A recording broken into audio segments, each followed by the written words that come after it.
Come one, come all, the free-for-all continues here in Stavanger. It's round 6 today of Norway Chess and Norway Chess Women. We are halfway through with 5 rounds behind us. Can Magnus catch Hikaru before the day is done?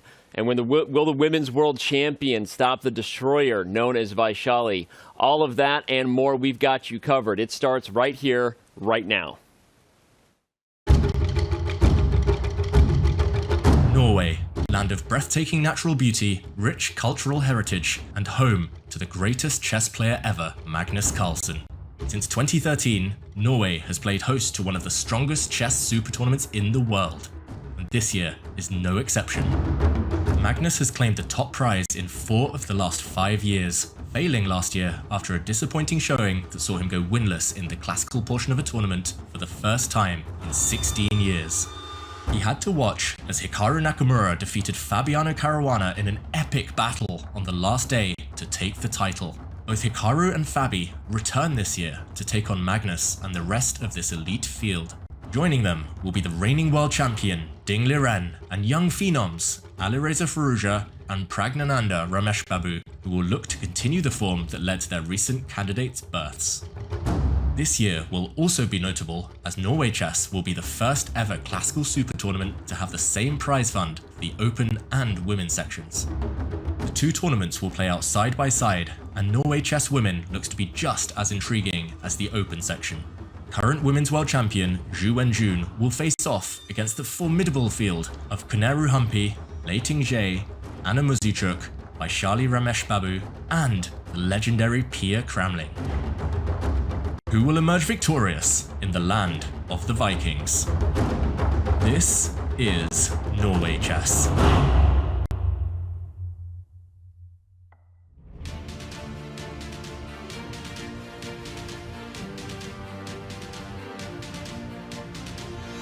Round number 6, 2024 Norway Chess and Norway Chess Women. We are live from Stavanger. It's a beautiful day outside. The sun is shining just like what you see there. We're all going to be inside playing chess where the action will be just as hot, as they like to say. Maybe not as much sun on your skin. We'll see if we can take care of the sun in the windows today here in the studio. But the players have not arrived just yet downstairs. The rock stars will make their way across the red carpet, sit down on the battlefield of 64 squares, and we're going to get into all of it in just a little bit. But before we do, welcome into the studio, International Master Danny Wrench here alongside the amazing International Master Anna Rudolph and the one and only Grand Master David Howell. Team, half of this event is done. We switch colors and play the same opponents that we started the event with, the royal we, the proverbial we. We're not going to be doing anything but commentating on it, but are you excited at this point of the event when we get rematches? Extremely excited, and I think it's going to be very different from the first one. So that just as a reminder to everyone, it's a double round-robin system here. You play 5 opponents, but with both colors. Today in round 6, everyone who faced each other on day 1 are facing each other with colors reversed. But on day 1, we had 6 draws in classical chess. Only Armageddon was the decisive factor. I don't think it's going to be the same today, David. Yeah, it's unlikely, just judging by the last few days. It feels like the players have woken up and chosen chaos. It's been a lot of fun, and I'm hoping that continues, Danny. Well, Anna did a great job of reminding you of the format. I also agree. I don't think Magnus is going to go for a quick draw with white against Ding Liren like Ding Liren did against him in round 1. But okay, before we dive into previewing all that is in store, let's give you an even more detailed breakdown of the amazing and innovative format that is Norway Chess. Norway Chess and Norway Chess Women will both feature a 6-player double round robin for a total of 10 rounds. The time control will be 120 minutes with a 10-second increment starting from move 41. No draw offers will be allowed until after Black's 30th move. All drawn games in the classical time control will be immediately followed by an Armageddon game with the same colors. White will receive 10 minutes on the clock, while Black will begin with 7 minutes. A 1-second increment will begin from move 41 for both players. In the event of a draw, Black wins. Players receive 3 points for a win in the classical game and 0 points for a loss. In the event of an Armageddon game, the winner will receive 1.5 points, while the loser will receive 1 point. For the first time in a classical super tournament, the prize fund for the open and women's sections will be identical. If 2 players tie for first place at the end of the 10 rounds, a 2-game blitz playoff will decide the winner. If 3 or more players are tied for first, those players will play a double round robin instead, with additional tiebreaks if needed. The winners will be crowned this year's Norway Chess and Norway Chess Women's champions.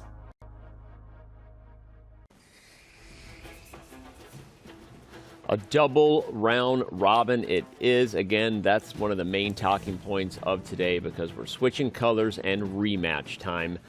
120 minutes per side with the 10 seconds added per move after move 40, as you know. And again, if the game is drawn, you get Armageddon. That is the tiebreaker that we throw down with.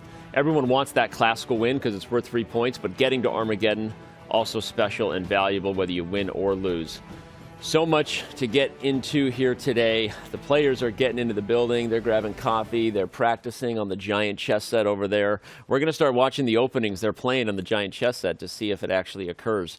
Then we'll be aware that they're bringing their prep into the building. But all right, we've got so much to talk about here. I know we all want to dive in and just start previewing the matchups ahead. So let's quickly pay off what the results were on round 5. And just in case anyone tuning in today, if this is your first show or if you just happen to have missed round 5, this is what went down. Magnus Carlsen got it done against Alireza Firouzja, and boy, was that dramatic. A draw up until the final few moves. Alireza Firouzja blundered in time pressure. Magnus squeezes water out of a stone yet again. Hikaru Nakamura was dominant. It was a one-sided affair. The struggles for Ding Liren continue. Praggnanandhaa, Ramesh Babu beat Fabiano Caruana in an instructive night endgame, and tough for Fabiano. That was his second loss in a row. Vaishali Ramesh Babu has now played 10 straight classical games without a loss. She also won in Armageddon. Wenjun will try to change that today, as we already said, but she got the job done, winning her 5th Armageddon match over Humpy Canero. Anna Muzychuk got her 2nd classical victory in a row. So much going on. Just big shout out to where we sit in the standings after that round. The Hikaru Nakamura train will not be stopped, or will it? We'll find out. Fabiano getting the black pieces, see what he can do today. Magnus Carlsen just behind him, and Praggnanandhaa, Ramesh Babu. A bit of a 3-horse race there, but Alireza Firouzja not far behind, especially if you got a classical win. What chances you give Alireza today, knowing that he's listening over there? Yeah, Alireza is literally about 5-10 meters away from us right now, hanging out, chilling out with his second, Ivan Cheparinov.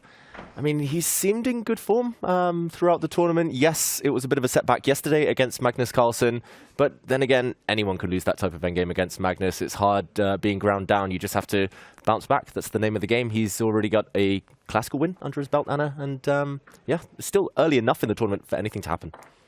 I think so too. I think Alireza has been one of the players in the Open tournament that has been doing really well in classical chess.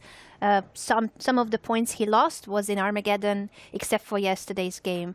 That was this really grueling endgame against Magnus Carlsen. But I'm with you, David. I think he will bounce back. And I think Fabiano also has played better chess than what the standings show. It is 2 consecutive losses for the world number 2, who is no longer actually world number 2. It's now Hikaru, world number 2. He has taken over Fabi's spot, and Fabi has had this spot for a long time. Yeah. He will want that spot back, don't you think? I think he does, and it's also been 10 years, I think, plus for Hikaru since he was world number 2. So, wow, so much going on. Let's also now switch over to Norway Chess Women and remind you of what's going on there. We mentioned it at the top of the show. The destroyer known as Vaishali, if the nickname has been embraced, I think it should be, because she has been destroying the field and just continuing to impress everybody and clear first, also with a score of 10, just like Hikaru Nakamura. Anna Muzychuk with the same score as Magnus Carlsen with 9, and Wenjun right there with 7.5. Again, anyone else, of course, could jump their way back into the standings. But as we see them before you, I think it's time for us to officially get our preview on with Madame Bon Jovi. With the, she's no longer living on a prayer. She's living on the pairings, and she's going to bring it to us right now with her own preview. Jovi, take it away and tell us what's happening in round 6. Thank you, guys. Yesterday was dramatic. 4 classical wins and Hikaru cementing his lead at the top. But the players are going round the horn once more, which means that we're going to see a repeat of Magnus against Ding. Now, their first encounter had to be decided by Armageddon. But since then, Magnus has regained his legendary form, whereas Ding is still struggling. Meanwhile, Alireza will cross swords against young Praggnanandhaa. Now, Praggnanandhaa has been exceptional with the white pieces, but as he told me, things have been a bit shaky with black. Meanwhile, things have been even more turbulent for Alireza as he struggles with that 17th piece, the clock. And we are back to an all-American encounter between Hikaru Nakamura and Fabiano Caruana. Now, Hikaru is in tremendous shape, having won his last 2 classical games, whereas Fabiano has done the reverse. And if Fabi wants to win, he needs to start doing so now. Moving on to Norway Chess women, it's going to be a titanic battle between tournament leader Vaishali and Armageddon queen Wenjun. Now, both of these players have been in exceptional form in classical, but as Ju confessed to me, she is desperately looking for a win in classical to take those much needed points. And it's been a tale of 2 tournaments between Liren and Anna Muzichuk. Anna, with 2 wins behind her, has the wind in her sails, whereas Liren has lost her last 3 Armageddons. And finally, we have a big battle occurring between tail-enders Humpy Canary and Pia Cramling. Both of these players are struggling to make their mark. So a much-needed classical win is going to take them right up the standings. Back to you guys in the studio. Great stuff, Jovi. So many things to unpack there. She does a good breakdown of each matchup. I want to go back to the beginning and review them all again and analyze her thoughts. But right now we've got a live shot into the playing hall. We've got Ding Liren, hopefully feeling rested and ready today. You all want that for him. Speaking for all the fans, I'm saying you all want that. Everyone wants that. But okay, if we want to bring up the pairings and review the quick list that Jovi just gave us. Not sure if we can do that, or we'll just talk. Okay, look at that. We can. It's magical. All we have to do is ask, and we shall receive. So I want to go right to what she said about Wenjun. Wenjun has won 5 straight matches, everyone, but all in classical. Her thoughts, Wenjun gave her thoughts openly that she knows she has to get a win in the longer portion to make her move here at some point, Anna. Yeah, she won all of her matches in Armageddon, so she's really looking for that classical game win. Maybe today, is it today the day she's got the black pieces against the tournament leader, Vaishali, the Destroyer, as you named her. And Vaishali, coming from the tournament in Toronto, the candidates, where she won her last 5 games, and here too she's cruising. She is on such an incredible streak, best in her chess career. Who will stop her? Will it be the reigning women's world champion? That is the main question in Norway Chess women, I think. Yeah. It is the biggest question. Will she ever lose in classical again? Obviously joking and knocking on wood. No reason to jinx anybody. But going over to this matchup, the battle of the top 2 Americans and number 2 and number 3 in the world. Talk about a rivalry of the generations, right? It feels like these 2 guys have been going at each other for a couple of decades now. Your thoughts, if you're in the Fabiano camp, on the right mindset coming in to really avoid tilt here, right? You've lost 2 in a row, David. You don't want it to be 3. Yeah, there's many strategies when you're trying to avoid tilt, but usually you're not black against one of the most informed players in the world, Hikaru Nakamura. I think Fabi has to not focus too much on the opening. Hikaru has mentioned in the past that because Fabi is trying to play specific lines, Hikaru is able to dart around, dodge any prep, and kind of psychologically get under Fabi's skin very early in the game. So Fabiano has to maybe just be a bit pragmatic here, not take too many risks. A draw in classical chess would be a great result at this point to stem the bleeding. So yeah, we'll see whether Hikaru can continue his great head-to-head form there. And we shall also see whether Liren can find his form. Unfortunately, this has been the most heartbreaking storyline of Norway Chess and also every single previous event of Liren ever since he won the World Chess Championship match. He's got the black pieces today against Magnus Carlsen, and while their round 1 game against each other was very peaceful, they made a draw on move 14, and the match was only decided in Armageddon. I think Magnus is going into this game thinking very differently. 5 rounds have passed and 5 rounds show who is in form. Unfortunately for Ding, it's 3 consecutive losses in classical chess, and he will need to stop the bleeding somehow. Yeah, it's interesting, just today's clashes. It has very in-form players against, at least on paper, out-of-form players. Like you mentioned, Magnus starting to pick up speed, starting to move through the gears here. Ding, though, he's such a classy player. He's only lost once in classical to Magnus, so he should take heart from that. Yep. I don't think that's going to be one-way traffic, as many might predict. I agree, and he's got to take heart in something. So if he can dial in on his overall record against Magnus, which has been pretty good, and get a good hold here. I think Magnus knows he's on form, and everyone knows Ding Liren's struggles. Probably no one more than Ding Liren. But I don't think Magnus will be careless here. He'll make sure that he only takes the opportunities given to him. But I agree, and we're definitely not going to see a quick draw like we did in round 1. So, all right, well, it looks like all the games are underway. As we've said before, this is a repeat of round 1, colors reversed. We are now in round 6 on the back half of this amazing double round robin. We do have knight f3 on the board by Alireza Firouzja, but not exactly a ready there with Carlsen. So just to shout out the inside the room conversation, Alireza Firouzja has come to this giant chessboard over here and played a practice game with his second, or done something that we've thought maybe was prep, like every day. And so today we paid special attention to the opening to see if he actually was revealing his prep. I don't think he actually is.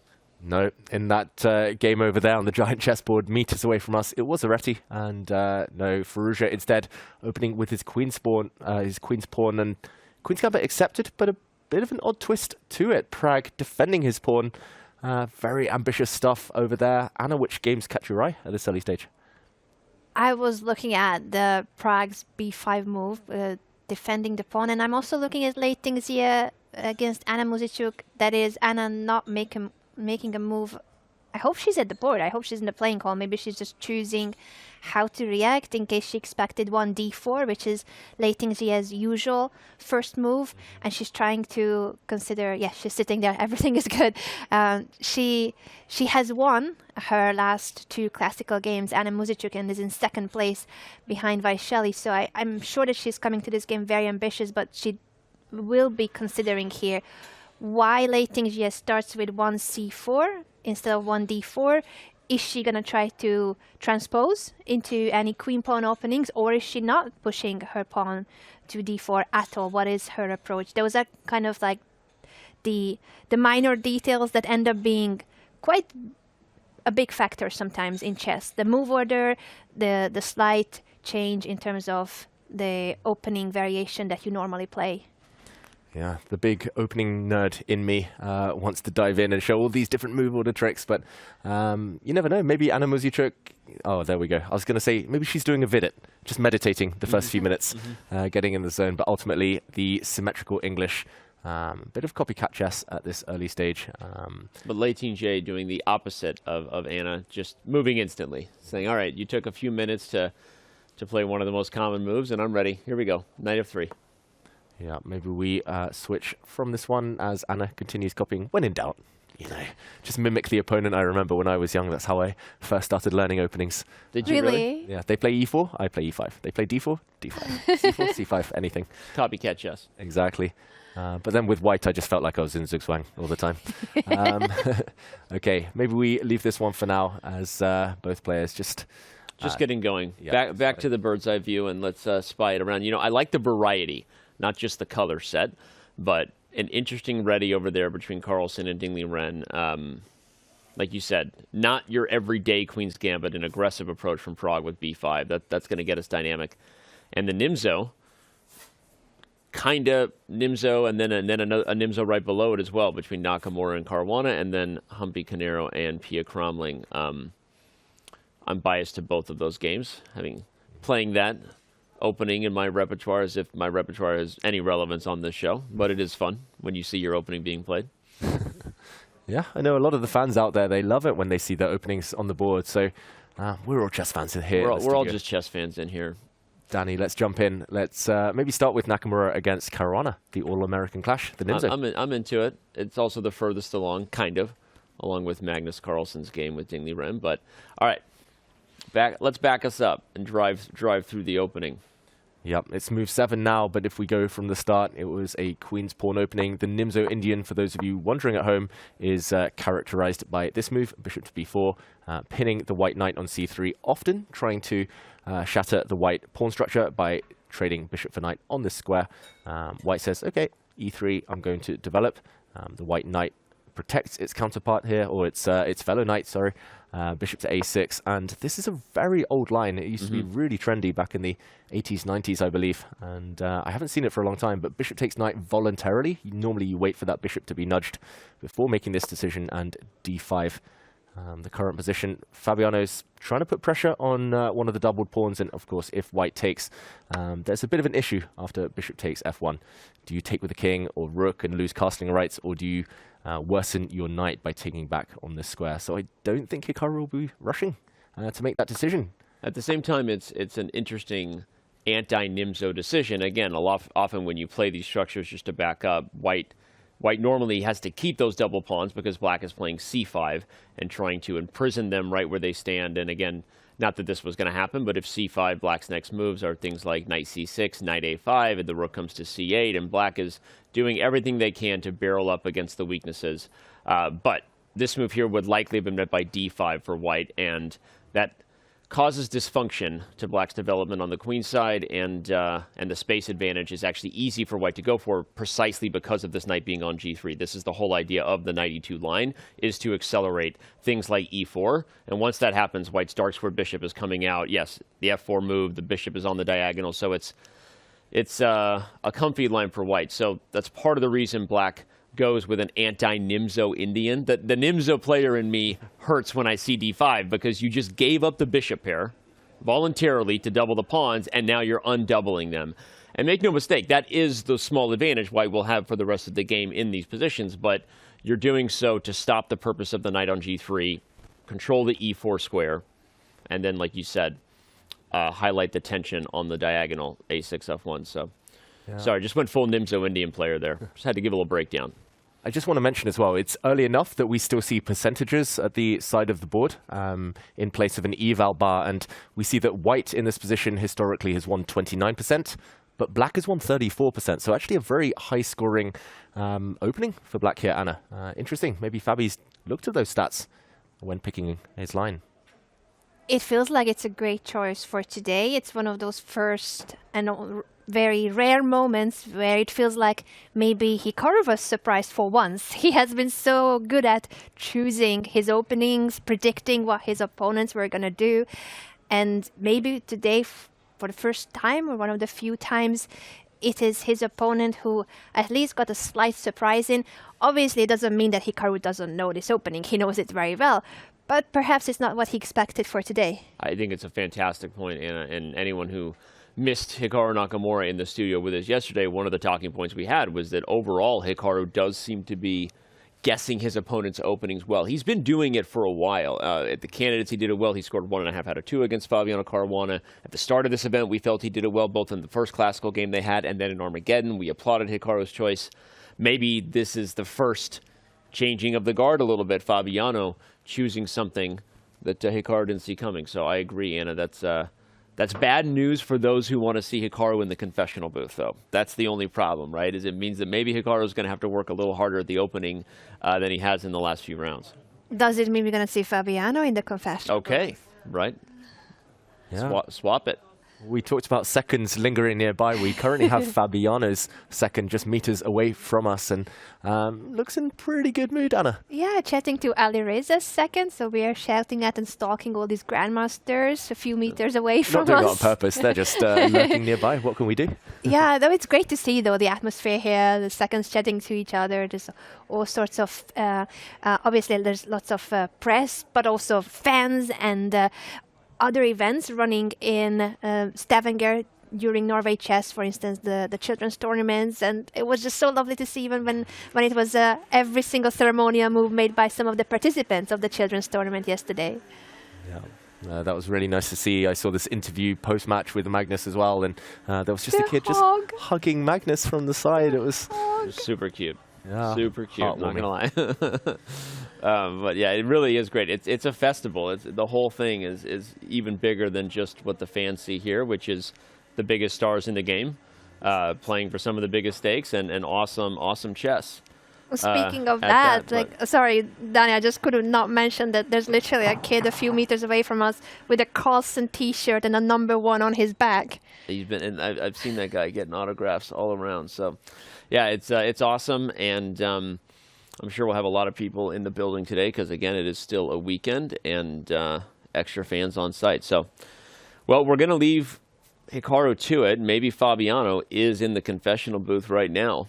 And so we might find out whether Fabi's happy with his opening in a little bit. We'll see. Action everywhere else.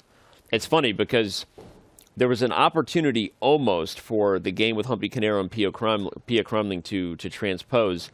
Humpy Canero chose the Zamish variation with A3, forcing the trade on C3. If you just look at the structures similar there, we'll get to that game in a little bit, but there might be some interesting takeaways for those who are maybe our Nimzo players or play D4 as white and curious about that opening. We'll talk about it more later. I could go anywhere. I could be convinced of anything right now. Okay. Maybe just while we're on topic, Danny, while we're talking about the Nimzo-Indian. Let's do it. Maybe we talk about that Humpy Canero game against Pia Cramling. I'm all about it. Yeah. I didn't want to be so selfish. You love your Nimzo. Purple Power. I love the Nimzo. We can go to it, and I can give a quick rundown. The main difference, I think I saw the move order earlier, and it was E3, just like it was with Hikaru, but I think Pia Cramling castled instead of B6. Yes, it was. And now A3 chosen instead of Knight G to E2. Knight G to E2 was a possibility here. It's a different line. But A3 really forces matters back into some of the most traditional, like when you think of the Nimzo, you think of, Geller, Uwe, Zurich, 1953. Wow. You think of White's going to play E4, E5, and just launch everything at the king's side, completely losing the double pawns and being positionally busted, but hoping to get a big center in an attack, right? And Black's going to play C5 and B6, and the line I already kind of talked about in the game with Hikaru and Caruana. And that's kind of what happened here. And we're getting a position, by the way, that is much more classic Nimzo-esque in this one. Yeah, definitely. And rook to B1, the first move to make Pia Cramling think. Again, we see the... just until this last move, actually, we did B1 see is a new... Yeah. Yeah, it's just on the database here that I'm looking at on chess.com. It's very rare. Very rare move. Yeah, and we can highlight real quick. We'll put the rook back on A1 and just say the main line again, or the type of positions you get if White plays Knight E2. Again, you want to keep the F pawn flexible, and Black plays things like B6, and let's say White castles, and Black plays Bishop A6. And then you can get really crazy stuff if you go all in, like E4 for White, threatening Bishop G5. Black pretty much has to play moves like Knight E8 to get the bishop, to get the pin of the bishop removed. Then you get things like F4 right away for White. You can also get E5 first, but this position becomes an all-out race. Things like Knight A5 and then F5 for Black. You'll notice the theory is still theory here, I guess, until that move. And then even F5 already can be a very wild position. So anyway, this is a very traditional Nimzo-Indian kind of game. Yeah, White playing on the king side, Black trying to play on the queen side for weaknesses. It's sometimes that simple. And Anna, we see Pia thinking. It's been a tough couple of days for her, the last couple of rounds. What do you think's going through her mind right now? I think she's just evaluating, assessing how this Rook B1 compares to some of the main lines that you guys were discussing. As you mentioned, David, there's very few games for this move. It's almost a novelty. And I think she knows the Nimzo-Indian very well. She knows this opening inside out from both sides of the opening. A very experienced, legendary player, and she will be possibly assessing how this move order or how this particular move changes the usual plans, the usual setup, the usual ideas for the Nimzo-Indian that she's playing now from Black's perspective. But as mentioned, she also plays these openings from White's side. So I think she knows very well what's going on, but she's trying to figure out how this compares to the usual path. Yeah, and I think I figured out the idea behind Rook B1. I'm glad, because I was just going to say, as the Nimzo player, I'm kind of like, what is the difference? Because B6 is the most natural-looking move, and Black is going for the plans I highlighted. So teach me. Teach me, teach. I mean, it's mysterious to me too. I'm not sure the exact benefits, but certainly, as you mentioned, Danny, Black's playing this plan anyway. Bishop A6, Knight A5, going for the C4 pawn. And it's been seen before in thousands of games. It's well known to both players, but Rook B1 does look like a bit of a useless move. You're playing on the side that you're probably weaker on, but maybe the idea here is E4, and she's keeping her knight flexible on G1. This looks like a pawn sacrifice, but what has changed is that in this position, if Black gets greedy and grabs a pawn, after E5, the Black knight is almost trapped, only has one escape square, and after it retreats, whoops, bishop to E4, you hit the rook in the corner, you hit the Black knight, and if the knight retreats, the difference is here, suddenly you cannot recapture because your queen is no longer defended. The Black knight breaks the Black rook's connection to her queen. Oh my, this could become very dynamic and very concrete right now. I think Humpy will play E4. That has to be the idea. Has to be, and I guess the difference is if we follow that variation through. Danny, you mentioned like knight E8 would be an idea. Maybe after E5, same idea. If you take everything on D4, we get this exact same position. Bishop to E4 would win for white. And maybe the difference is if Black just ignores everything, continues, there might be a argument for putting the white knight on F3 with some Greek gift sacrifices in mind. This is fascinating. It's an interesting move order, and suddenly the knight, which is normally not on its most aggressive position in all these Zamish lines, on E2 and maybe eventually G3. I mean, we can even display what the Greek gift is. For those who don't speak, common checkmating pattern in chess, first of all, learn your checkmate patterns. But if you make a move, here it comes, bring it. Bishop takes H7, king takes H7, and knight G5 check. These types of tactics work because there's a white pawn on E5, which always means there's no knight on F6, which means you have the ability to sacrifice and accelerate. And if the king comes to G6, it's going to get chased and likely checkmated in a hurry. And if you go to G8, I wouldn't be surprised if the king goes to G8 and it's just computer just announces mate on queen H5. You can sacrifice the queen for Black, so it's not mate. The queen can give itself up on G5. All right.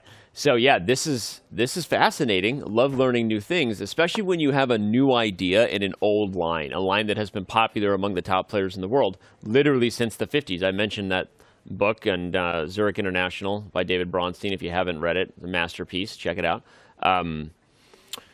Fascinating stuff there. I love that. The more aggressive development of the knight might really accelerate attacking ideas for white. This could be a fun, innovative, and new idea. Yeah, I'm learning as well. I played the Nimzo on the rare occasion, but definitely for viewers at home, this might be one to add to the arsenal, add to the repertoire. And Humpy, after spending a few minutes early on, maybe lulling Pia into a false sense of security, Anna, she's sped up the last couple of moves, showing she's still in prep. Yeah, she played E4 very quickly, and I think it could have been that, you lull your opponent a little bit into thinking that it's new territory or that they are not exactly that well prepared. But it really is what Humpy wanted. She comes to today's game with a very interesting idea that could actually be quite unpleasant for Pia, because as well as the Nimzo-Indian, this is concrete. There's these concrete ideas with the sacrifice of the pawn on d4, temporary sacrifice, the idea that the knight is not on e2, so it's not blocking your queen. It can still go to a more active square on f3. Slight change of move order can completely change how this attack will unfold for white. Yeah, and Pia is retreating her knight. She's clearly well versed in the patterns that we are so accustomed to in the Nimzo-Indian. Both players showing their class, but yet to be seen how deep Humpy Kanaru's preparation goes. I do really fear for Pia. And if she continues kind of the common plans, maybe at some point she'll need to just kind of take stock of the differences here. Well, I can kind of quickly say one of the ideas, just because we're here and having fun. It's a Nimzo-Indian lecture day for anyone. We can clip the whole first 20 minutes of the show and just upload it as a video on Chessable. Add some lines, and there you go. Often after e5, let's say it happens, whether right away or not, Black doesn't have to commit fully to the bishop a6 plan. You have moves like d6 to consider. Maybe it's super risky here because of the diagonal. You also have moves like f5. f5 is a very common kind of counter shot for Black, which either closes down the diagonal. I wonder what the computer thinks about it. Let's just play it because I'm curious. It's a new line. And White's choices are to either en passant, and then the knight gets back in, and you have the f file, and you're no longer as stressed, right? So we see that this is a good example that you don't always have to en passant. But if White doesn't take en passant, despite what the computer says in terms of evaluating White's position as an edge, Black is actually happy to get back to bishop a6, knight a5, and the traditional plan. There are some really fun lines here that almost transpose to one of the main theoretical approaches, which is if White plays like knight f3 and Black plays bishop a6, you get like d5 for White, and if knight a5, White plays d6 and just like traps the knight where it stands, even at the sacrifice of the pawn. And this is, in fact, the computer likes my line, because this was a very popular motif for a while, where White would sacrifice the c pawn and keep the knight trapped. So anyway, this is great. I'm excited. You can tell I'm going to be a selfish little kid here today and have a lot of fun with these games anytime we have a chance to come back to it. But on that note, let's get back to the bird's eye view. We have jumped in pretty hard here to the two Nimzo-Indian boards before your eyes. Hikaru Nakamura versus Fabiano Caruana, Purple Power, Humpy Kanaru versus Pia Cramling. And before we get into all the other games, we are actually going to take our very first break of the day. Round 6 of Norway Chess and Norway Chess Women here in Stavanger is just getting started. The party is real. Look at that. A couple of rock stars coming in, even more rocks everywhere. Are those the best chess players in the world coming into the building? The fans certainly think so. Don't go anywhere. Our coverage of Norway Chess and Norway Chess Women will continue after the break.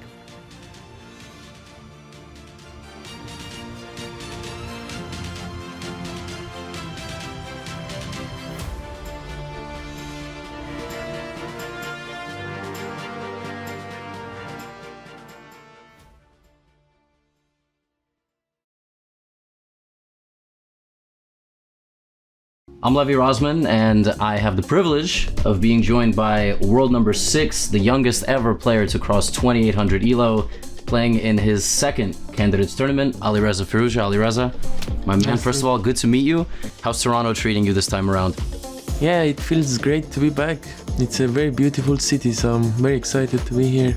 Let's start not with chess first. You made a very big mistake a couple of years ago of doing an interview and saying you were into fashion, because now every interview, somebody has to ask you about fashion.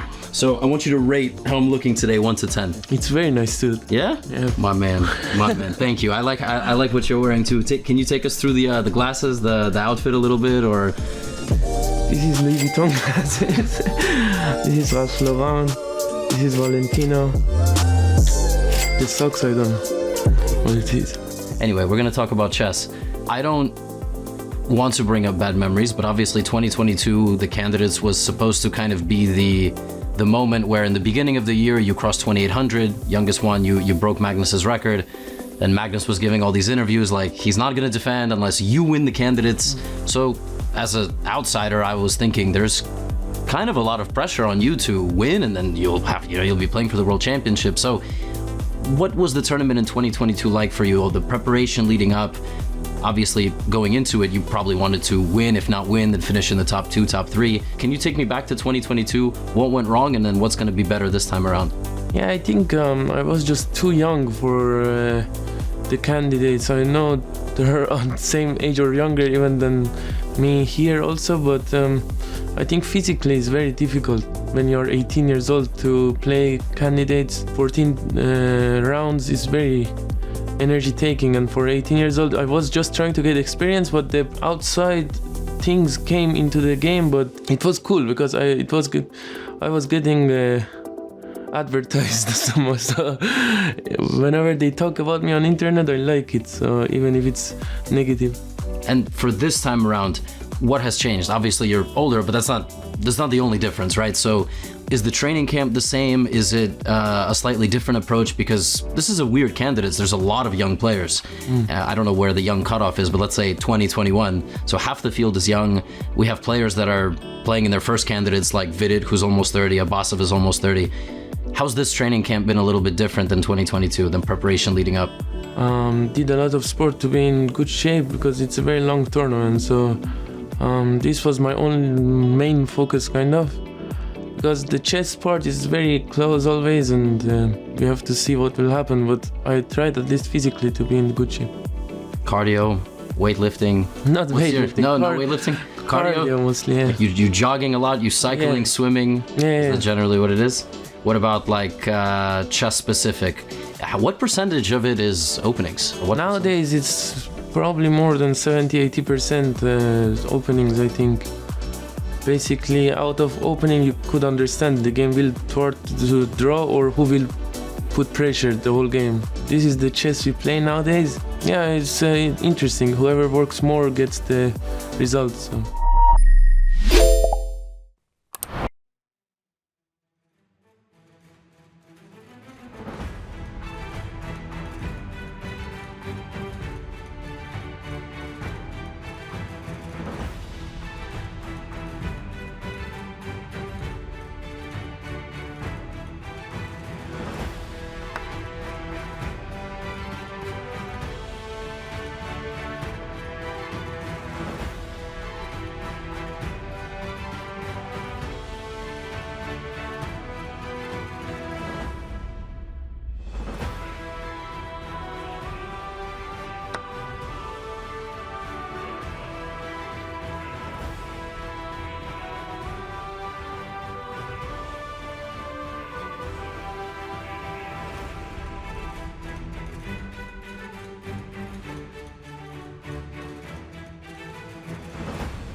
Round 6 from Stavanger, 2024 Norway Chess and Norway Chess Women. Thanks for being with us. The day is just getting started, but there's something else that's just getting started in this building, as if we needed more stuff going on.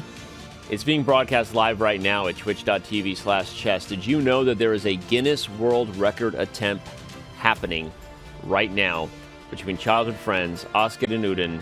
They are 8.5 hours in. They've been here since 9 a.m. local time. My back hurts just looking at them. Wow, they've played 52 decisive games already in 8.5 hours. I was talking to them last night. They were so excited about getting going, but they were super nervous as well. 61 hours is more than a marathon. It's going to be tough, but they look energetic for now, keeping a quick pace, Hannah. They do. It almost cannot be sensed that they may have been watching the Champions League last night, as preparation to today's world record attempt. And it was Magnus Carlsen himself who made the ceremonial first move on this board, which actually, by the way, is a very unique board. I don't know if we can show later what's underneath. We'll try. From the camera angle. It's this table was made for the world record attempt. Both of them are very good friends of Magnus Carlsen, and they said that, Magnus is like, this world #1, former world champion. What have we achieved in our lives? What can we do to make our mark in the chess world? So they came up with this idea. We're gonna beat the world Guinness record for the longest ever chess play. How do you even call it? Playing chess for the longest time? I don't even know. It's crazy. It's honestly crazy that we're also going to be here in the moments where the record is broken, if they make it there, right? This is a truly difficult task. It is quite the ordeal that they are choosing to undertake, and if it happens, it'll happen local time here around Tuesday night at about 10 p.m., which is right when round 8 will be coming to an end, and so it could be history in that moment. We'll obviously be keeping touch with this game. They'll be downstairs as we leave 2 more times and come back for the next couple days. And we'll definitely be keeping our eye on them. Of course, as we said, you can go to twitch.tv/chess and check in with them, or just pull it up and keep it in the background in case something happens. Right now, we're going to pull up the bird's eye view. We've been told that both Fabiano Caruana and Hikaru Nakamura have visited the confessional booth at this time. Maybe Hikaru is still in there. We're gonna jump in and see what those guys had to say in a little bit. But right now, I think we want to jump over to Magnus Carlsen's game versus Ding Liren. That is one that we are all very, very curious about. We haven't had a chance to look at it yet. Magnus is head in hand and down about 12 minutes on the clock, so really trying to get something out of the opening stage here, David. Do you want to run us through it? Yeah, let's go from the very beginning. We're 11 moves in. Magnus has spent a fair amount of time. He started with the Reti opening. This is the Reti once the white knight lands on f3. Often the idea is to keep flexibility. You might transpose into other mainstream openings later on. C4, D4, E4, still available depending on what the opponent does. Ding took the center with D5. White fianchettos his bishop, and a few moves down the line, really interesting mind games here. Magnus pushes a pawn to C4, saying, okay, we might transpose to the Tarrasch if you don't kind of trade off or advance your pawn right now. If you continue developing, white could capture, push a pawn to D4, and try to change the structure. Ding says, okay, I'm feeling ambitious. That's often a good way to try to play yourself out of bad form, to at least force yourself to play the most critical continuations, D4, and we actually see a reversed Benoni pawn structure. This is an infamous structure where one side has a slightly weak pawn, the other side has taken the space, but very, very dynamic play ahead. And if we catch up with the current position, knight G5 from Magnus Carlsen, showing just as much ambition as his opponent, and F4 expanding on the king side. What do we make of this? Early developments, early surprises for both sides. So who surprised whom, David? Because it feels like Magnus wanted to surprise Ding, and at the same time, it is Magnus who has spent more time and has got this very much deep in thought posture that we can observe right now. What does that tell us? That Ding may not have predicted this opening, but he was well prepared from, obviously, his own experience, his own home preparation for other games perhaps, or other tournaments. Yeah. What do you think? Well, I mean, knowing Magnus pretty well, these days he relies a lot on opening theory, maybe more than he used to back in the day when he was just getting a position, just playing chess, as they say, where he would happily play these long games. These days he freestyles a bit less, in classical at least, but knight f3 on move 1, g3 on move 2. I mean, I'm semi-retired. It's my favorite way of opening a game because you don't meet any kind of direct play. You don't have to memorize too many opening lines. And for today, against an out-of-form opponent, it feels like Magnus just wanted to go back to how he used to play chess. Just get a position and try to outfox the opponent later on. Both sides on their own as early as possible. Yeah, I think he also maybe has a sense that if he's going to go all in, which knight g5 and f4 are very ambitious moves as far as going all in toward the king side, that he needs to be thoughtful about that right now, right? You don't want to overcommit to an attack, David, that might end up being dubious. And so I think he's being careful. I think he's being thoughtful about how he coordinates, because there are a ton of options to consider here.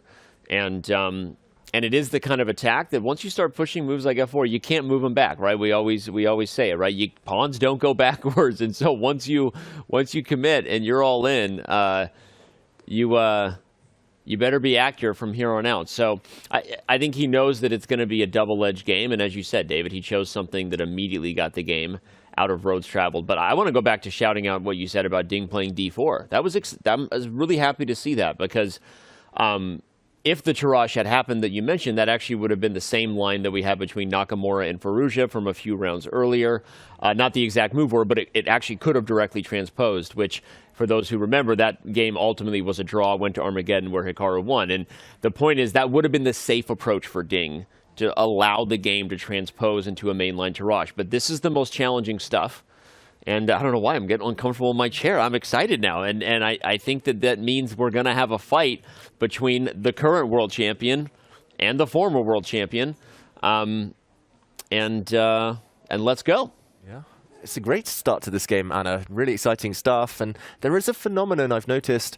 Often the top players, when they press too hard against the tail enders in a competition, it can backfire. Once you've kind of written off your tournament chances, you start to relax a bit. Maybe this is where Ding relaxes and gets back to himself. Yeah, and it happened in the recent candidates as well. The one game where Gukesh didn't manage to do well almost cost him the tournament, but that was against an Alireza who already lost his chances in the event. So it's very true that once you are unfortunately not in shape, but it also takes away the pressure. We sure hope that Ding Liren finds his form. Is it going to be the game where things turn around for him? Because this would be a big one. I was going to say, there is no win better to get in chess than one against Magnus Carlsen. Like, that is an objective fact. So, we'll see. If Ding Liren gets himself in a sharp affair with Magnus, maybe at least he'll have some fun along the way. But okay, I mean, I think Magnus will show us the way, right? He will shine a light on what he wants to do, whether it's putting a knight on e4 here, whether it's bringing one of them to f3. Like, is there even ambitions already of trying to advance further kingside pawns? I don't know if you can play h4 or g4 just yet, but every one of White's pieces is geared up to join the fight. And then I wondered if there even is some weird ideas at some point of f5 for White. At some point. So, okay. As long as you got that bishop open on g2, for the record, Black can't get that aggressive yet on the queen side, right? There's a knight on c6 that's attacked, and so even though Ding Liren played rook b8, he's not immediately threatening counterplay just yet. So, okay. But, yeah. I was going to say, Magnus can do anything under the sun. He's played pretty much every opening under the sun, but the one structure I very rarely see him touch is the Benoni. So maybe just familiarizing himself with the plans. And like you said, so many moves, and that's where the top players spend their time.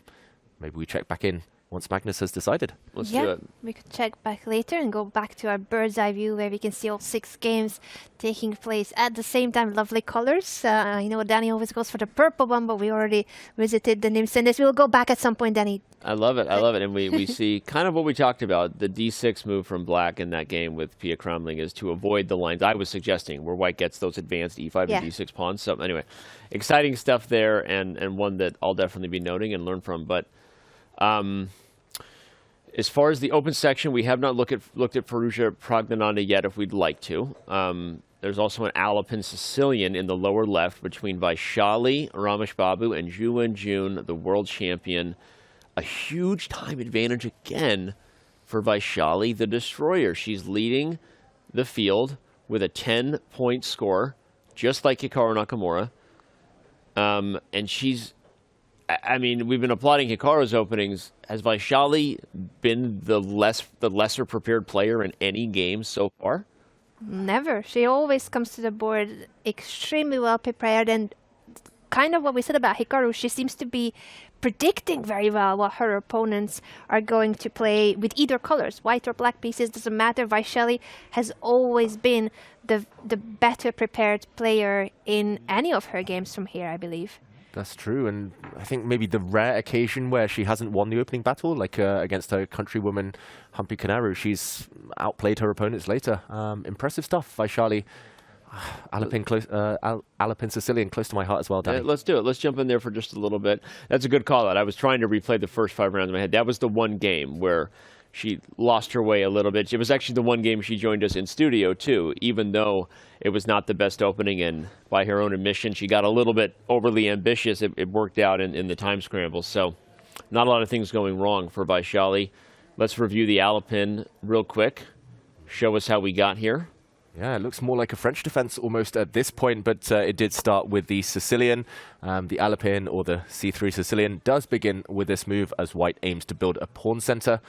Different from the open Sicilian, which is more about piece play. This is about often pawn structures. And knight f6, the main move alongside d5 in this branch of the Sicilian. White steps forward, attacking the black knight, knight d5, and Vaishali actually employs a slightly rare move in this position. I believe it might be the 3rd most common move after just developing the white knight or immediately stepping forward in the center with a pawn to d4. She first hits the knight on d5, and this is a very common idea, but normally it's played a bit later. And Vaishali firstly wins the opening battle by surprising Wenjun with this rare alternative, but also there is a twist. There is always an idea behind any kind of concept developed by a grandmaster in the opening. Bishop b3 here, and as we see later down the line, in this position after d5, normally there would be a white knight on f3, black's bishop would come out and pin it, but after the move bishop c2, there's a big question asked to black's bishop on c8. No good squares for development, so obviously black doesn't really want to shut down the bishop behind the pawn chain. Anna, because it's a French defense. I know, it's so painful that they want to avoid the French defense at any cost because it would make the bishop on c8 so unhappy. Yeah, it would be not the happiest piece here. Still a playable position, but a closed structure, and I don't think Wenjun dabbles in the French defense too much. Instead, knight b4, a very logical move, trying to pick up the bishop pair, and white's bishop doesn't move. Instead, she happily lets her light-squared bishop be traded, Vaishali, and this is the current position. Finally thinking, but clear that this black bishop, not too happy, black behind a development, potentially. What do we make of these early stages? We see the clock. It's hard to look past it. It's funny, though, because white is also missing the light-squared bishop. And from black's perspective, if you can accelerate the queen side, one of the main ideas here is to put the rook on c8. And then if the queen is still on c2, you might even go knight a4 like right away. And the main structure, David, you know what I'm trying to get to try to highlight, is that when you trade on c3, now you've got that pawn, right? The anchor of a target. And you're just really trying to push forward with counterplay before white gets going. Yeah, this is not the, whatever, but it ends up in a position to prove the point. So without the light square bishop, the one thing is that your king can be a little safer than normal. My voice also gets high, but like the black king is not in immediate danger. And sometimes the black king will stay in the center, to choose accelerating on the queen side. So Vaishali is slowing down a little bit. Some interesting stuff to think about. I guess I was playing devil's advocate even against the will of the engine. I'm kind of like I'm liking where the game might go for Wenjun, despite the extra time she used to get here, and I'm curious to see how Vaishali handles the middle game. Yeah, and I was just curious here about what white's plans might be, and suddenly I was thinking, this is computer prep. What would AlphaZero do right now? I was thinking the same, David. And she already played h4 in another game where it was completely not the best move, but she likes those ideas. I think she is looking at that side of the board and going for a wild attack with a move like h4. Undeveloped pieces on the back rank, king in the middle of the board. It's everything what we teach to beginners not to do. But Vaishali is actually very good at going brave and bold and not caring about those basic principles sometimes, because the center is closed. I think it's very important to highlight that you cannot do pawn pushes like that if the center, if the E and D5 mostly are open, and your king is there in the middle of the board getting attacked. Well, you said the kids have no respect for their elders. They also have no principles. They don't care. they want it's a concrete solution to every problem, right? Joking, of course, but yeah, they have the principles guided by apparently forefathers who are more equipped to teach it to them than us, and those are artificially intelligent neural net machines like AlphaZero, and they say just push H4, push H5, create an attack, neglect your development. I like it. I'm also excited to see if we see that. Yeah, I'd probably never play it in a game, but I really respect it once it happens on the board. I wouldn't be surprised if Vaishali goes for that a bit later. She chooses knight to e2, but the idea is still on the cards. She might get castled. She might even push her f-pawn forward. Either way, yeah, this is shaping up to be a fun one. Yeah, I think this is going to be a very exciting game, and I'm looking forward to seeing it because of the structure being like a French defense after e6 when Wenjun plays it, but also for what we said, what's at stake. Vaishali, the tournament leader, facing the Women's World Champion. Wenjun really wants to get a win in Classical. She only has won in Armageddon so far, so there's a lot at stake for both players here. She's actually the only player who hasn't lost in the event. Vaishali lost an Armageddon battle. She didn't. Yeah. She hasn't lost in Classical, but she lost one Armageddon battle to Zhu Wenjun. It was the first round of the event. So Zhu Wenjun has won all of her matches, but again, all in Armageddon. All right. Well, we're gonna back up to the bird's eye view because it's time for us to back up and get our first trip to the confessional booth of the day. Normally it's Hikaru, but nay, not today, says Fabiano. Today, the first confession will come from me. And I've been told that we get a pretty clear idea early on in this confessional how Fabi's feeling about his position.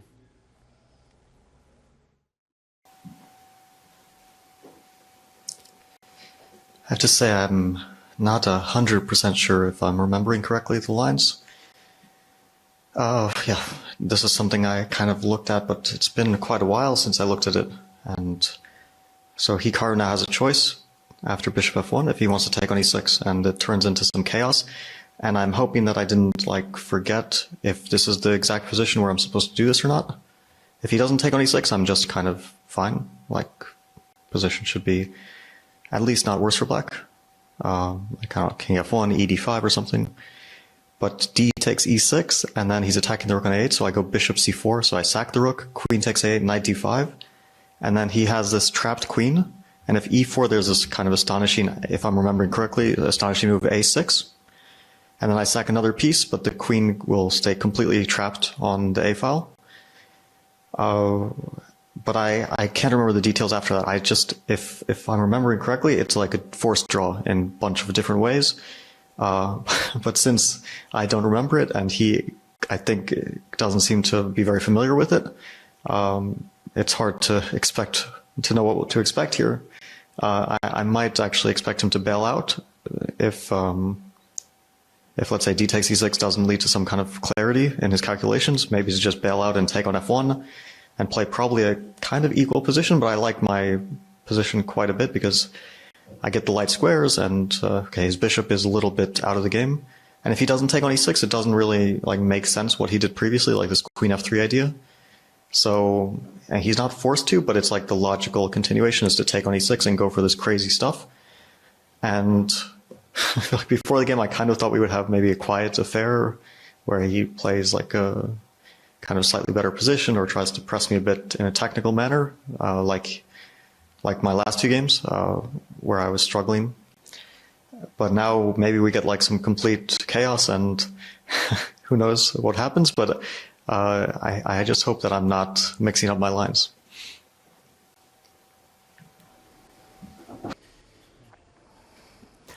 Wow, that was fun. And speaking of lines, we're gonna dive in and show everything that he just analyzed, chat. So don't you stress about that, fans. Now that king is on f1. I'm loving the zoom in, this emphasizing. As Fabi said, which, from Fabi's perspective, he should be doing fine, and the computer agrees with him. The bar slightly in black's favor, just to say that there's a long chess game ahead here, but black has gotten off to a great start. So, yeah, let's pull up the analysis board and back up, David, let you show those variations. All our team behind the scenes was being super helpful, running it on an even deeper engine. We already kind of knew this must have been crazy prep, but no one knew that those were the lines Fabi had prepared. So let's take a look. Yeah, let's jump back to the position that Fabi was talking about. Here, there were safer options. White's just taken a pawn on d5. Black could, for example, just recapture with a pawn, similar to the game. But Fabi wanted to play the most ambitious move. Bishop takes f1. We will ignore that question mark. I will just remove it temporarily because clearly it was very, very deep preparation analyzed with the most super of supercomputers. And the idea is to stop White from castling. White actually took back the king. We'll talk about this in a minute, but the most ambitious reply from Hikaru, as Fabi mentioned, would have been d takes e6, winning material because there's now a hit on the black rook. Either you guard this rook and lose your bishop next turn, White would merge 2 pawns up, or you play what Fabi suggested, bishop back to c4, black's a piece up, so White's all in. You capture the rook on a8, and Fabiano said, okay, the path of the queen's return is now blocked with knight to d5. The queen struggling to get out, and he said e4 and pawn to a6, I believe. Astonishing. Wow. Incredible. We see the valuation bar rise, but again, this is not the deepest of computers, and already it's starting to drop back down. And there we go. The computer trying to come to terms with what is incredible prep, let's face it. The idea is if, I guess... Look at that. The computer thinks for just a little longer and the bar comes all the way down. It's amazing. Incredible. If we take the knight, as Fabi said, White is a whole rook up, but the White queen is totally trapped. I'm not sure the exact way to catch her. Maybe we just take this pawn and say, okay, the queen's not coming out long term. If White just castles, for example, at some point, queen c8 and knight c6 will catch her in the corner. No way out. Absolutely insane preparation, giving up a full rook to then trap the white queen. And it's not an immediate trapping the white queen. It is quite a few moves for which White would be holding on to the extra material, but there is no way out for that queen. And Fabi wasn't even sure if he's 100% remembering his preparation. He said he looked at it, but it wasn't very recent. So imagine going for this, not being 100% sure that this is the moment where he was supposed to give up a full rook. But this is incredible stuff, and this is what Fabiano Caruana built his reputation on, was preparation like this. And you don't see it all the time, but who doesn't love seeing a position initially evaluated as winning for White that comes all the way down and shows you that we've got that bar going? And, you know, it's right 99.99% of the time at the level we need it to be. A blunder check that kind of guides the entertainment, the edutainment of the show, educationally entertaining. But then you see moments like that and you go, wow, these guys are playing a different game at times at home with the kind of preparation they have. And Fabiano Caruana, everyone remembers the infamous 7-0 at the Singfield Cup. So many games won that were deep prep. This guy has been feared among his peers in terms of just how far the rabbit hole goes for so long. And he kind of says that's overrated at times when I've talked to him, but I think he's full of it. So, by the way, we've got another confessional. We're not even going to wait for the break because we've got Hikaru Nakamura, his opponent. Let's get Hikaru's thoughts. Maybe he breaks down what he thought with taking on e6 or not. Was Hikaru also aware of this line, or was he just trying to avoid it?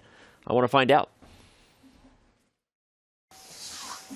Okay, everyone, we're back once again, round number 6 of Norway Chess. So today, a little bit more exciting. I think with all the decisive results, everybody's trying a little bit harder. Now, Fabiano kind of surprised me in the opening. He played a line that I haven't really looked at in a little bit, this whole bishop a6 line with this d5. Now, I vaguely recall having looked at this from a slightly different move order, and what I seem to remember is that this bishop takes f1, I think it's supposed to be dubious after d takes e6, if I'm not completely insane or out of my mind.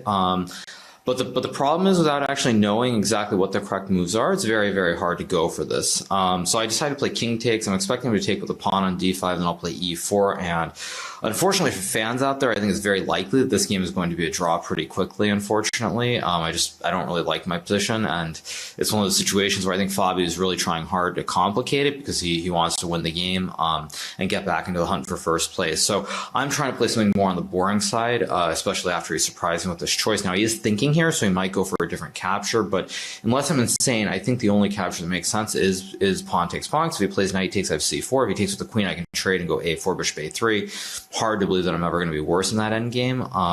So I think I'm okay here. I'm not thrilled with it, of course, but you know, that's kind of how life goes. Sometimes you can't get everything you want.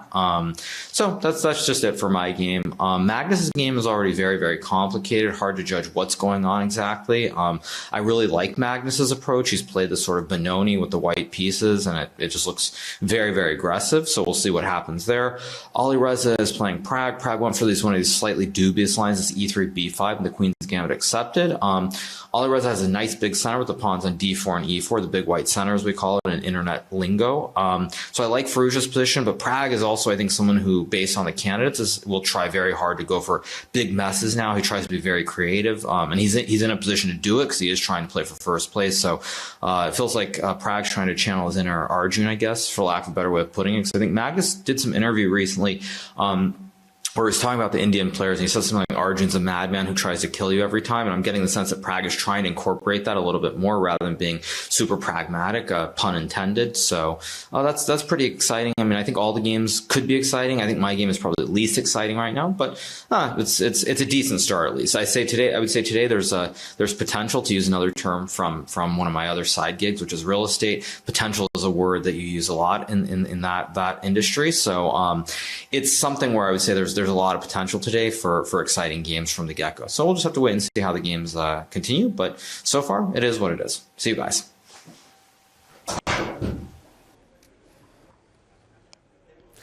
Pragmatic from Prague. There. What can you say about Hikaru Nakamura going to the confessional booth? I mean, I don't know why he doesn't just stay there. He could probably draw the game while streaming from the confessional booth. So maybe we can hook that up. I don't know. Make our job a little easier. But David, your thoughts on his just very open views that he probably plans to steer this game toward a draw, which, lucky for us, it means we have Armageddon. Yeah, it's refreshing, his honesty, because I'm not overly impressed by White's play. It's clear that Hikaru is just playing for a draw at this point, and most likely he will achieve it. But nice to see players admit that rather than say, okay, I made a mistake, and I'm still trying. Also, what was fascinating for me was that he barely calculated that variation that Fabiano mentioned. He was like, okay, this is meant to be dubious, but in practical terms, it's not a rational decision. It's not a practical decision, and I'm just going to steer clear. Anna, it feels like, again, Hikaru in top form, and still feeling confident despite maybe being out-prepared by Fabiano. Yeah, he did admit that the opening choice of Fabi surprised him, and that's the reason why he didn't go for d takes e6, even if he thought that that's why this whole line is dubious, but that he cannot go for it and go against Fabi's preparation. I think he made the right call on that. You don't go against Fabiano's preparation in a crazy sharp line when you are not prepared yourself to be in that position. So very pragmatic decisions by Hikaru, even if it's not what he was hoping for going into the game. I'm sure he was ambitious having the white pieces, but sometimes it happens. Sometimes you are out-prepared and you need to go with something more quiet, something more peaceful. And the Armageddon could still be fireworks and will be fireworks, I think. Agreed. And you just mentioned the only point I was going to add, which is either way, we get Armageddon. And nice shirt. Like, we could talk about your shirt as well. We're talking about my shirt? Yeah, like that's some point to add. I thought, like, oh, well, thank you. I've only just noticed. I didn't see the logo. Yeah, custom shirt there. Oh, where can we get it? You can't. This is only no for me. Massage, no shirt. No, you don't. You can't get one. The perks of being the boss. I'm not gonna lie, and we're not making these available either. I would say sue me, but that's probably not a good idea in this world, so don't do that. Let's move on. And back to the bird's eye view. We've got Queen E2 on the blue board. That was 3 rhymes in a row. Wow. Bird's eye view, Queen E2 on the blue. Maybe we should go to there. It is Magnus Carlsen. I don't know, unless we want to drive this thing in a different direction. I'm curious. I was just checking the clocks. Okay, it looks like he moved a little while ago, so it has been Dingli Ren now thinking for quite a bit. Queen E2, do not sue. You know, there's so much rhyme potential there. Let's just stay away from that. Chess.com lawyers are calling. I was actually going to mention the move Queen E2 earlier as the kind of lazy move that I would play just to slowly improve a piece, keep all of White's options open. But interesting that Magnus spent, what was it, around 20 minutes and then played such a non-committal move. Ding now in the tank for 20 minutes himself. Yeah, it's one of those positions, I think we touched on it earlier, it's so flexible for both sides, kind of highly ambitious for both sides as well, and it's unclear exactly what the plans are for Ding. I wouldn't be surprised if it's a move like bishop to d7 or queen to c7, just because, as Danny mentioned earlier, the knight on c6 is slightly loose. You defend that piece, and then you can start to break out on the queen side with moves like b5, but yeah, it's a matter of taste here, and Ding doesn't look too happy with his position right now. It's a non-committal move with queen e2, but I think the idea is he wants to protect e4 so that the knight on d2 can go to f3, and then he doesn't have to worry about h6. The knight would go to e4, and on a trade, you'd have to take with the pawn, which maybe isn't ideal. And the reason I'm anticipating that is because I think White's ideal, if you could give White 2 moves here, not the cheating 2 moves where you play like knight takes e6 and knight takes queen. I think the 2 moves are knight f3, knight e5. Right, I think if you can establish the knight on e5 quickly, that exchange is likely good for White. Kicking the knight from f6 will accelerate the attack. So I think queen e2 was flexible by design, but also preparing this idea for Magnus, and this is just me making a guess of what the likely plan is to come. But Ding Liren spending some time here, wisely so, I would bet. Yep. The pressure to his king side will be very real here soon. What does he need to do, David? How do you see when White's plan is so clear, as Danny said, knight f3, knight e5, definitely will be coming unless you do something as black. Yeah, it's difficult. I wish I knew. I'm not a huge kind of fan of playing against the Benoni. I'm not brave enough to play with it. I'm not brave enough to play against it. It's one of those types of openings where it's just pure dynamism across the board on both flanks. I'm still inclined to kind of go for quick counterplay on the other flank. It feels like that's the side black should be playing on. Maybe if you want to release the tension, you can play the move h6, immediately ask the white knight what it's doing, and if it retreats to e4, just try to trade off, simplify the equation. But I don't know, it feels like that only helps White's initiative there. So you don't like attacking dynamism. I just... What happened to you? All about the grind, as a Danny. kid? You talk about old man chess, you're all about the grind. What happened to you? Danny, until I was like 23, I thought every game had to end in checkmate. It was like attack, attack, attack with both sides, with white, black. I'd sacrifice everything. Yeah. And then I woke up one morning and decided it's all about the end game. And then you woke up and said, I'm going to become a better chess player than you, Danny. And I stopped playing every game for an attack. So that's what happened to you. Okay, noted. I get it. No, kidding. But yeah, it is going to be scary. Mm-hmm. It's going to be scary for Ding. Knight e4 coming, knight f3 coming. Yeah, watch out for those g4, g5 later. That was earlier mentioned. Yeah, I think it's a good moment, as you mentioned earlier, just for Ding to sit, to ponder for another few minutes, and then launch a plan. Ideally, a way to react against what's coming next from White. Oof, yeah, slow pace for now, but this game's going to explode at some point. Yeah. Let's wait for that point and back up and let Anna Rudolph choose her favorite color. Mm-hmm. And position on the screen.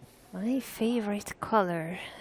The problem is I also need to recall which games have we analyzed recently. Wait. So those are not my favorite colors. It's not like red is my favorite color, and I would really like to go to that board, but we probably should address what's going on in the game between Lei Tingzi and Anna Muzichuk, because we haven't touched on that opening. It's not the most complex or dynamic or exciting of games, but maybe it could be one of those that is heading toward an Armageddon, like Hikaru's game. So if we could just evaluate what happened in the last few moves and who is happier here. Yeah, let's do just that. Just to jump in, there have been some exchanges in the last few turns. Let's do a quick rewind. We only covered the fact that this was a symmetrical English opening. It did actually transpose to what looks like a Tarrasch, with the black pawn on d5. Not a direct transposition, but in terms of the general skeleton of the position. This isolated pawn, maybe feeling a bit uncomfortable about it here. Black defended it first of all, but now gave white an isolated pawn of her own. Knight takes knight, breaking the tension, and bishop takes c3. As Anna mentioned, it does hint to me that she wants to solve her problems here, Anna Muzychuk, by force. And either white will now take back with a pawn, but a structure we actually talked about in a similar position, backward pawn, a potential weakness long term, or white will take back with her bishop. Oh, she actually did take back with a pawn there. I was going to say bishop takes, might have run into the move knight to e4. This is slightly annoying because either the bishop will be captured on c3, or you win a pawn at the cost of your beautiful light squared bishop, and black here will be very happy to plant a bishop looking down at the light squares on the king side. So she's made a really committal decision here, Lei Ting-Jie. Very committal, and I think the same idea that you're showing, David, should also be fine here if you sacrifice the pawn by playing knight e4, because it does get rid of the g2 bishop if white wants to win the pawn. So you either have a beast of a knight in the middle of the board, or you give up your best piece, the fianchetto g2 bishop, win a pawn, but by doing so, black will play bishop e6 and bishop d5. It's an opposite colored bishop position where black has, I think, a lot of compensation, and I normally don't sacrifice pawns. I hope we see this. I have a feeling we might. And it kind of makes me understand why Lei Ting-Jie took with the pawn, because perhaps if you knew this was inevitable, that black was going to play knight e4 and we were going to get this, maybe there's like a rook fc1 going for c4 at some point where the whole point is you might have a better chance of dislodging that light squared bishop from that powerful d5 square in this structure than you would have in the other structure, despite the fact that it did also kind of make your pawns weaker. So most likely result in this position, opposite colored bishops, not a ton of pieces on the board, probably a draw, but it might be fun. If we actually get something like this on the board and we get an attack on the light squares, you never know, right? Magical things can happen here when you lack a bishop around the king. And Anna, she's feeling confident. We mentioned 2 classical wins in a row. That was an interesting stat. She didn't win for 21 classical games throughout the candidates and throughout the beginning of this tournament and earlier. So suddenly, it's like she's a player reborn. I think knight e4 will be seen very quickly and ambitious play. Joby made that point at the top. She said that it was a bit of tale of 2 tournaments right now for Anna Muzychuk, and she's finding her rhythm, and a good call-out. I agree. I think she'll go for knight e4. I agree with you guys that she's ambitious. She has found her form after 21 games going winless and not having a good candidates tournament, which obviously for her and for many of the other competitors here is one of the biggest events they are preparing for. They want to be the challenger of the world champion. So not a good tournament for Anna in Canada, but here I think she's got really good chances. And knight e4, I think it's a prediction. She's going to play it. Maybe I'm getting too deep here, but I wonder, is there some idea where you don't take e4, and that's the other point of b takes c3, that if knight e4, like bishop f4, and if bishop f5, you have c4? I don't know if it works tactically, but the whole point is to try to undermine the protection of the knight and laugh in the... Oh, look at that. Computer thinks I'm all right. Nice. One idea there. So I was just trying to unpack why Lei Ting-Jie might have gone for that. Okay. Well, undermining the knight is the other option. We might still get a position that's roughly equal for both sides, but... Speaking of roughly equal for both sides, we haven't actually completed our around the horn process. Yeah, there's one game we haven't touched on, and let's do it right now. It is the battle between Alireza Firouzja and Praggnanandhaa Rameshbabu. Prag was leading the tournament after a few rounds. If you missed it, where were you in the early rounds? We needed you, and you weren't here. Sorry, that is not too far. But you're here now, and that's what matters. And we got to take a look right now at Firouzja versus Prag. Let's do it. Maybe Prag is in the confessional booth. Anna, what do you think? I hope he is. We love to hear his thoughts. And he even had a moment a few rounds ago where he discovered a line in his calculation. It hit him in the confessional booth. So it actually was this moment of realization and enlightenment that a line that he thought was okay against Hikaru Nakamura, in fact, wasn't okay. And he noticed it as he was talking about it in the confessional. We discussed this already, like how useful it seems to be that you can speak your mind, you can express your thoughts in words, and we saw how it actually is like sometimes the way for them to discover something even deeper than what they thought of the line or calculation, the analysis they had in mind. Yeah, it's really nice to see players like Pragg go into the confessional, even if he was struggling like he was the other day against Hikaru. This position, however, I don't think will go from the start. This game began life as a Queen's Gambit accepted, but this current position, there's a tactic in the air, and I wonder whether Alireza is going to go for it. A lot of calculation might be required. Loose pieces drop off, as they say, loose pawns drop off, and here White can target both of them. There's a knight on c6. There's a pawn on h7 that's only defended once. If you start with the move queen to c2, you might well just walk into a knight jump. I'm expecting the move knight to b4 here, attacking the white queen and attacking the white bishop. You can win a pawn temporarily, but you better be careful that your bishop doesn't get trapped here. I wonder whether the move g6 will be played. Maybe there's something even stronger, but here White would be forced to sacrifice his bishop for some pawns, so this needs to be evaluated. I was going to say, if you do flip the move order in the game position, not only is queen c2 available, attacking this, but tactics often work in two different orders, one often stronger than the other. Bishop takes h7, I'm wondering about as well, with a check, luring the king out, and now queen c2 check, hits the king, hits the knight, wins a pawn. And this would be the position Alireza has to evaluate. But it's still wild, even if he gets it, right? You win the pawn, but who's better here? Right? Yeah. Black has the bishop pair.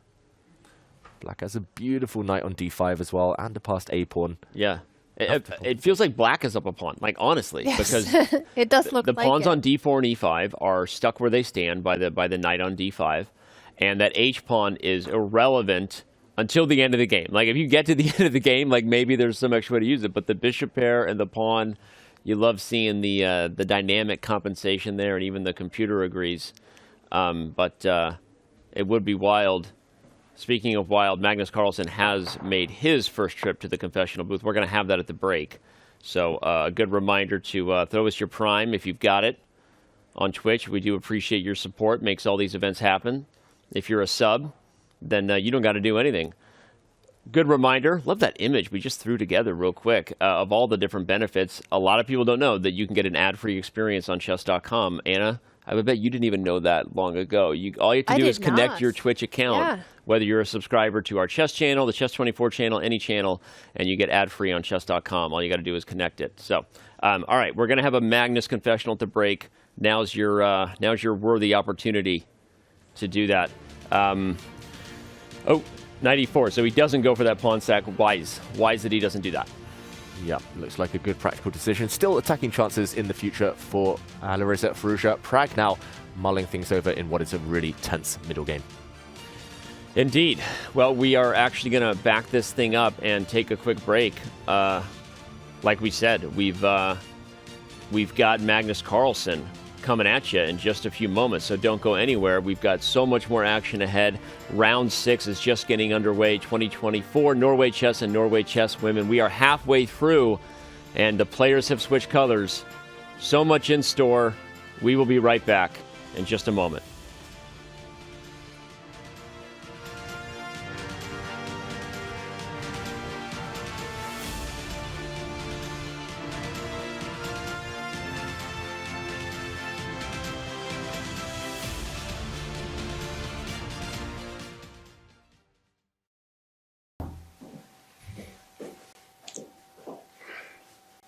I think an expression that's been used quite a lot in chess is that it's a good Benoni, but it's still a Benoni. That's kind of how I feel right now, that I feel like I've gotten a pretty good version of everything, and it feels like there are a lot of tempting moves, but I'm not quite sure I'm actually like close to being better still. But you know, he's thinking a bit, so that's promising. But apart from that, I'm not so sure. But we got ourselves a double-edged position, and that's really all I wanted.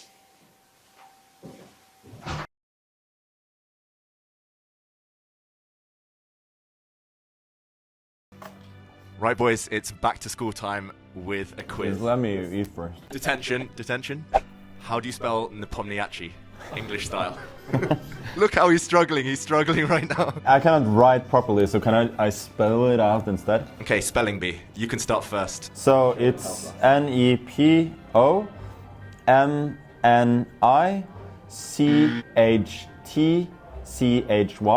Isn't there no A after I? A Nepomniachtchi, right? Yeah. Nepomniachtchi. Yeah, but I wrote this A. But you didn't say it. Okay, so but I just said it wrong. Just because I cannot speak, it doesn't mean that I'm wrong. First he was telling us not to trust his writing, then is not to trust his talking. No, you have to do like in the spelling bee. Nepomniachtchi. Nepomniachtchi. Nepomniachtchi. Yes! Okay, I will show perhaps. Never in doubt, never in doubt.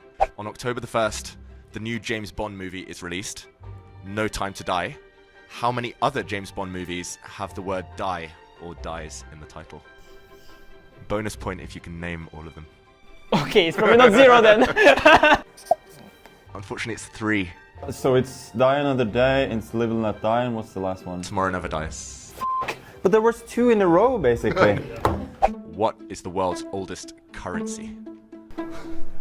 Some kind of krona, whatever. Magnus. Salt. I don't have one. Okay. Because that's where salary comes from, because they used to give you your salary in salt. So that was the first. You have a currency, yeah?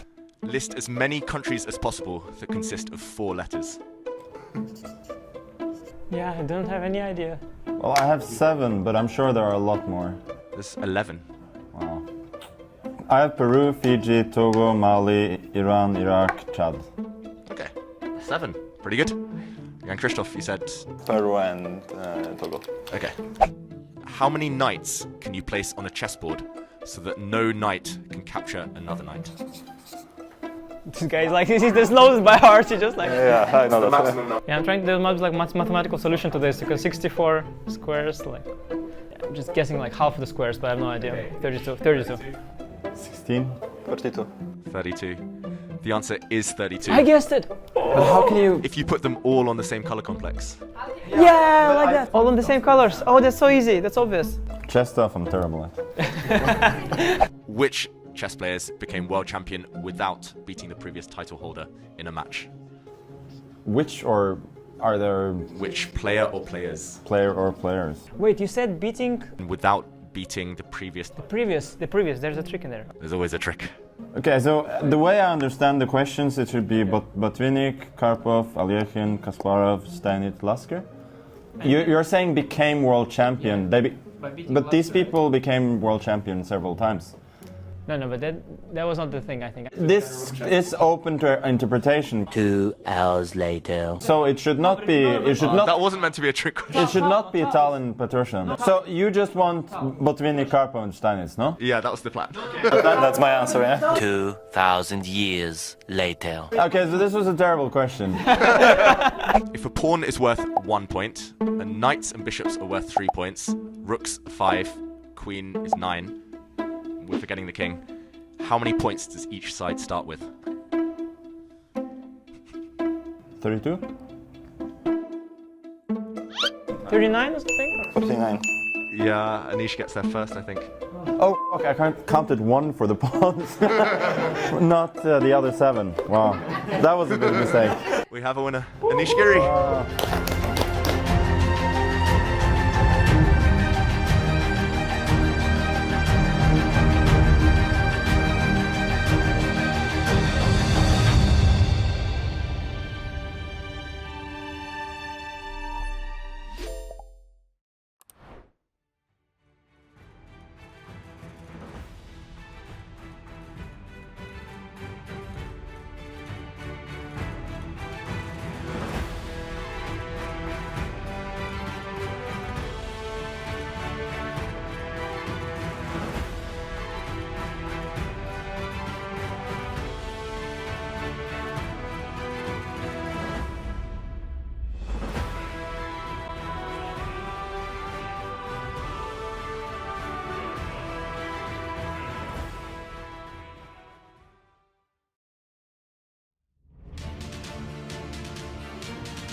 We are back with round 6 here. Norway Chess women. We saw Magnus Carlsen at the break.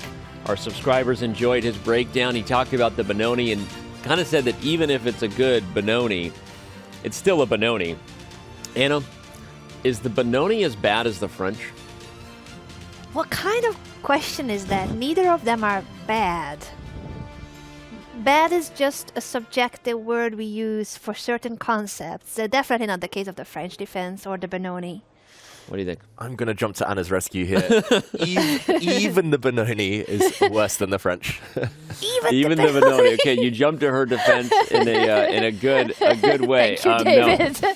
Jokes aside, the Benoni position Magnus is getting is unique, really, and I think his position is looking pretty good overall. We'll head into the bird's eye view first, remind you of where we sit.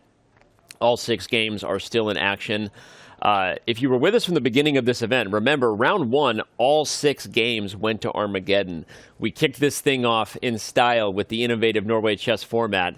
Now that we are in the back half of the event, round 6 means that the players are facing off yet again. They've switched colors. I don't think we're going to get all 6 games in Armageddon today, but stranger things have happened. And your thoughts? We're getting action there. We're getting several moves. Ding Liren expanding on the queen side, which is what black has to do there. Magnus yet to really give us an answer on the knights, but he has played g4. Super aggressive stuff. So I say we jump right back in there after the Magnus Confessional. Yeah, let's do that. Just a quick mention as well to Nakamura against Caruana, which looks like it's about to fizzle out, potentially a draw in the next few minutes. But we'll break that one down when it comes. We'll also see the Armageddon when it comes. Let's figure out what Magnus was discussing during his confessional. The Benoni is, the meaning at least, is son of sorrow for the opening. Oh. And really? It's a sorrowful opening. Yeah, that's what it means. I didn't know. I thought everyone knew that. No? I thought you just made it up. I just knew it rhymed with baloney, and I always said the Benoni is baloney. Wow. I mean, it is, but Son it's a true fact. Sorrow. It's a true fact. Son of sorrow, the Benoni. And I'm not sure exactly why it's called that. I know that it often leads to sorrowful positions. And right now, let's recap the last 3 moves that have occurred since we were last here. Ding mulling over his next turn. We saw the move Queen E2 earlier. Queen C7 was one of our predictions. Black needs to create some counterplay and fast. Black is lacking an active plan, so B5 was next to come.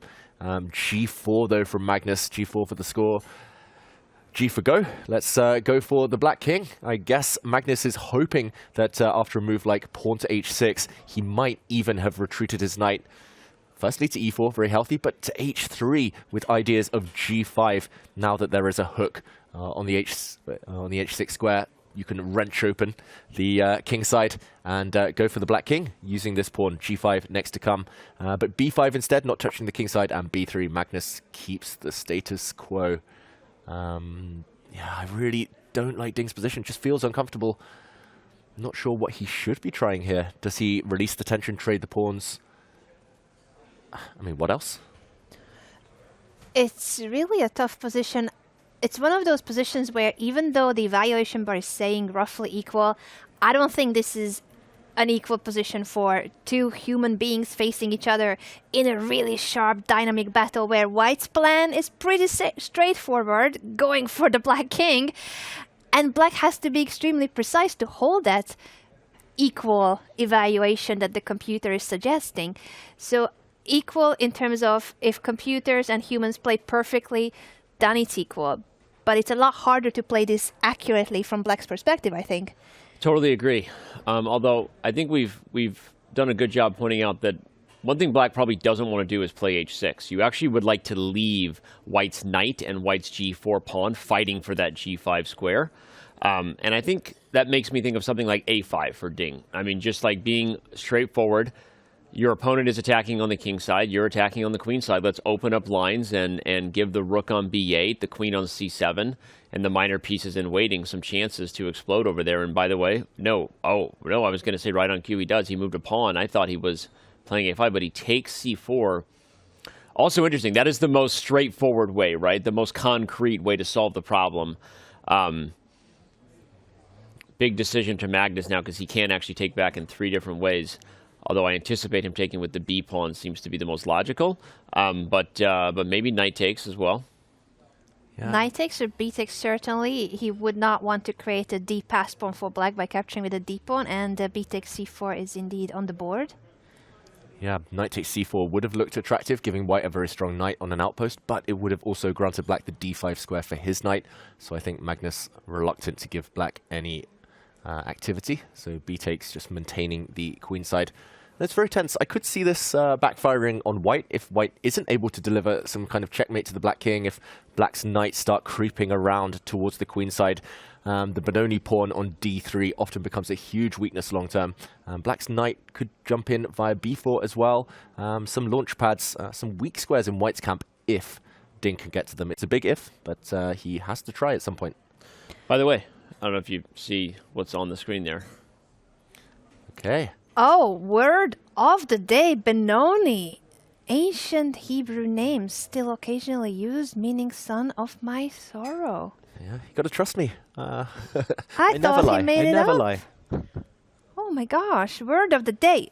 You gotta tell people what to do with the word of the day. Word of the day, you gotta use it on social media in a funny way. You know I love GIFs and Photoshop contests. We'll give away some diamond memberships. But yeah, word of the day, it's an educational show. So at least if you leave saying, I hate those commentators, I did learn something.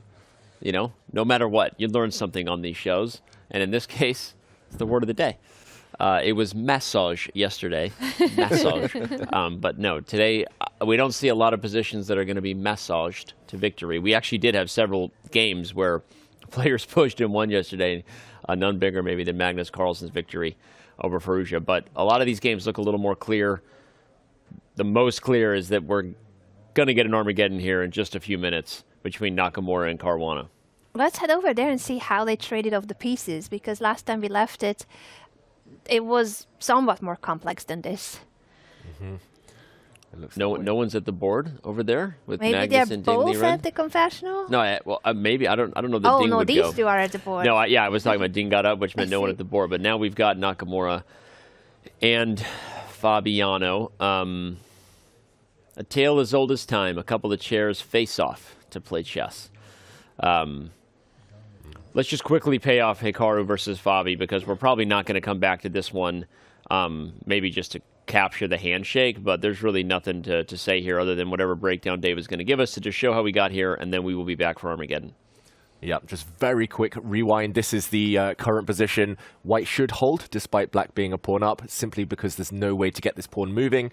It can always be targeted by a second rook.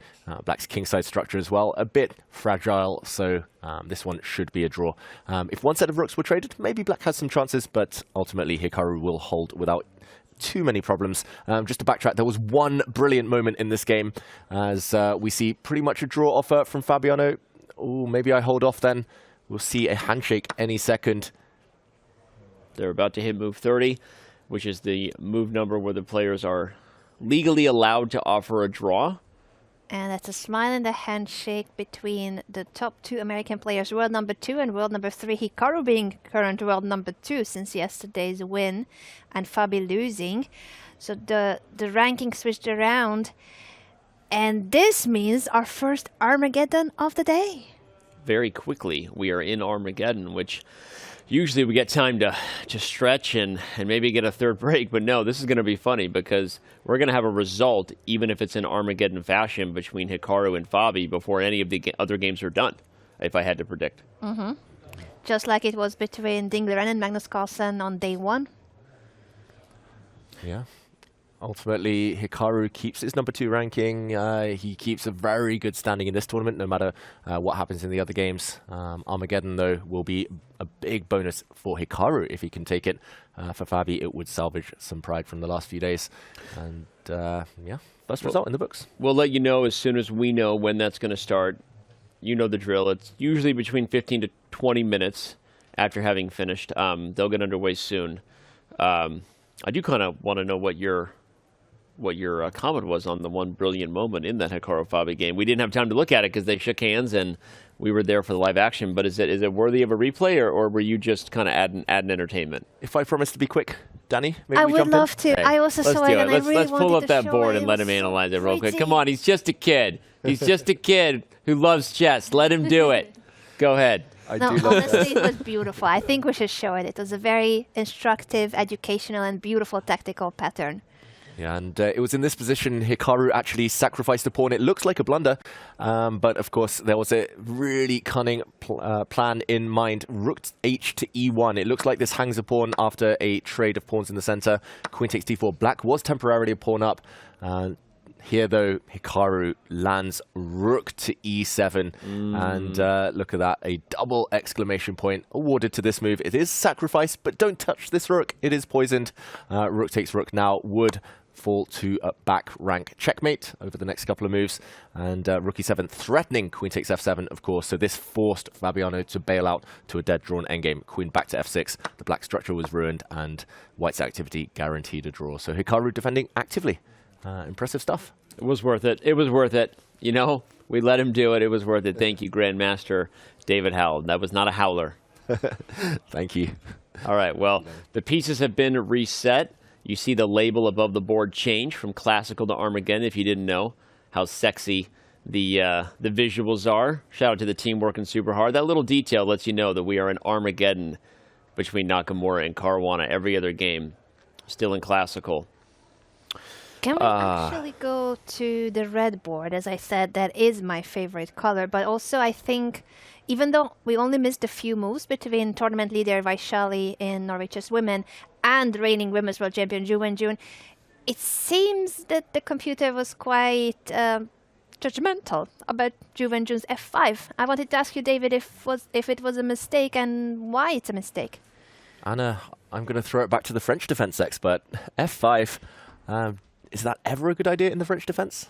Well, usually when you play f5 in the French defense, it's quite desperate. It's to avoid that you're getting checkmated, because what you would like to do in the French defense is to push that pawn only one square, f6, so you are trying to get rid of that central pawn.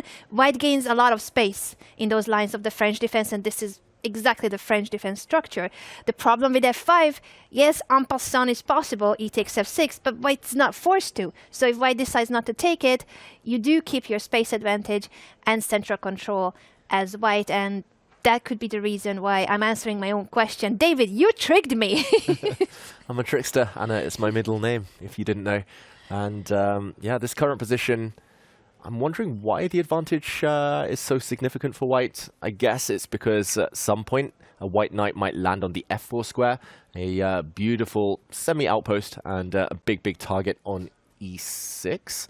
I'm wondering whether you kind of start with moves like bishop g5, just harassing the black queen here, whether you just keep pushing h5. It is a bit uncomfortable, like you said, now that it's impossible to challenge white's beautiful pawn center. Wenjun holds positions like this a lot, though. It's going to be, you know, the computer's favorite to be white. The space is there, so the eval will stay. The bar will stay in white's favor, I think, comfortably, outside of a blunder.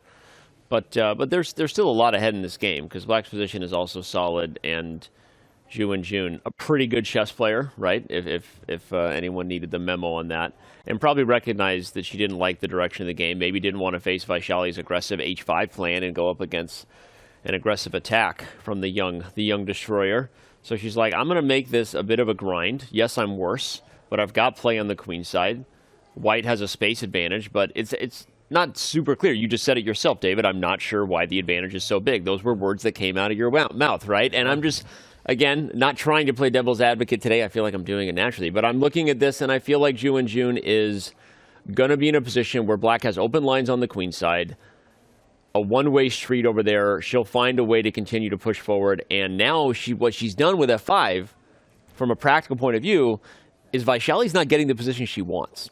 Vaishali wanted something different when you played h4. She wanted an attack on that side of the board. And so I'm just saying that I think she knows exactly what she was doing with that move. Even if white's better, this is going to get into a different type of affair than it would have been. I can't believe you've just defended the French defense, by the way. Was it? That was beautiful. Now you tricked me. Oh my God. Danny can claim it was a Sicilian, technically. It was. Technically, it's fine. But yeah, classy move from Wenjun, though. Knight a4, I just want to say, trading off pieces when she's cramped. By the way, we didn't actually mention it, but until move 9, this was actually a repeat of one of Vaishali's games from the candidates versus Garashkina. Uh-huh. So she was prepared. Well, we've been saying it all event. She's very well prepared right now and bringing prep from the candidates to the table this time, literally. So surely Wenjun is aware of that game, and we are now headed down a different road. Yeah, and Vaishali, big decision whether to trade knights or not. The more pieces that come off the board, the happier black will likely be.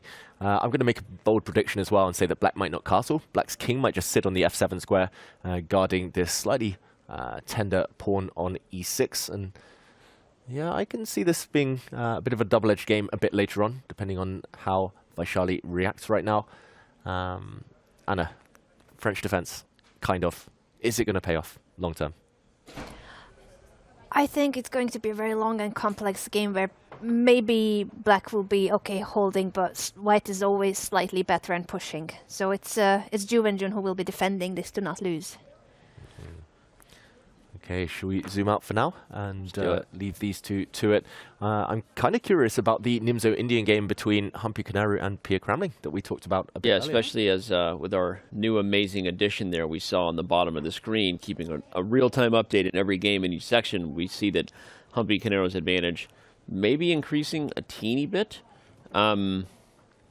These are usually the way you don't want the Nimzo to go for black, speaking from unfortunate experience. When you start seeing your pieces wrestle for squares and having to play f6, it doesn't feel great. At the same time, if you can get white to play d5 or even take on e5, when the knights get their opportunity, they will re-maneuver, they will wiggle back to squares like c5 and d4, whether the knight on c7 goes e6 or a6.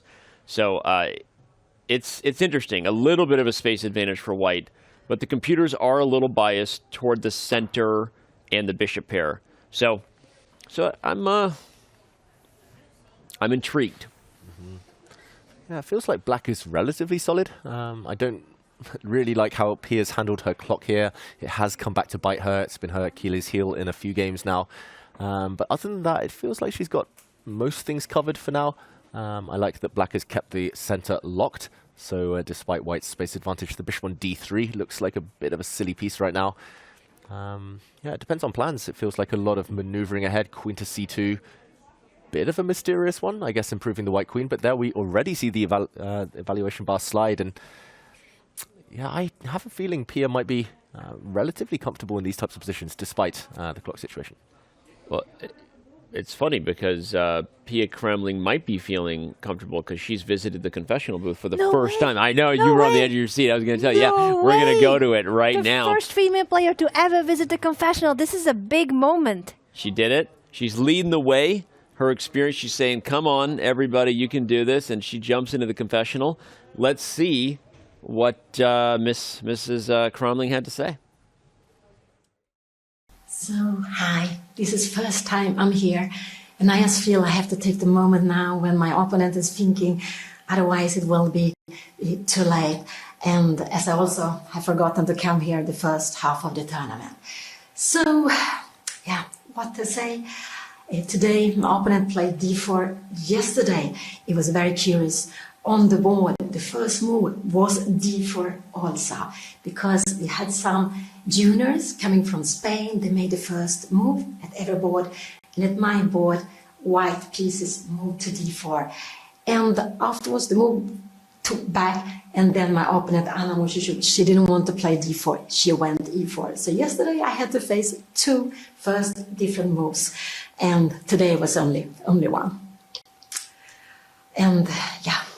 So I'm going back to fight.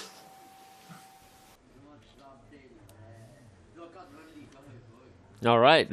She said she forgot to visit in the first half. Maybe that's a sign of things to come then. A very, very quick visit from Pia here in the But it's a big step. It's a big step because no one from Norway Chess women have visited so far up to now. Until Pia visited the confessional booth, there were no female players doing so. So this could be the start. Hopefully it will create a trend. We love to see their thoughts. We love to see them in the confessional. It's such a unique aspect of this tournament that you get to hear from the players during the game what they are thinking. And I hope that Pia will show the way, lead the way for the rest of the participants. And I'm sure that Anna Cramling, streaming on her channel, covering her mom's game will be replaying this video and analyzing what her mom said. Yeah, she's a groundbreaker. She's a pioneer, Pia Cramling, jumping in for the first time. Yeah, so many fans. Yeah, such a classy player, such a classy person, and I love how her last words, "I'm going back to fight." This is going to be a real scrap, and I think we all want to see her kind of correct her form over the last few days, Danny. Yeah, we all do, and she is a pioneer. I was going to say it was the first bad pun you had of the day, but I'm gonna bail you out and double down on it. No, I mean, she was the #1 rated player in the world in 1984, the top woman player, and she is a pioneer, literally, and a trailblazer for women in chess. And it's funny, talking with her and her husband and Anna at dinner a couple nights ago, it's funny to see, because she loves being here, but she also, as I kept trying to talk to her about her games and her experience, all she wanted to talk about was Anna. And she kept talking about how funny it's become, because she was very well known in the world of chess and considered a pioneer and you know, admired by any women in the game, especially who knew her, and everyone. But really now she gets stopped in airports where people go, "Wait, aren't you Anna's mom? Are you Anna's mom?" And so she's become famous because Anna Cramling has been covering her games and tournaments. So now she's actually probably experiencing more attention at this time in her career than she ever has. And it's really funny just how the world of content works. And anyway, she was just very excited and proud of her daughter, and that's all she wanted to talk about. Oh, that is so sweet, so amazing. Can I drop a teaser? Can I drop a tiny piece of information? Do it. Anna Cramling may have taken a lie detector test and might have responded to a question that suggests that she had to pick what's a bigger achievement, her mom becoming a grandmaster at the time where there were very few women having the title, or Anna herself reaching 1 million loyal followers on YouTube. Which one is a bigger achievement? What do you think she answered? And is it true that she took a lie detector test? Yes, it is true. It is true. And was it against me? Is it an Anna versus Anna? Am I just teasing this whole thing and hoping that it will be out on YouTube soon? How soon? Team's kind of busy with Norway Chess, but it'll get out. And I want to know what she answered to, because I wasn't there, so I want to see what the answer was. But all right, well, let's go back to the bird's eye view and get an idea of what's going on in the other games. We're moments away from Hikaru Nakamura throwing down against Fabiano Caruana in Armageddon, so that'll be fun and keep us on the edge of our seats. What's great about Armageddon early in the round is we get to dive into some wild chess, and maybe then by the time we come back to some of these games, we're just in wild territory for the rest of the day. So. But David, you get to choose now where we going. We see a few more moves between Magnus Carlsen and Liren. I think that's the one, Danny. There has been a questionable decision from Liren on just the last turn, at least objectively, according to our Silicon friends, our all-seeing engines. Bishop to b7 granted a question mark, and I wonder why. It looks very logical, Anna, planting the bishop on the long diagonal. Potentially, ideally, kind of long-term, trying to trade off for White's beautiful bishop. But why could that be a mistake? Why is it a mistake? Is it that the rook is getting very, very awkward on b6, not having much space, and you can attack this rook with c5? Does look tempting, right? Running out of squares. I guess the black rook could still sidestep, but maybe not the best kind of long-term file to sit on. It looks like maybe Magnus should be going for this rook, at least to destabilize it, or maybe he'll keep that in his pocket. I think his last couple of moves, Magnus have suggested that he really wants to play f5 to go for the black king. We've talked about it for a while now. Magnus stepped back a knight to the e4 square on the last turn, so now f5 looks more viable. Maybe even g5, followed by very typical ideas of kind of bringing the white queen in, maybe a rook lift towards the king side, but it's all a matter of timing here. I think from a human point of view here, Danny, bishop b7, just healthy, logical. Yeah, logical from a human point of view. I like the plan you highlighted, though, with g5 and the idea of coming in with queen h5.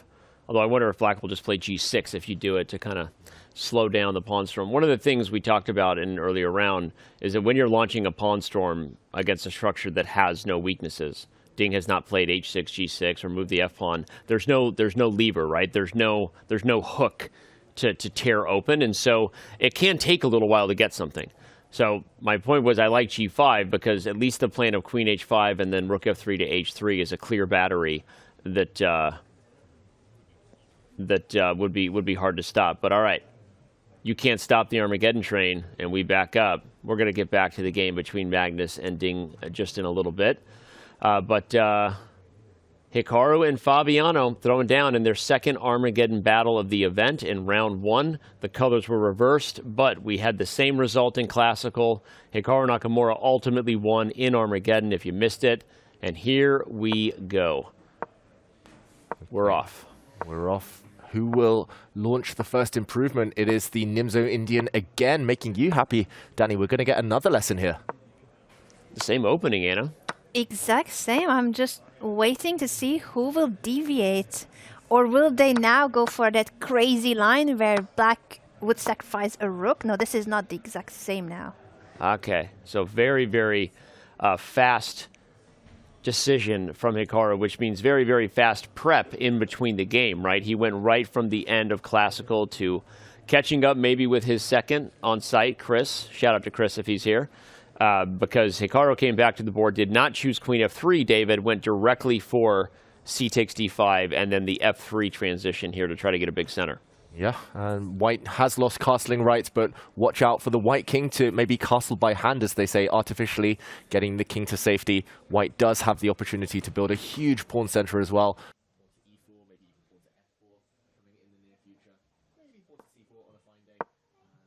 Okay, first though, Fabiano is trying to trade off the queens, seeking safety in an endgame.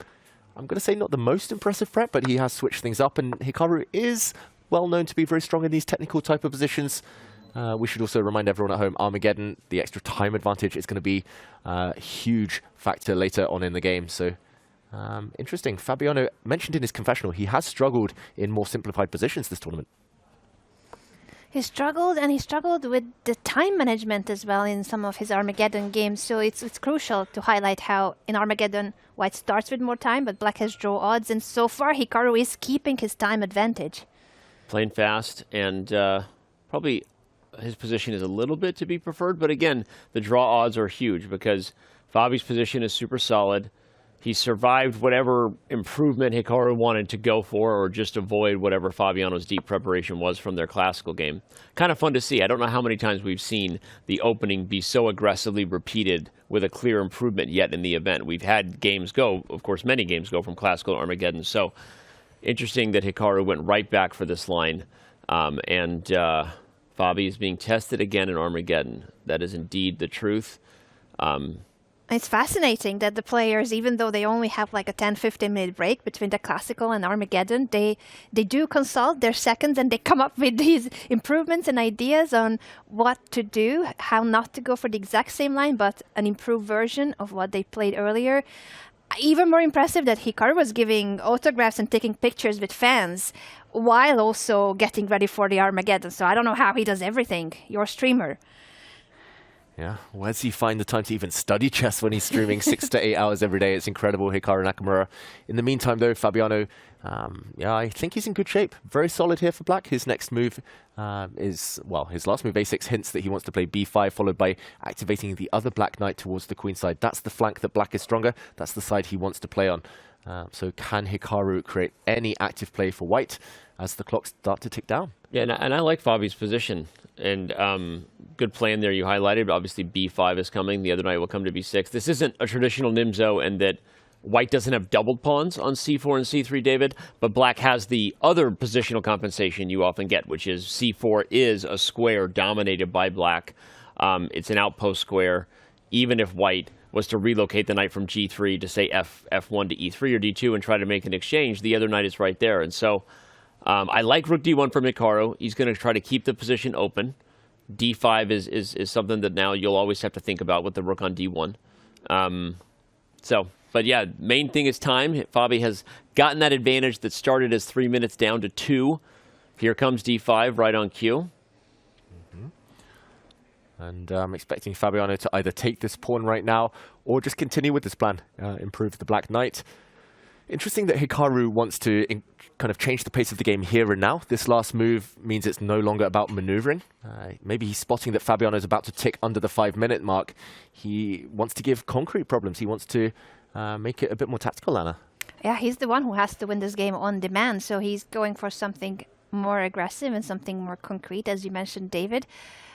But I really like this for black. I always like knight maneuvers, so I think I'm biased here. I do like the knight outpost on c4, and that you're backing it up with the other knight that could then jump to a4 to attack the c3 pawn and threaten a fork. Of course, Hikaru is not in any danger, but he's also the one who has to play this game for a win, so he needs more than being okay. Yeah, no, it's a great point. I'm liking Fabi's chances here. Love the threat of knight a4, and yeah, I mean, the time advantage is going away fast. We've seen white score super well in Armageddon overall, but in round 1, remember, it was 4-2 in favor of black. So the round 6 mirror of the same situation, could that spell a good round for black in Armageddon? I don't know. I'm just making an observation. It was the last time, I believe, in the event that black had a plus score in Armageddon. True. At the very beginning, and now it's the same players facing the same opponents with colors reversed. So that Armageddon was won by Hikaru holding a draw against Fabiano, and now it's Fabiano with the draws with the black pieces. But look at this. Oh. Yeah. A mistake maybe from Hikaru, a question mark given to his last move, and the black knight could have jumped in, creating some serious threats.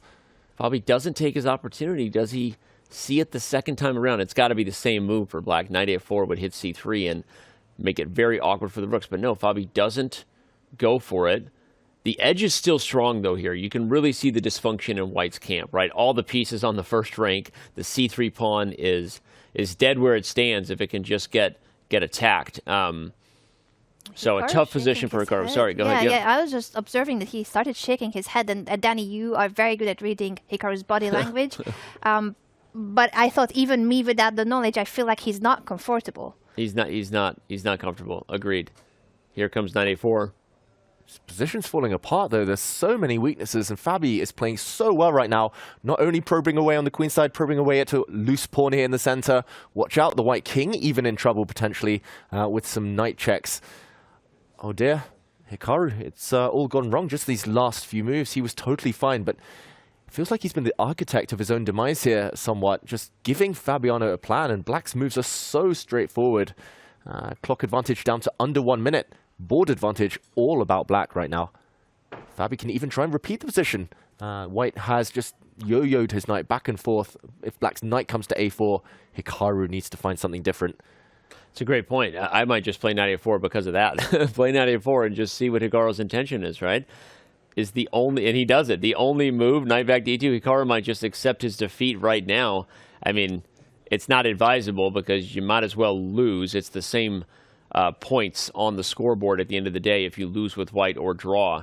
Remember, we talked about the time. It is 10 minutes to start and 7 for white, 7 minutes for black. But the score, no matter what, even if you lose, you at least get a point. The winner gets 1.5 points. So, okay, Hikaru does do something different, but that was interesting. Yeah, it looks like Fabiano giving a check now. There is a pin on the F-file, so at the very minimum, black could pick up a pawn in the center right now. The white E-pawn not actually defended here. Does he get greedy? No, Fabiano just keeps the tension. Looking beautiful for those black knights. Stallions. Yes, an incredible position to have the knight outpost on c4 and also really strong a beast on d3. He simply plays rook to d5 with the idea of doubling rooks on the next move, improving with every single move. He's improving his pieces slightly but surely and confidently, where in a position where white doesn't really have the same kind of luxury that you can just go and improve your pieces and improve your position. It's a nightmare Nimzo for white without the light square bishop. Now Fabi going to take the most concrete solution. He takes c1, enters with rook d2. He's winning the a2 pawn at the end of this line. That's a material advantage, the first one of the game. It does give Hikaru a little bit of life over here. If Hikaru can get the knight to e4, maybe f5 is on the agenda now. Yeah, knight comes into e4. The one thing in Hikaru's favor is the clock, and we all remember Fabiano's catastrophe against Firouzja when he was totally dominant, totally winning in an Armageddon, but then lost control. So will lightning strike twice? Will the clock play a factor? This is Hikaru in hustle mode, pretty much.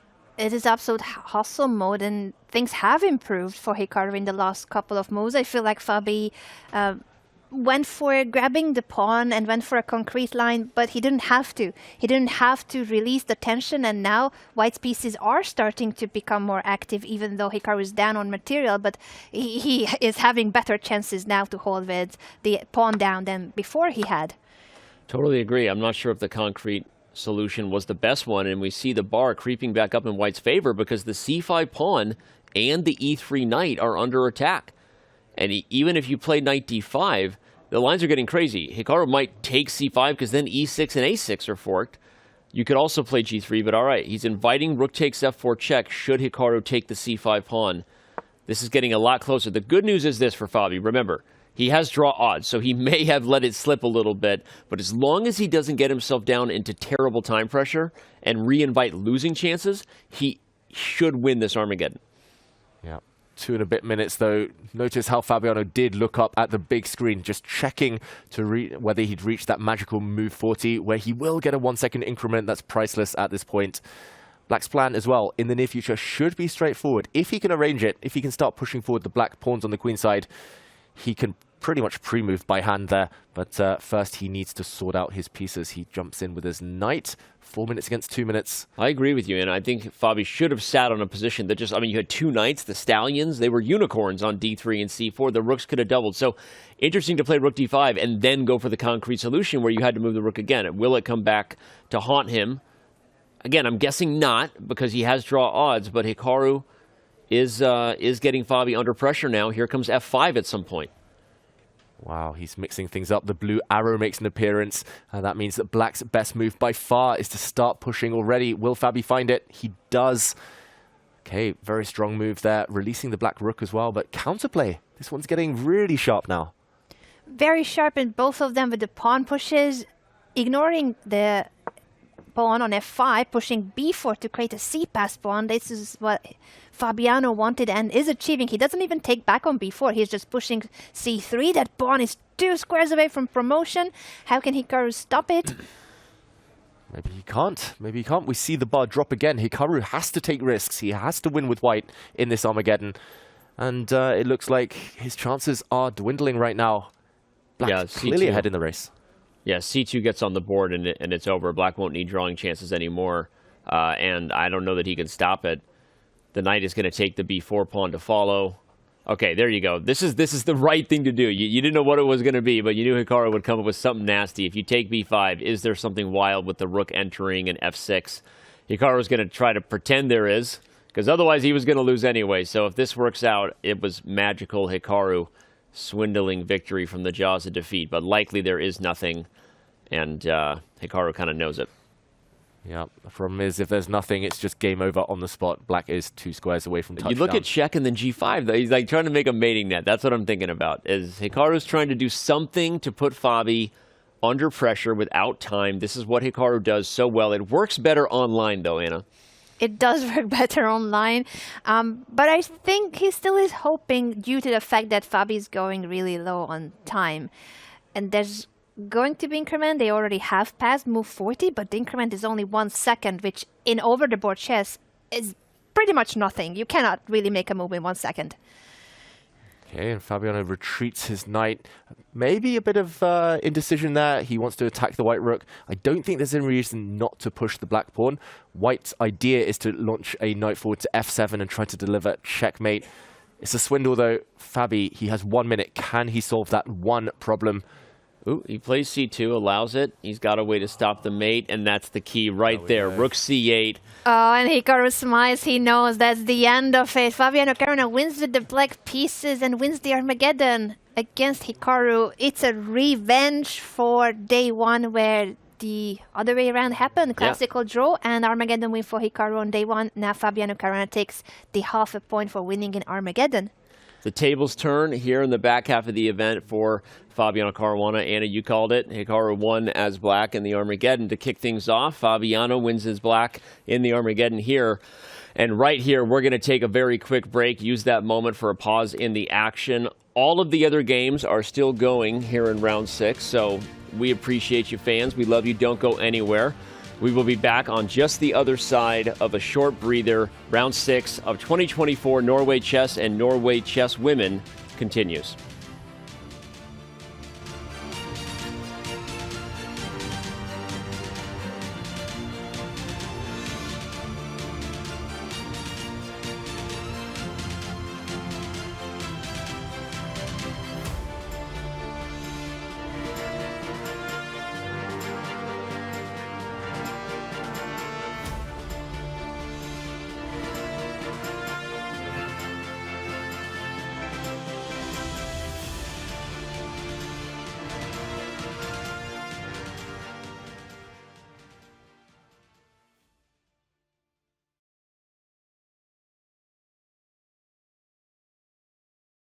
Magnus, do you ever regret walking away from the Classical World Championship? Not ever is hard to say, but I would say that overall, I don't regret it. Yeah, that's the truth. Okay. Good. Just checking. Just checking. Regardless of who wins the candidates tournament coming up, do you think Ding will successfully defend his title? No. He's telling the truth. Okay, controversial.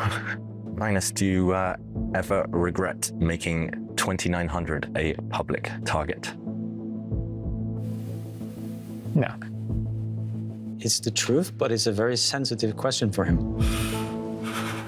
Okay, touched a nerve.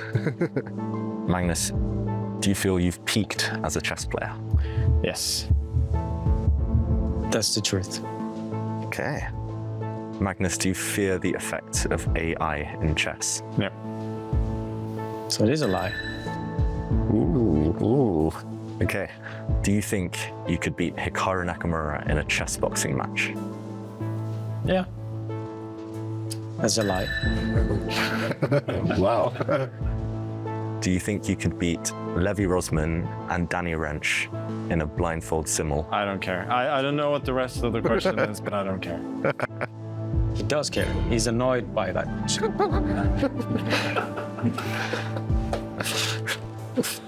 Okay. Have you ever played a competitive game while drunk? Yes. He's telling the truth. Do you think Chess 960 will ever match the popularity of classical chess? No. He's telling the truth, but there's more to that. Okay. But you hope it might?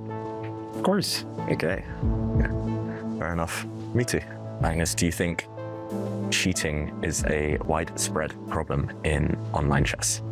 Yes. Yes, he's very sure about that. How about over-the-board chess? I'm not sure. He's telling the truth. Okay. Have you ever cried after a game of chess? Yes, many times. He's telling the truth. Yeah. Just out of curiosity, when was the most recent time? Probably the last time I can remember was the London candidates in 2013. Yeah, seems like Truth. Okay, nice.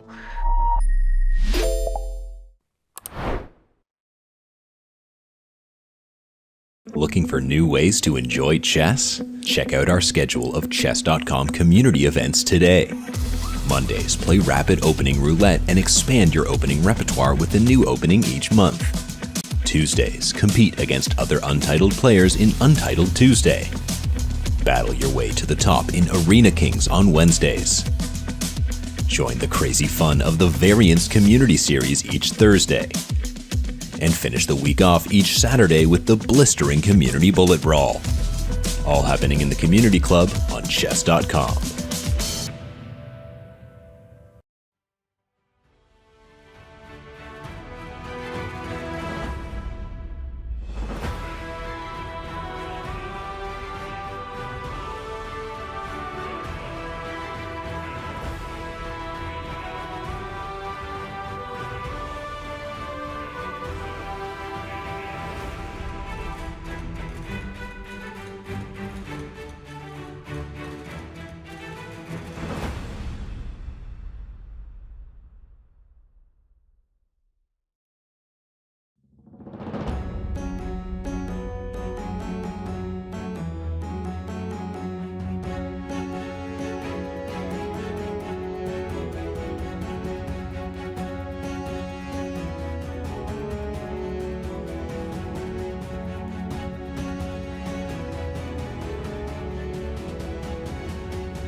We just had our first Armageddon of the day. Will there be more? We don't know. Welcome back to round 6 of 2024 Norway Chess and Norway Chess Women. Ultimately, Fabiano Caruana gets it done, team, with the black pieces. He gets revenge, if you will, from round 1. With me here, Grandmaster David Howell and International Master Anna Rudolph. Yeah, Fabi's got to be feeling pretty good about what happened there, right? He held his wits, kept his nerves in the speed chess battle that went down there in the final moments. Yeah, I fully agree with you. He must be feeling really good about how the classical went, his preparation. He out-prepared someone who has come to this tournament being the best prepared player in the open section. We thought Hikaru's preparation was always spot on and predicting what the opponent was going to do. He did that really well in every other game, except for today, perhaps, where Fabiano surprised Hikaru, and while Hikaru knew that there's this critical line with pawn takes e6, he didn't dare to go for it because it's not what he prepared, and he was just he decided then to go for a draw. Talk about that a little bit, David, with the prep, right? Because we were applauding Hikaru's prep, and now this is the first game we've seen in a long time where maybe Hikaru got out-prepped not once, but twice, actually, if you include Armageddon. Yeah, that's right. The first real-time questions could be asked. I'm not really sure it was Hikaru's style. The first time, it was so forcing, so direct, and Fabiano's moves were easy after Fabi got the prep in.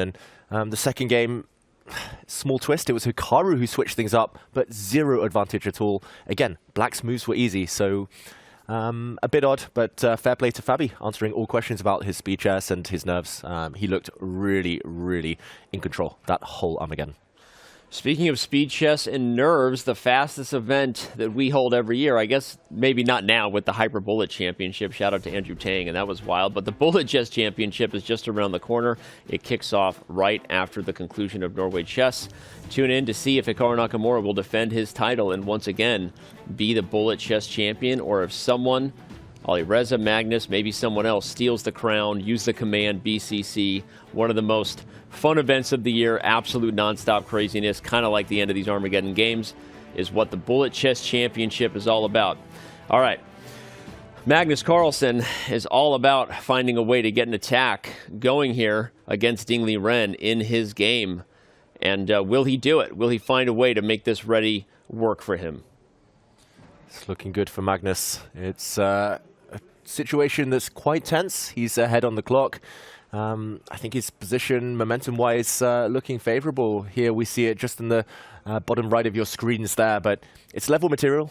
We talk about the bishop pair at most levels. It might be a negligible factor, but here it could potentially play a key role. White's light squared control, White's light squared bishop, just unrivaled right now. And Ding is solid. He's got everything protected, but can he hold forever? I didn't see any real active plans for black. How to break through? That's the big question for Magnus. How to break through? Is there anything concrete, or does he need to prepare his position further? What do you do, David, in a situation like this? What does a grandmaster think about? Grandmaster move, King H1. I love it. And that's the kind of moves I think of, but then when I think of it, I don't think it is a grandmaster move. It's just an Anna doesn't know what to do move. Hey. You know, it's funny. Sometimes our best and worst chess are very close to each other, and they're not far apart. No, but King H1 actually makes a lot of sense. You get the king out of a discovered check potential, and you clear the G1 square for the rook to start barreling down on the G7 pawn. So I couldn't tell if David was joking at first, but then the more I looked at it, the more I agreed that King H1 makes a lot of sense. I mean, it's what I would play in a bullet game, Danny. Now you've convinced me. I can't wait for the Bullet Chess Championship, but King H1, it's one of those moves you save yourself so much calculation in future. You don't change anything because long-term you're doing great anyway. There's actually a threat. Queen takes d4. The reason I suggested King H1 is because Queen takes d4 right now. For anyone wondering at home, that's not a loose pawn. That would actually blunder a queen. Bota's Gambit. Bota's Gambit. No, don't do it. This would land in a skewer, the white king on a vulnerable dark square diagonal. So shuffling it into the corner, not only positionally desirable, but coming with a threat as well. That's the dream, really. It's funny because I know this looks bad for Liren, and we've highlighted a clear plan, but he has managed to create a very solid hold over the dark squares, right? He's dominating the control of the middle of the board on the dark squares. Of course, if we ever see a trade on e5, that'll be an opposite code bishop position where he's comfy there. So as long as d4 doesn't just fall off in some tactical sequence where you lose sight of it. By the way, the Grandmaster move, grind like a Grandmaster. Shout out, shameless plug there for David and Magnus's course there. But it is true. Unless you lose the d4 pawn, you do have a grip, right? Magnus immediately threatens to take it. Maybe it's harder to defend it than I'm initially appreciating, but if Ding Liren can solve that problem, the dark squares are dominated, and he plays queen c5. Yep. I know Magnus too well. King h1 was always going to happen. The bar did drop slightly. I was curious why, but okay, Ding protects his pawn. You often say, Danny, that we're playing checkers, they're playing chess. It looks like Ding's playing checkers, everything on dark squares. He's going to play king h8 in the near future. And h6 to Maybe complete the h6. checkers. No, please don't. That's such a weakening move. Yeah, but interesting, this light squared versus dark squared strategy. It's unclear which one is going to pay off. If you can do things like double rooks on the g file and then just imaginary chess, grab that bishop on g2 and put it on d5, right? Just like leapfrog above the queen, then this is just phenomenal, right, for white. And there will be an attack that will probably become hard to stop. But it's not so simple for Magnus to coordinate and bring that pressure. I think you're spot on with that observation, Danny, because the computer wants to drop the queen back to e2 so that then the bishop can appear on d5 and then you have the g5 for your rooks. He clearly needs to regroup his pieces. Okay, there you go. Logic. That's exactly how top players think, Danny. They see where they want their pieces. This bishop could be improved. It looks great, but on d5 is clearly its ideal home, and the players, they manipulate tactics, move orders in order to kind of achieve their goals. So, did you just say I had potential there? I mean, I think you fulfilled some of it. Gave me one of those looks. You haven't given me that look all day. So just Danny, now. I've been reserving it for the special moments. Queen e2. Oh, these two. You suggested it, Anna. You complete the... you complete it. Together, we're a team. It's not my credit, though. This was the engine, but I do see the idea and I do love it. I would have played king h1. That's up to where I thought that's what I would have played. The rest is, it is logical. Once you see the move, queen e2, it is really logical that sometimes you need to retreat to then launch your attack, regroup your pieces, have the bishop where it should be on d5, double the rooks on the g file, and then what can Ding Liren do? Well, but speaking of launching an attack, Ding Liren has got to be thinking about rook f to b8. I mean, there's got to be counterplay here, or you're just a sitting duck, and Magnus will complete the maneuvers we've discussed, and here he goes. Oh, no, you're analyzing. Okay, sorry. You got me excited. Apparently, that's not a good move. Why is that a blunder? I'm wondering, there are actually threats in the air. I don't see why exactly this is a blunder, but... Okay, I'm going to try to set up some sneaky checkmates. Rook g1, I'm not sure this is the exact right way to go, but rook b2. If the white queen lands on a square like h5, not only do we double up on the g-file, but for example, if black tries to double on the second rank, rook g3, we're threatening nasty checkmates. Oh, that's so beautiful. It's a puzzle rush. Black plays rook 8 to b2. Let's do it. And then you have, the puzzle rush says go.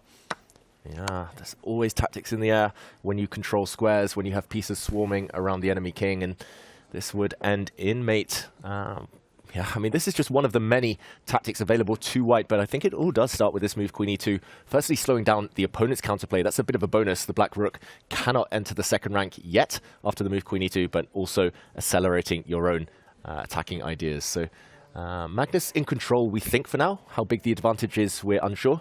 Ding will no doubt defend better than we did in that variation. But yeah, let's maybe leave Magnus to ponder over how to improve his pieces, Anna. Yeah, let's do that. And I think he will play queen e2. I think it's a very Magnus-esque move, an idea to regroup your pieces, maneuver them to better positions, and improve that g2 bishop to then improve the rooks. Well, let's back up to the bird's eye view while we wait for Magnus to show us what he's going to do. Will he play queen e2? Another look in the playing hall. You see a full crowd today, like we said, both Saturday and Sunday on the weekend. There's been a lot of people here. It's awesome. The energy in the building is amazing. Remember, we got a Guinness World Record attempt going downstairs with a constantly live mic, by the way, for any fans curious. If you walk by, your voice might be on Twitch. So be careful. But right now, we're gonna back up and be joined by a guy who just won his game in Armageddon, reverses the score of the first round, Fabiano. Hikaru took the game to Armageddon, beat you as black. You got the job done. Were you surprised that Hikaru went right back for that Nimzo today? Not too surprised, because I thought, well, it's sort of a fighting line. So even if like black equalizes, you still get a pretty tough fight. So it's not a bad idea for white and Armageddon to go for that. And he kind of knew, like, he had some information. If he just totally switches gears, then he has no information on what I want to do. And it might just, like, peter out if I surprise him again. So it made a lot of sense to go for it.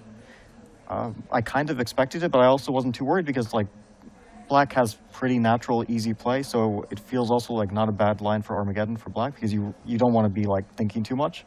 And black's moves are all like based on light squares, so the moves come pretty naturally. Huh.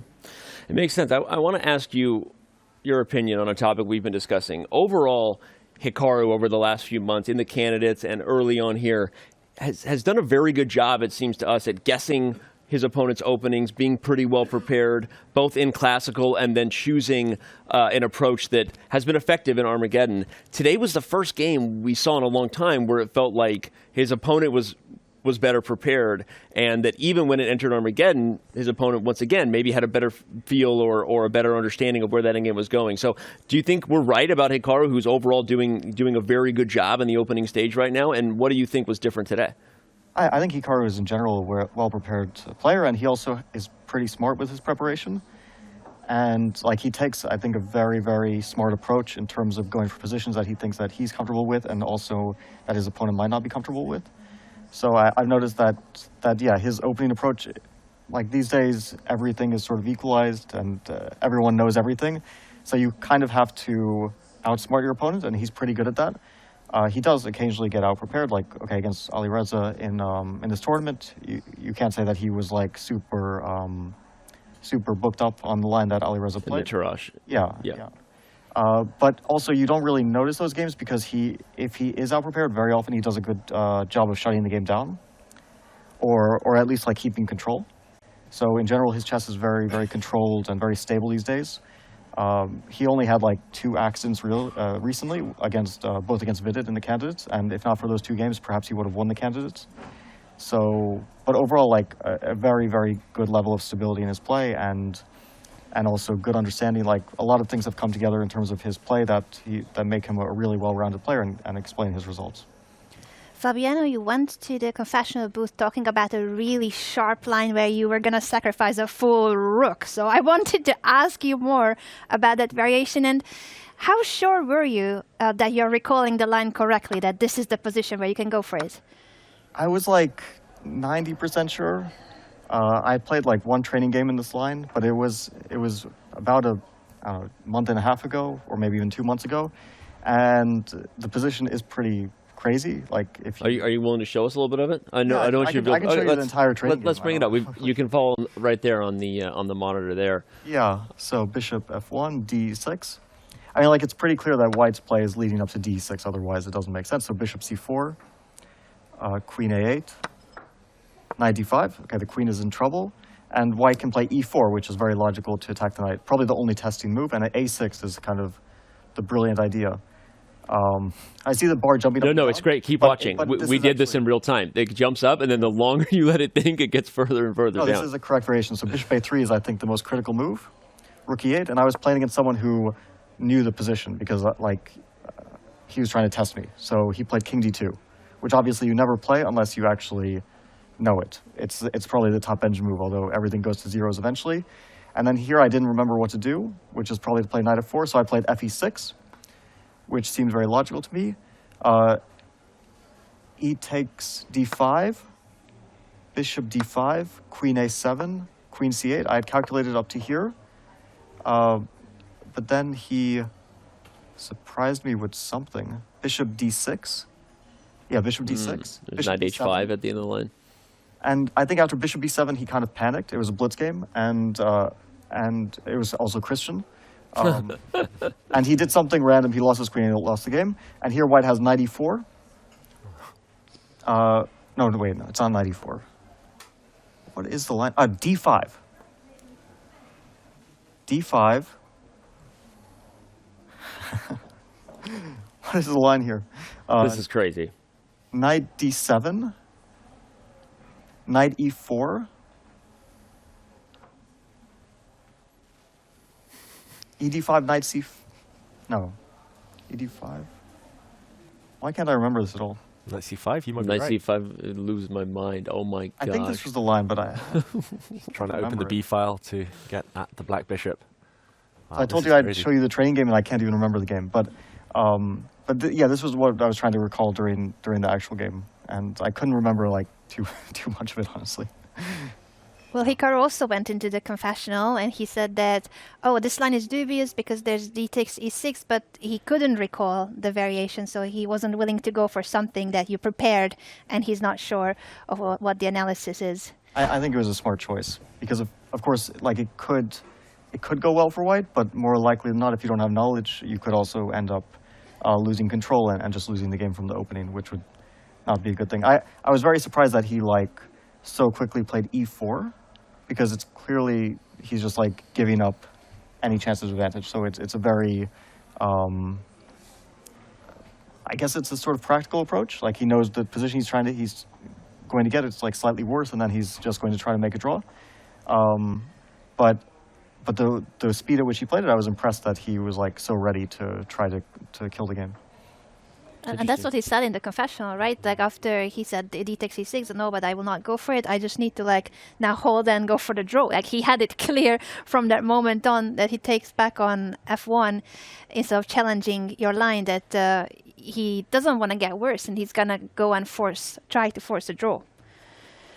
I'd love to get your thoughts on the other games in progress if you're willing while we're here. I mean, it's been a while since we did commentary together. Yeah. You know, we don't have a couch. That's unfortunate. We don't have a couch anymore, but that would make Anish really jealous. What? We don't have Robert either. We don't have Robert here. Anish Giri would get super jealous if we were just to sit on the sofa and commentate away. But Fabiano Caruana, the content creator, commentator, takes over for just a second while we have you. Give us your thoughts real quick on Magnus's game with Liren. So, I mean, he's definitely better. Like white is not risking here. But like, what's the plan is the question. I would think trying to take over the b file is a logical plan, but I don't know if rook b1, or you could maybe play queen e2 and try to put the bishop on d5. Don't know if that does much, or rook f. Like I'm definitely thinking about like some queen e2, bishop d5, rook f4, rook h4, but maybe it's a bit too much. We were actually looking at something similar. Mm-hmm. We thought it was quite promising. Some big attack. I mean, in terms of Magnus, do you think he's enjoying this? Is this up his alley? I think he has really good chances to win this game. Mm-hmm. And also, like, the opening was a very, very good pick by him. He got a really tough fight, which I think he wanted. And he should be fighting for a win this game to fight for first place. So it was a good choice. I think, like, Ding has been consistently playing this reverse Benoni in the Grenke tournament. And I was thinking about it, like, to play it against him, but I thought there's no way that he keeps going for it because it's so double-edged. But it looks like he really believes in the line. He did indeed. He went right for it again. Magnus played a Benoni and mentioned in the confessional booth that even if he got a good position, it was still a Benoni. So... Well, Magnus has been dabbling in the Benoni, like the real Benoni, from the black side, with some success. So if you're ready to play the Benoni with black, then this is about the best dream that you could get. Yeah. Do you happen to know what Benoni means? Son of Sorrow. Everyone knows. I thought he knows everything. Son of Sorrow. Thought it was made up. This was even, I had a press conference with Grishuk in 2018 during the candidates, where he played like a Grunfeld, but then I played e3, so transposed to a Benoni where white has played e3. And then there was this whole discussion about, like, he said something about Son of Sorrow, and he was making, I don't know if they were jokes, or it was just Grishuk being Grishuk. And yeah, that was like my first recollection of the Son of Sorrow. Amazing. All right, well, we couldn't get you with that one. It is our word of the day. All right, let's get quick snapshot thoughts from Fabi before we let him go on the other games, maybe with a couple more questions. But we really haven't spent a lot of time on Firouzja Prague, partly because we started with Magnus and Ding Liren, interesting Benoni, and then you and Hikaru took us right to Armageddon and kind of dominated the attention. So what are your quick thoughts on that one? I really like white's position. it just looks so. You're gonna play Rook A3, move the knight, Rook G3. I don't know. It's so dangerous. Like Rook A3 now. I mean, if White gets the Rook to G3, I think it's just mate. I don't know if White will get it there. There is like Rook A3, Knight C6, but I don't know. I can maybe play Knight C5 or already start looking at like some Queen D3 or something. I mean, or just Knight C5 is like good enough. So Rook A3, I'd be really, really worried in Prague's shoes. Okay. Firouzja comes back to the board. Maybe like in his position too. Maybe he likes your Rook A3. But what's the point of Rook A6? Like, what is he aiming for with this move? Does he want to? I don't get it. It's very deep. Just does he want Rook C6 and no. I mean, maybe Rook A3, Rook C6, but I'm just going to play Knight H2. I really don't care about whatever Black's doing on the C file. Yeah, that's a really good point. Like ready to sack on H6 already, like Queen C7, Bishop H6. Well, let's put that on the board. Rook G3 and. You're so much more aggressive with other people's pieces. You know, you're just like sacking pieces here. I am like, I am an attacking player. I just never, like, you don't always get a chance. I mean, everyone is very, yeah. This is just made Queen H5. Wow, you're right. Yeah, this is over. So after Rook A3, I don't know. Wow. Alireza is definitely looking in that direction. Looks super strong. Wow. Okay. Well, you might have called the shot, and we'll definitely. Okay, so let's try to survive. Okay. How does Black survive this? Grandmaster David Howell, help! Help! Fabiano's here. Why me? Okay. Where do I even start? Okay, let's say I play your Knight C6, just to try and hit that rook. Okay, Knight C5. Knight C6, Knight C5. I mean, okay, let's say I try and trade, and unless you flick in Queen C2 or Queen. Okay, I was going to try and play Knight B4 to try and force Queen queens E2. off. Queen E4 is coming. Yeah. Guys, you've stitched me up here. What's happened? I need the bishop on B7. I was going to say Knight D4, but that only helps your rook get to G3. Yeah, taking Rook G3, it looks like. Yeah. Those bishops are so nice. Yeah. Oof. Snipers along the diagonals. This looks beautiful. Just game over, as the eval bar shows.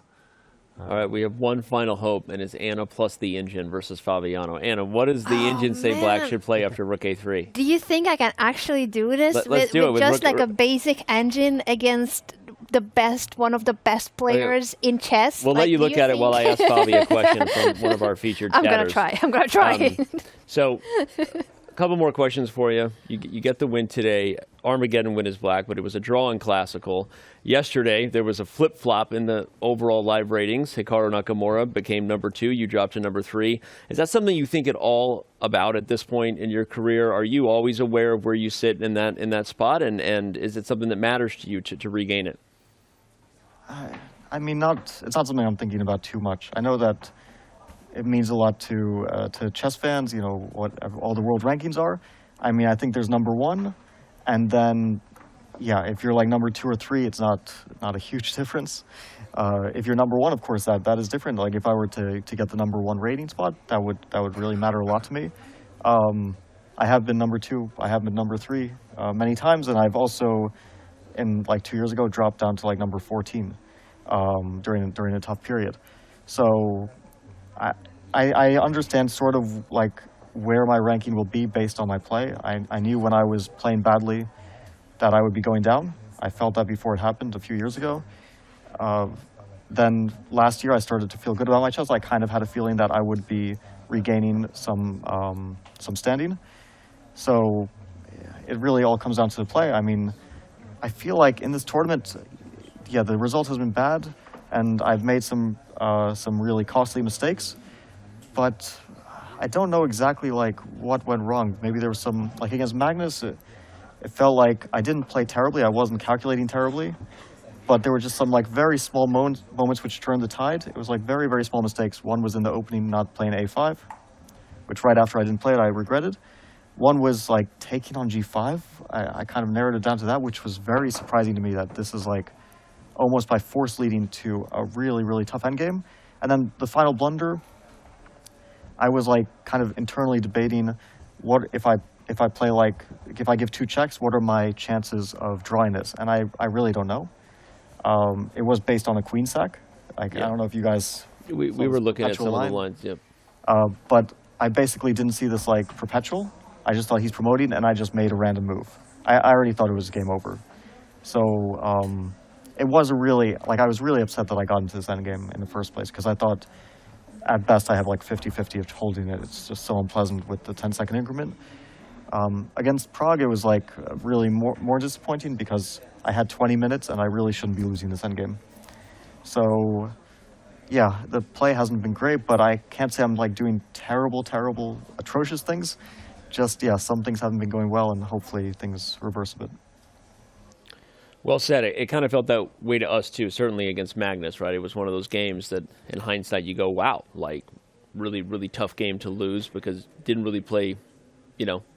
I mean, to his credit, of course, he played a really, really excellent game. Really excellent, and like some decisions which maybe to chess fans aren't like so obvious, but when you kind of sit at the board, you're like, yeah, this is powerful play. It was like Queen E7, because I already kind of chalked the game up as a draw at that point, but then he played this Queen E7, and I still have to defend an unpleasant position. So that's sort of Magnus at his most dangerous in these types of positions, for sure. So yeah, I look back on the game with some regret, but also some understanding that it wasn't entirely my day. Yeah. I've got something. I don't think I'm going to hold this position, but I'm going to test Fabiano. Let's do it. Fabi versus Anna in the engine. I want to see it. Let's clip Fabi, it, I'm going clip it knight and ship it. We're going to C6. dive in. So after rook a3, I'm going to try to tickle the rook with knight to c6. Knight c5? That's it? You don't even want to move the rook? This is it? The computer doesn't like your approach to this, Fabi. It might be a bad move, but it's not like the most natural response. Rook a3 on the board, we should mention. We're headed in this direction. Yeah, we're headed in there. Oh, okay, so we could have this exact line in the game. If knight c5, I'm just going to move the rook to b6 and hope that you blunder your bishop. I don't know if it's like too obvious that I'm trying to capture the bishop. So what are you trying to do with queen d3? Let's do it. That's a great question. You want to take on b1, take on d4, and just sack the exchange like this? Yes. Okay. Ah, okay. Yeah, This is key. It's a really tough decision to make because you are now down exchange, and I don't think you have enough compensation, but you might have enough to make it tough for white. Okay. And also, it's a bit like rook d3 maybe is a move, but it's a bit awkward. Rook d3, bishop a6, and then where does the rook go now? Yeah, already bishop a6 is fine. So where does the rook go? Maybe rook g3 last move. Is that a thing? Yeah, I was wondering if this is g3. Is there queen h4? Yeah, just to show everyone at home, bishop takes h6 looks quite strong here. G6, there are some sacrifices. Queen h4, probably the way. Ah, there's rook e4 now. Rook e4 is really strong. Uh-huh. There's like knight c3, but I don't know if that's that's not working out for black. So this is bad. So bishop d4, bishop h6. And it seems that after bishop takes h6, black can play bishop takes f2 with the idea of king takes f2, queen h4. Wow. Bishop g7, queen d4. What is going on? No, bishop g7 must be bad because queen d4 just rook e3 is fine. Well, now it's changing its mind, the computer, and says that black is just lost. Great that it was giving us some false hope. Fabiano Caruana just a little bit stronger than local stockfish on chess.com. We just found out in real time. Knight takes e3, you have to play bishop f8, knight g4, king f3, or what? Oh my gosh. Oh, not bishop f8. Wow. The blunders have begun. The blunders have begun. Bishop f8, I guess maybe black just takes. And queen f4 check maybe, and then queen takes g3. No, then rook f3. Wow. Okay. Instead, in this position. Yeah. Okay, you're in trouble. So bishop f6, knight g4, king f3, right? Uh-huh. Yeah, exactly. Killer move, king to f3. The queen guards b7. There are no checks. Incredible. Incredible. Well, you did it. You beat Stockfish in real time in front of a lot of fans, and it actually changed its evaluation as it went, which is funny because, jokes aside, I mean, the intuition you had about the position is that White's attack is about to get crazy, and the computer is like maybe not ready to sacrifice material at first. So, I'm not sure what would happen in real time, but it's a good example of where a grandmaster's intuition and some depth of understanding can maybe. It's all forced, clearly, as well. I mean, I like it. But, Fabi, congratulations again. Hopefully for you, maybe a start of a better second half here. I'll say that, in conversations we've had, not to bring a private conversation out, you made a comment to me that the key thing was in this format was to try not to lose in classical. I know there were a couple of unlucky bad results there, but you reversed that trend. And so what strategy do you take into the second half, knowing you did have a couple of rounds that got away from you? And it's back to hey, don't lose in classical, keep yourself within striking distance. What else? Well, I think that from my tournament perspective, I kind of need to win one game in classical. Not to win the tournament, but just to feel okay about my tournament. Yeah. And I don't know exactly how I'll approach the rest of the games. I mean, everyone's tough. I'm playing Magnus with black. That's obviously a tough game. First, I have Alireza, and you never know who you're getting with Alireza, right? He's capable of basically anything. He's capable of playing like the best player on the planet, and sometimes capable of not playing too well. So. Also, he's a fun player to play against. I mean, he's always up for a fight, so I really enjoy playing against him. And I respect him a lot. I mean, I think that he's truly a great player.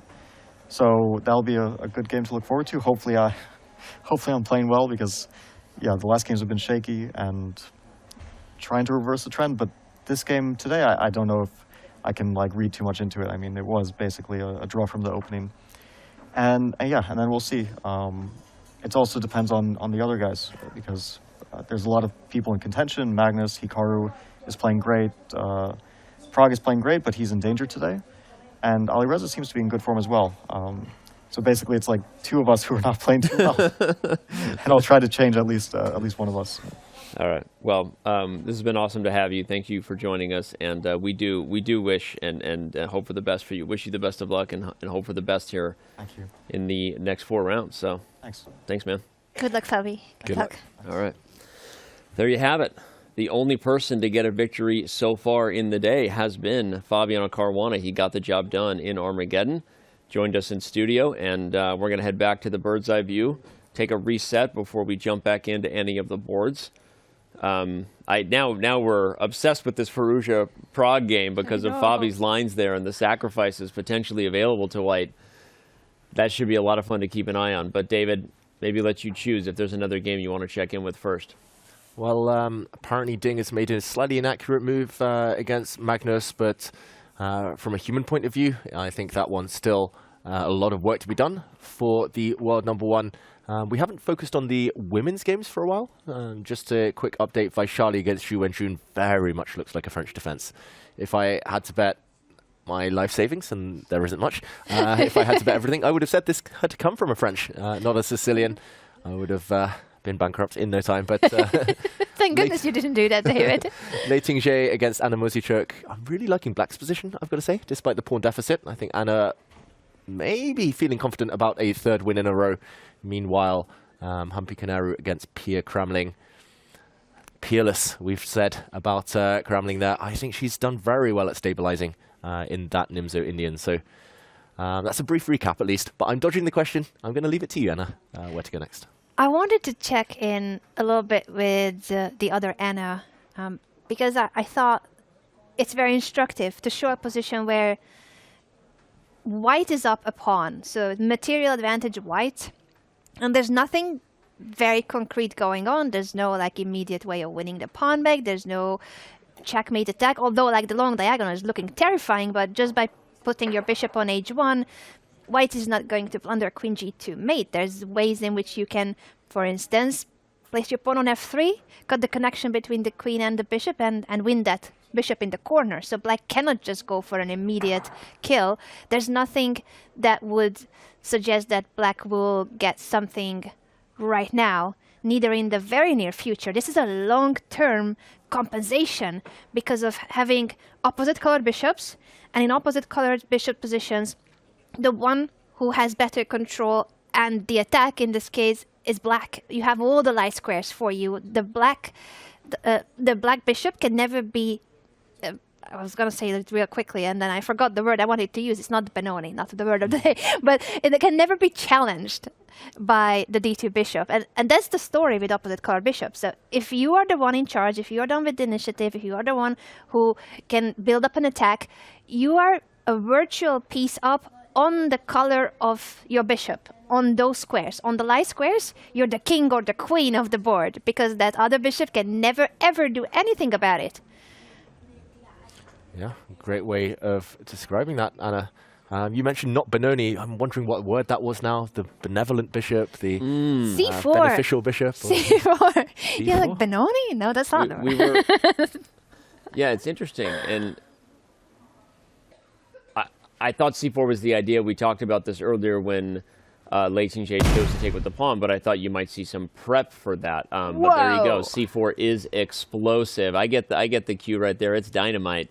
And before you know it, we've got emotes on the board from David Howell. He's the one with the mouse, so I'm the one who gets made fun of. But it's great timing. But yeah, that is an explosive move. We didn't see it coming, literally. And I guess if the bishop takes, you are going to play rook c1, like we talked about. And I wonder if there isn't some idea where Lei Qingjie intends to sacrifice both pawns in some cases, just to completely open up the diagonal, to sort of reverse the trend, flip the script to Anna's point, which is exactly to give white an attack on the dark squares to compensate for the weaknesses that black has on the light squares. So this is an interesting idea. Yeah, this is really classy play from Lei Qingjie. Dynamic. She doesn't want to suffer strategically, even if she has the material advantage, and giving a pawn back. And actually, opposite color bishops, often the big breakthroughs occur on your opponent's color complex. It looks like they've got everything covered. You throw a bit of a spanner in the works, they lose coordination. Let's just highlight some of those lines, actually. I want to mention queen takes c4 might be the most appealing until you see the move bishop to h6. And suddenly the g7 point is a big weakness. It's a bit of symmetry here. Black would have to play the move g6, and suddenly it's the dark squares around the black king that look really, really weak. Of course, the frustrating computer says level. But yeah, bishop takes, and the pin we're discussing here, slightly uncomfortable for black as well. So a great decision, I think. c4 from Lei Qingjie, making Anna's job a lot tougher. Yeah, very good. Practical decision, giving the pawn back, but gaining activity for white's pieces. And I think, Danny, you're right that maybe, potentially in the future, even the d pawn in the right moment could be sacrificed to open up the d file. For now, I think this is going to be at least, well, black has to take, but black can and should figure out whether to capture with the queen or the bishop on c4. In case she takes with the bishop, rook to c1, I think, is a logical follow-up to create a pin on the c file and ask again a question to black: how do you regroup your pieces? Nothing concrete going on there, I think. It's not like a terrifying idea, but suddenly it is white who starts dictating the tempo of the game.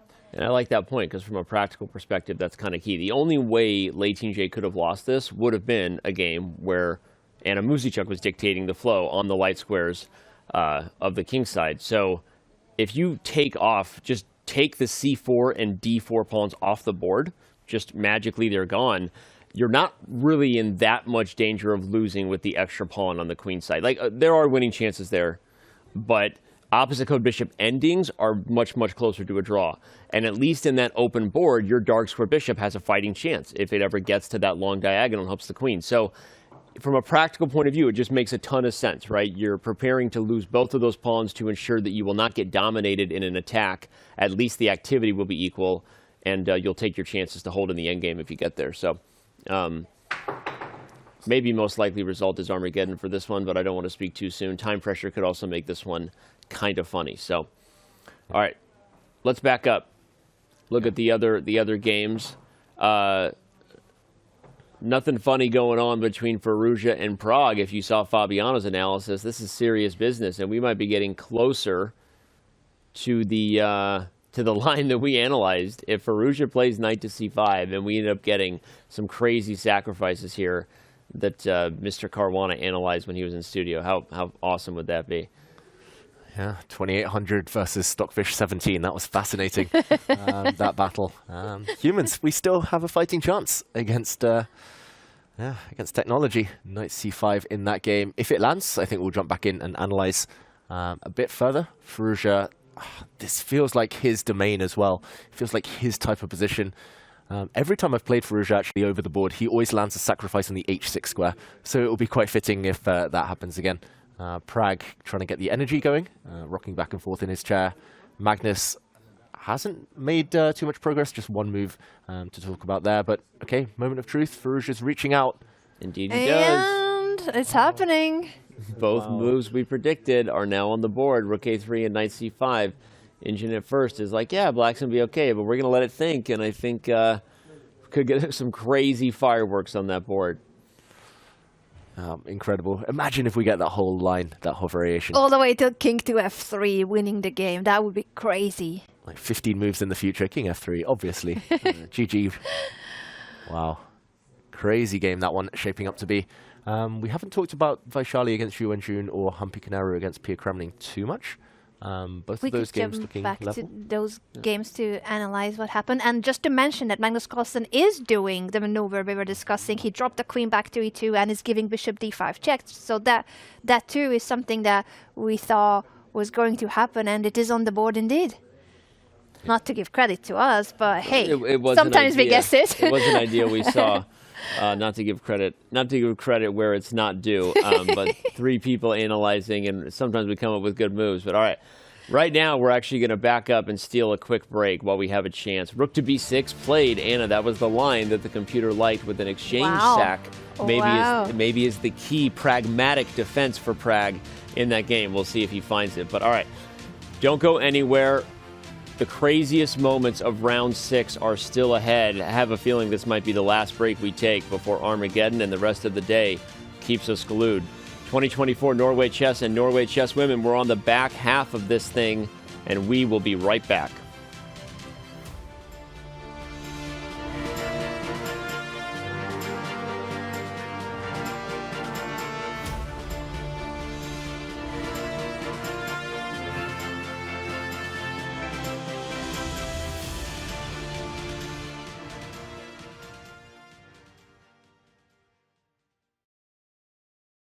Looking for some cool merch or a gift for that person who loves chess? We've got you covered in our all-new merch store, literally from head to toe. Whether it's a hot date or just hanging out, it's always chess time somewhere. Just ask Mittens. Okay, well, Mittens is just a stuffed toy, so maybe don't ask Mittens, but you can check it all out at chess.com/shop right now. Take one. Action. When you're best friends with Magnus Carlsen, you can feel a bit of pressure. You look at yourself and ask, what have you done and what can you be proud of? On June 2nd, we will attempt to set the new Guinness World Record for the longest chess marathon. It will be a grueling experience with many obstacles along the way, both mentally, physically, and on the chessboard. So you're symmetrical, but a bit fat. My name is Odin Bikravea. I used to play soccer for Viking, but I started pursuing chess at the age of 15. When I was 19, I took second place at the Norwegian Junior Chess Championship. Now I'm a happy father of 2, but I'm really falling in love with chess again. My name is Askild Bryn. I used to be a talented chess player, but somehow life happened and I never really got to see how far I could make it as a chess player or how good I could become. Now I'm 36 years old, married, have a successful career, and a beautiful baby daughter. But is it too late to achieve something great in the game I love? Maybe not. The current Guinness World Record set in 2018 is 56 hours and 9 minutes. Another team set the mark at 60 hours in their attempt earlier this year. Our goal is to play hundreds of blitz games for 61 hours straight and crush the old and new record. This is happening during Norway Chess, and finally, Askild and I can feel like chess superstars for a couple of days, playing in the same venue as Magnus and the other chess greats. This record will be a testament to a lifelong dedication to the game. Tune in on chess.com stream and support us as we try to cement our names in chess history.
We are back, and we have liftoff. The spicy stuff is happening in the game between Alireza Firouzja and Praggnanandhaa Rameshbabu. The variations we analyzed when Fabiano Caruana was in studio have appeared on the board. It was Anna and Stockfish versus Fabi. Anna suggested that this was the best and only way for those at the break who might have been following at chess.com/events. You would have seen the blue arrow appear on the board when rook takes b1 was an option. We're going to dive in and take a look at the action because it's exactly what we predicted. And maybe we should give a quick replay of how we got there before Firouzja might launch into this crazy attack. David, you want to take it away? Let's do it. This is the live position. We've actually correctly predicted 4 moves each, so 8 moves in total for both players. And it's just the start, as Danny mentioned. We last left it at this position, rook to a3 appeared. Fabiano said this is just the way for white to play. It's a very common motif. Rook lifts, going towards the black king here, attacking with pieces rather than pawns. The black king is a bit of a sitting target with few defenders around it. Knight c6, we said, was the human approach. I think we all agreed that this was the way forward, attacking the white rook. This attack was blocked. Knight to c5. The black rook now is the one attacked. It shifted. And after queen to c2, subtle threat of checkmate in 1. Black had to find the move rook takes b1 in this position. And there we go. Double. Oh, I was going to say double exclamation point. Just 1. It is a sacrifice, and much needed sacrifice to stop the checkmate. And queen takes. There was now a second sacrifice. Knight takes d4. And now the white knight on c5 is hanging black temporarily down the exchange. But still, all bets are off. It's super complicated here. I'm wondering about what Firouzja's thinking right now, though. I think he has just played knight takes d4. Oh, he has. So Praggnanandhaa will capture on c5, but currently it's his chair facing this menacing position. Confessional, anyone? Could be. Wouldn't that be amazing? I would love to get Prag's thoughts right now about this position. Alireza hasn't been in the confessional yet. Yeah, why is he not all doing event, that? right? Maybe we'll say something to him in the hangout time. Not that Alireza, is going to do it if anybody says anything. But not really his thing. Pragg is back. Confessional, we don't know. Rook to g3, according to the computer, the only move. If he finds rook g3 and we get the sacrifice we talked about, again, if you just tuned in, one of those rare times where you might literally want to scroll back on YouTube, Twitch, TikTok, wherever you're watching, I don't really know, and you might want to just see Fabi's analysis. It was amazing because it started out crazy. Looks like black is better, and even the computer changes its mind. But Fabi's intuition and feel that white's attack was wild here was proven 100% correct. And now that it's here, the computer's had time to think. It agrees and loves sacrificing the knight for the attack. This is just mind-blowing, and we could show, I guess we could show as an alternative if white doesn't sacrifice the knight on d4 but protects it by playing rook to d3. So both your rook and knight are hanging. The only way to get out of the double attack is by playing rook to d3, but that is not a very good move. The computer actually starts liking black's chances more after a move like bishop to a6, attacking the rook again, and suddenly you need to play something awkward like dropping the rook back either to d1 or to d2. I guess rook to d2 looks even uglier than rook d1, but it's no longer that menacing attack that white is dreaming of, unless you end up placing the rook on g3 and giving up the knight. But if you do so, it's probably best to do it straight away in this moment when the knight is hanging, the rook is hanging, and you just don't care. You play rook to g3, and the threat is after bishop takes d4, you will capture on h6 because of the pin on the g file. You're threatening mate in 2 by rook takes g7 and queen h7 checkmate. So black has to sacrifice back to react to it, playing bishop takes f2 check, king takes f2, and queen h4. This was the idea that the computer originally liked a lot for black, but then it starts realizing this is still lost. It's crazy. Yeah, this is crazy. This is where Fabiano spotted the bishop takes g7. The attack continues. A queen check, a bit of an action replay of the analysis earlier. White has to block this one. If you step back here, even with the king, it's a full turnaround. The white king is the one that's mated. And after queen d4, if you do block, white would have to find the incredible move, bishop to f6 check, allowing a double check, a check met by a block. And the king has to move one safe square here on f3, but that is sufficient. Bishop b7 is not a good check here. The white queen covers that square, and rook takes knight. Next move will simply win the game. If all this happens, it could happen, though. It could happen. And you said it, if all this happens, but it could. Yeah. This is a line that you'll wonder afterwards, if we do get a chance to catch up with either player, how deeply Firouzja might have calculated the position. Again, if you had just tuned in, you missed Fabiano Caruana going for this. It was awesome, and we're getting closer and closer to the moment. So now that Now that Fabi's gone, let's stay on this for a minute because it was really crazy impressive. And again, we had all those lines on the board. They might be happening. But what is Black's best defense? So let's go rook g3. Should you not take on d4? That's the question, right? Should you stop bishop h6 somehow instead of taking the knight? Just realized, Danny, there's a cool tactic if the Black King sidesteps. I think White can sacrifice anyway on h6, and this is great kind of geometry here. Just simple sidestep. Queen c1, hitting the pawn, hitting the weak bishop, and White will emerge with a decisive attack or material advantage. So it looks like all roads lead to Rome, or h6 in this case, sacrifice. I mean, this is just classic Firouzja. Again, I'm not a gambling man, but I think rook g3 is very likely to appear on the board. I think so too, and it's so much his style. It's so much his style to calculate this and go for it and have that kind of instinct that even if he doesn't see it till the very end, he, I think, would believe in an attack like this. Because you look at the Black King, and even though there's 3 pawns in front of it, that is the only defense. So once you manage to grab the h6 pawn, and then you see that the g7 pawn falls as well, Black's king is running out of defenders. And Fabiano said, because he's playing Firouzja next in the tournament, that you never know what you're getting with Alireza. Sometimes he plays chess where you're like, this is the best chess player in the world. And other times he, there are times when he almost looks to beat himself, right? I mean, there was a game yesterday with Magnus where that literally happened, right? And Fabi was being complimentary of Firouzja in the process, just saying that this is the kind of player you don't want to face when it's this Alireza Firouzja at the table.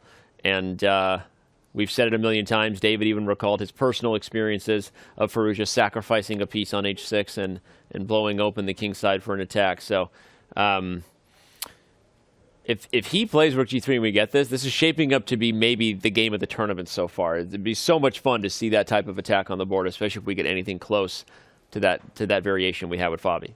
Yeah, I mean, I mentioned those experiences against Firouzja. I remember commentating on Norway Chess 2021, and it was an Italian game, and I was talking about all of these sacrifices Firouzja could have landed on h6. He did land one on h6. I literally played him 1 month later. He landed a sacrifice on h6 against me, and lo and behold, yeah, it just keeps happening. He just has this one-track mind, this kind of, he's so well attuned to the weakness of his opponent's king in every single position, especially when he has the white pieces, when he's playing on the front foot. Pragg now away from the board again. Maybe he should visit the Confessional because that's where he had that epiphany. Maybe he needs that right now to save this game. It could be the only way, and we hope that that's where he is heading. He does have the time. He has quite some time advantage, and time is a factor that has played a big role in Alireza's game. So that is the only concerning part, I think, here for all fans of Alireza, that if he does use a bit too much time for this decision, he better has it all calculated because he's going to get into serious time trouble. I'm glad you're calling that out because it really is the thing we need to observe. It's already a 17-minute disadvantage. Alireza went into a 45-minute think against Magnus Carlsen and ultimately lost that game probably because of that moment. Right now, here, this is not a 45-minute think. It's 6.5 minutes, and certainly it's a critical position. But we can... Okay, we got to go to Magnus's game. Something happened with Magnus's game. We're going to back up and go there. But again, the only times Alireza has lost in this event have been because of time. But what happened here? Ding Liren blundered against Magnus Carlsen. Oh, no, is that the checkmate on the board? Oh, my gosh. Oh, Queen's... Oh, my gosh. We were looking at it. No way. We were showing that this could happen, but he blundered it. The reigning world champion blundered Queen takes h7. We had this tactic on the board 20 minutes ago purely for educational purposes because it was entertaining to show that this is the type of checkmate that the world champion would certainly never fall into. And it was also to highlight the key idea of why the bishop goes to d5, which you see Magnus did put the bishop on d5. And then it happened. Oh my gosh. This is unbelievable. I don't think even Magnus believes that it happened, even though that was the threat. But he plays rook e4 because that's a strong move that will bring the rook over to the king side. He wasn't playing for this trick. You don't expect your opponent to blunder checkmate in 2 moves on such a high level. David, show us what happened. Wow, I mean, I'm a bit in shock, a bit speechless. I was actually going to say we should switch to this game because it felt like Ding was working his way back into it. It felt like he'd fought back into the position. But yeah, let's just highlight the last 3 moves maybe, because Magnus set it up. He started with, in this position, queen to h5. Black's queen retreated to the f8 square, one of many moves. And after rook to e4, I thought, okay, clearly White's intentions here are obvious. Black has to, as the blue arrow shows us here, has to play h6. And now the black queen actually defends this square. There's no way in for White, despite how attractive it looks, because White lacks a knight and the position is still relatively blocked. I guess you would have to try to realign up on the g file. But Black suddenly will have counterplay with rook to b2 to come next. This is a real fight. The computer says 0.0. But it went from that to checkmate in 2 moves. He played rook b2 first. Same idea, wrong order, and forcing moves. That's what every player should be looking for. Queen takes h7, check, queen sacrifice, and Ding, head in hands, we saw it. He had to resign. King takes queen, rook h4, checkmate. Oh my god. Unbelievable. We're actually going to go to a replay because we were trying to get to this game. It's hilarious that we were trying to get to this game to highlight that Liren was getting back into it, and we had our eyes on it, and the bar had come to equal, but then this happened. You can see it on Magnus's face. He cannot believe it. And it's like you feel bad. Oh my gosh. Yeah. Oh my gosh. Goodness me.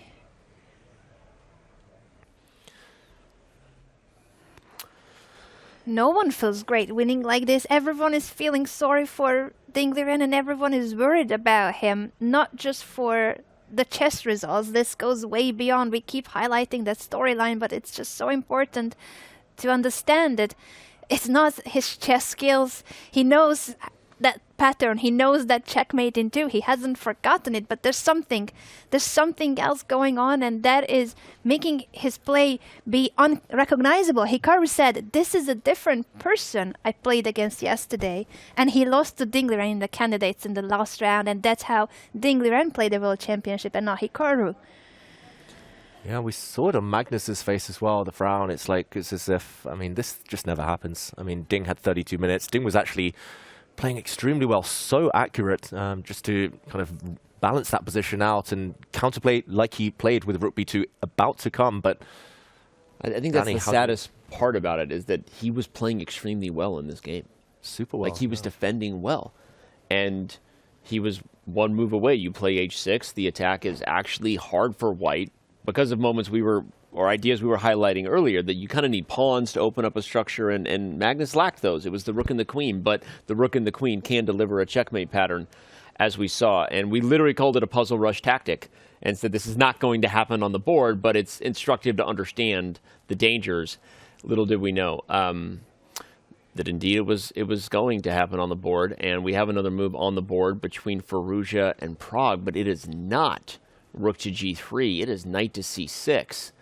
And okay, we were following a line we had analyzed deeply. We all thought that maybe Alireza Firouzja and Fabiano Caruana's analysis were deeply connected in the telekinesis. That's telekinesis, Kyle, but no, it was not. Firouzja does not see rook to g3. He goes knight to c6, and he may miss his chance for that attack, because now things are about to blow up and get really wild. And don't even know what to make of what's going on right now with Liren. For the first time, I'm actually coming around to being open to the idea that we might have to discuss if Liren is really just no longer enjoying chess. Will he continue to play? I have refused to believe that was actually going to be a thing, but this is crazy. So, all right, but let's dive into the crazy game. Look at knight to c6 and potentially what could backfire here, given that Firouzja did miss the opportunity for rook g3. Yeah, this move, I must admit, wasn't on my radar at all. It felt like everything was gravitating towards the king side. But this is tempo play. This is a good way of getting the white knight out of the attack, gaining time against the black queen. I guess the reason we were all kind of writing off this move is because it is a loose piece. The knight can be hit, for example, if the black queen simply moves. And the rook's still hanging on a3. So the big question is, does black prioritize going for the white knight, moving the queen out Or does black swing the queen out the other way and create a second attack against f2? The reason I suggest that one is because then after queen h4, rook g3 would finally be impossible because the black queen could take. There is a pin, after all, on this diagonal. g3 would not be protected. And Anna, it looks like Pragg probably in for a long think right now. He's in for a long thing, and he does have the time advantage. So I think it is a good moment to invest more time in your decision. It is crucial where to place the queen, whether you go for the double attack, queen to c7, so both the knight and rook are hanging again, or do you go for a more active square for the queen with the idea that it's a prophylactic move, preventing rook to g3. Because I guess that's the difference, David, right? If queen to c7, white can still go for that sacrifice. Not the same position, but similar idea that you will lose the knight, but you manage to capture on h6. It's probably even more effective. If you play queen c7, rook g3 is even easier to go for, I would imagine. Unless there's some other trick here, but queen takes c6, bishop takes h6. Yeah, I would imagine it's even worse than if the black queen was still on the dark square. So yeah, so this is likely not what Prague's going to go for. You have to see the pieces coming to the king side in a hurry here. So I would imagine we'll see queen h4, and the Firouzja might actually have missed his chance for rook to g3. Yeah, suddenly it's really sharp. f2 would be attacked. The a3 rook still attacked. It's just anyone's game. I don't even know where white starts here. Maybe now we're back to Fabi's idea he talked about with rook e4. Not right away, obviously, because f2, but like, let's say rook f3. This is maybe Firouzja's plan. Yeah, could be. Is rook f3, and then the point is the knight gets attacked, and rook e4 is threatened, and Firouzja's sort of baiting Prague into playing queen h4 so that you get more pieces into the attack with tempi. Rook e4, rook g4 would just be lights out at that point. Actually, I think this might be the idea. Yeah, I think rook f3 might be the key here. And white is the exchange up after all for a pawn, but black's a pawn not going anywhere anytime soon. Not too relevant right now. So material up and the one being on the attack. I can see the appeal behind this whole variation for Firouzja. It cost him a lot of time, as we mentioned earlier, but mixing things up. Maybe Pragg didn't expect this move, so yes, you burn some time, but you force your opponent to burn time. It kind of all works out. I've got to say, for such a complicated battle, that's impressive accuracy by both players, 94%. But yeah, feels like the key moment's still ahead as the clocks tick down. Yeah, this is such a complex and crazy position. There's so many attacking potential, but also so much potential for white to go wrong. It's not obvious when you can give up when you can give up a piece, when you can sacrifice on d4, as it would have been in case of rook to g3, or if after queen c7 rook g3 happens, black is not obliged to take the knight because that knight on c6 is trapped. It has nowhere to go, so you may as well step out of the g file, prevent bishop takes h6, and then want to capture the knight, right? Yeah. That's super strong. Yeah, that would be quite the find there. Mm-hmm. If queen to c7 and then you play king h8, and you're like, yeah, the knight has no squares. That looks like the best way to play the position for black. Yeah, I was wondering for a moment whether this tactic, as we jump in, this tactic still works from earlier. Bishop takes h6 with the idea of a double attack, but apparently not. What would black have up his sleeve here? We saw something very similar in another line that worked out very well for white, that just simply gave a winning advantage. Oh, my calculation is not as quick as it used to be. What's up here? Just looks super strong for white. Yeah, it looks winning. What does black have? Wow, chess is hard. Is it? Chess is hard. Really hard. I'm Captain Obvious today. That's my role. I guess black has to sacrifice the bishop because it's about to drop anyway. Yeah. I was looking at something like bishop e3 at some point. I was also looking at that move, but I can't make it work. Bishop e3. It would be pretty. It would be really nice. It would have been pretty if you can win the knight as black, but I think white is holding the knight. Once you move the bishop, the queen is suddenly protecting the pony on c6. So that's a problem. You can see why optically this would be really... Yeah, this looks super tough. Really tough for black. Maybe the idea is takes and actually... Wait, the white king... I'm trying to go process of elimination here. Oh, yeah, the king actually can't get back to safety. So if you go to the light square diagonal, well, okay, that's a different light square. I was going to show that if you go to f1, bishop a6, and Bob's your uncle. Whoops. Problems. But if you go to f3, are you really going to f3? LOL. Let's do it. Yeah, black has to keep giving checks. Black's material down and getting attacked. Maybe there's just nowhere for the white king to hide. Wow, miracle save by black. If you step to the g file, there's rook g8. And if you go back, then the queen just goes back to b6, I guess. Yeah. And wow. Diagonal checks keep the white king honest. Okay, I mean, I don't think I would spot that from afar, but we have the bar after all. So a crucial variation, actually. Queen c7 might well be playable, but you have to get over that optical illusion of white just being winning on the spot. Difficult stuff. This is a tough spot for Pragg to be in.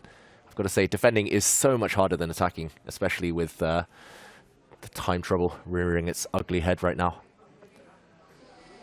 Very tough spot to be in, and I fully believe in Praggnanandhaa's skills. Obviously, he beat the world #1 and the world #2 at the time. Now it's Hikaru, but he did beat Magnus and Fabi in this tournament in classical chess. So he has been blowing our minds. He's only 18 years old, and he is just feeling so comfortable in a super tournament like this. He just thinks this is like, you know, another day at the office. So of course, he's more than capable of playing extremely high-level chess, but you are right, David, in highlighting that defending is always harder than attacking. There's a lot more on the line when it's your bout. Your king is getting checkmated. Am I getting checkmated or not? What do you think, Danny? Will he find a way to defend? He is India's wonder boy. We all want the secret of his powers. Sorry, couldn't stay away from my second tenacious. I got it. No, well, I thought he is one of India's wonder boys, although they have a lot of them. But I wouldn't put it past him. Pragg is playing awfully pragmatic chess these days, and he's calculating the time advantage that he had over Firouzja is dwindling. There we go. Team is all over it. Pragmatic, the word of the hour, apparently. We now have a word of the hour. They were ready for that one. Dealing with things sensibly and realistically in a way that is based literally the definition of Praggnanandhaa. I mean, the guy's psychology is next level. His nerves, mature and wise beyond his years. Pragmatic. It's misspelled, though. I think we should spell it with double G. Add a G, I agree. Yeah. I was going to say practical is misspelled. That should be practical. Double G. There you go. Practical. There's too many puns to keep these commentators happy, but we have the microphone and you don't, so we get to do that. But all right, we can go to Queen C7 and show it more, or we can let Pragg think and back up and take a look at all three games in the women's section, still going. Not a single result there yet. A couple of games that might be getting closer to draws in the end game. The board all the way to your left between Vaishali, the tournament leader, and Wenjun still has plenty of fight ahead. Yeah, especially with the clocks ticking. Wenjun maybe at 16 minutes now, feeling slightly uncomfortable. She has just pushed her f-pawn forward. Like you say, Danny, it's hard to imagine Lei Ting-jae against Anna Muzychuk or Han Piccanero against Pia Cramling ending in anything other than draws. So most likely we will see them in action in Armageddon. I don't know whether we should check out any of those games, any of those endings. I think we let them be and maybe just go to Vaishali. Let's do it. Versus Wenjun. We haven't seen it in a while. It is becoming a little more dynamic. When the pawn went to f5 and things locked up, you wondered what we were in store for, right? A super close position for a long time, but I think it is slowly becoming one where Wenjun did get the position back to equality, at least from what it was. The computer liked white's chances. And I feel good about Wenjun's approach today with the black pieces, despite the fact that objectively Vaishali's had a decent position all day. As long as she doesn't get under too much time pressure, I think this will be a shootout in the end. Yeah, and okay, our resident French expert, our connoisseur of the French defense, Anna Rudolph, f4. Committal decision, but do you think it works here in this structure? Committal, but if you don't lose the pawn, then it could be helpful for black. You start having suddenly a bit more room for your pieces. You could imagine the black rook appearing on f5, and also that it starts introducing a bit more dynamic factors in the position, makes it a bit harder for white to maneuver the pieces on the third rank. It takes away a couple of squares that white already earlier could have used for regrouping her pieces, or even just plotting the bishop on f4. Like that pawn was on f5, and white had plenty of space on the third rank, the f4 square available for the bishop, for the knight. White could have maneuvered knight e2, knight f4. So I think it's even more so than giving black extra options here, it is about taking away options from white so that it's not that easy for white to improve her position. Yeah, the more I look at it, the more I really like this decision, as you're kind of hinting at, Anna. I don't really see what white should be doing here. I guess knight to e2 would be the most obvious move, just because this pawn is a bit of a trespasser, and nice to eliminate it if you can, but black will just back it up with a bishop on g5, and actually some tricks in the air there. It's getting really shaky. White's king uncastled, and because of the blocked nature of the position, we haven't really been talking about that, but as the angles start to open up, as black occupies the open c-file, as the king side might start to explode shortly, the white king could find itself in the crossfires, in the crosshairs even? The crosshairs, wow. Chess is hard, talking is hard. But chess is hard, talking is hard. Yeah, and this position is hard, potentially, for This Vaishali. position is hard. Sorry, I was having fun listening to you struggle out of that. That's normally my job. Solidarity, Danny, I did it for you. Yeah, appreciate it. But yeah, and this position could also be deceptively better for the bishop pair than currently meets the eye, because this diagonal that has opened up on the king side, even if it's not being used yet, the light square bishop has the potential to maneuver from e8 over to g6 at some point when you're just playing the abstract, thinking ahead in the endgame type of position. Yeah, the h5 pawn is a target. The b3 and a4 pawns are also targets on light squares. So I feel like there are long-term features about this position that are very solid for black. I can't believe what I'm saying. I'm blacking out. I'm basically liking the French here, and I don't even understand what's happening to me. But a lot of long-term features here for black that favor Wenjun. And again, best play, computer says the position's still equal. Vaishali's handled herself well. She doesn't need me to say that, right? She's up still 6 minutes on the clock, but it's getting harder for me to see like a good plan for white. She's struggling. She spent 15 minutes on this one move alone, and 15 minutes, and she still has a time advantage. So that goes to show how much time Wenjun invested in this position up to now. And speaking of the time, they are only on move 20. Increment starts after completing move 40. They have 20 more moves to go, and both of them could be in really big time trouble. that's under a minute a move on average for Wenjun, and likely soon for Vaishali too. This is going to be a real scramble to that, well, I was going to say finishing line, but move 40 is often just the beginning. 10-second increment, not that much anyway, so yeah, you would think with Wenjun and her success at Armageddon this tournament that if it does come down to a bit of a speed battle, she might become the favorite, especially the momentum of this game as well. Vaishali, tournament leader, in a bit of trouble.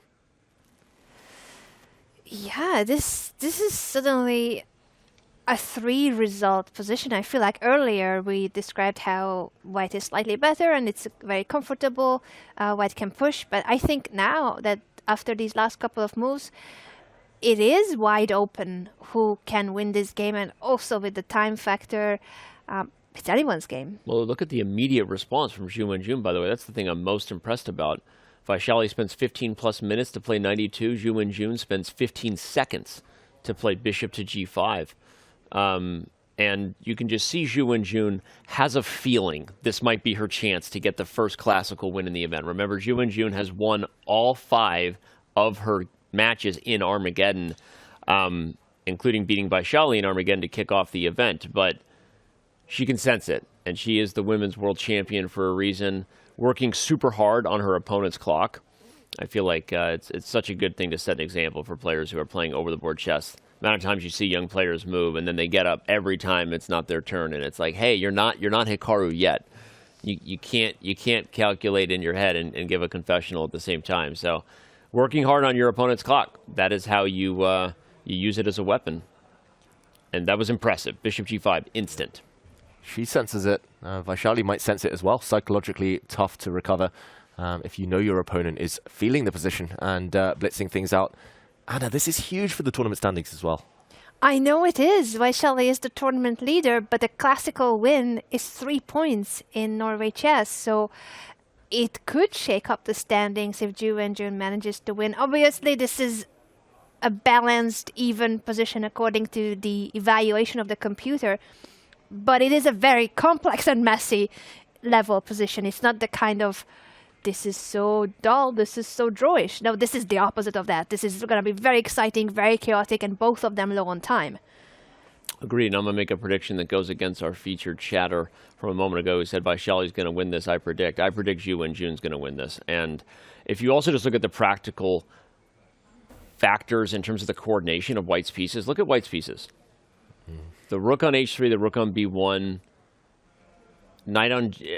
there's not a lot of coordination going on here, and Wenjun's position is primed to get better. It's been worse for most of the game, and now it's only going to get better from here, whether she accesses the c-file more aggressively, goes for this plan with bishop e8. You can put the bishop back to h6 voluntarily, tuck it away. Now, again, players at this level can play positions with uncoordinated pieces. They've been trained by the AlphaZero neural net gods, and so they really are very comfortable here, more than a classically trained person before the neural nets took over, like myself. But it's still just, this is in time pressure a very tough position to play. It's the kind of position you make blunders in, right, David? When you're uncoordinated like this, it feels very, very precarious here for White.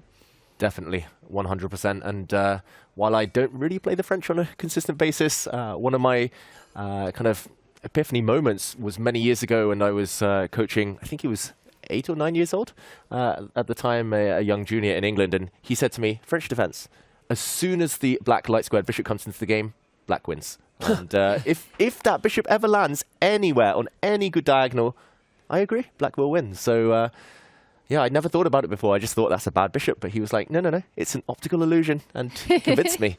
Oh my God. You said 8 or 9. He was 8 or 9. I don't know where he'd heard that from. But 8 or 9-year-old giving this life wisdom to Grandmaster David Howell. It's the optimism of youth. And if it happens in this game, I mean, I could definitely see it happening. Bishop e8. Oh, wow. Just as I say it's happening. Played. Rook f5. If this pawn ever drops, the black bishop is in. The black light squared bishop has no rival. And as Danny mentioned earlier, lots of targets. So I love this plan as soon as we saw it. And if that h5 pawn falls, even if you find a way to trade the h5 pawn, when that g6, b1 diagonal becomes open, that bishop lands on that square, all bets are off. And the floodgates open. So, yeah, I think Wenjun is going to put Vaishali in a tough spot. I would actually be surprised if Wenjun doesn't win this game and get her first 3-point score here in Norway Chess Women with the classical dub. Look at that. That's what we said. These types of positions lead to blunders because it's hard for human beings to keep playing like this when you don't have a coordinated plan, especially when you don't have a ton of time on the clock. And Vaishali sensing that, so trying to speed up. But even just bishop h6 to me, like you just put the bishop back from the attack. You still have this rook f5 plan coming. The rooks are incommunicado. That is not a long-distance relationship that's working between the rook on b1 and the rook on h3. It's a hard thing to make work, long-distance relationships, just FYI. Did you ever try to get in one of those? So I've heard, Danny. Yeah. So, no, this is tough. I think Vaishali is running up against the most experienced and strongest, maybe not most experienced player in the field with Pia Cramling, but the strongest player in the field for a reason, the reigning world champion in Wenjun. This is going to be a tough one. Yeah, and she's sensing her chances, you mentioned earlier. I think she's considering dropping back the bishop to h6. She probably is also considering rook to f5 in case she is okay with that trade, and then the queen would take on g5, and who will defend the pawn on h5, and 3 pieces will be attacking it. Yeah. You're right, rook f5 right away. You don't even need to save the bishop on h6. So, yeah.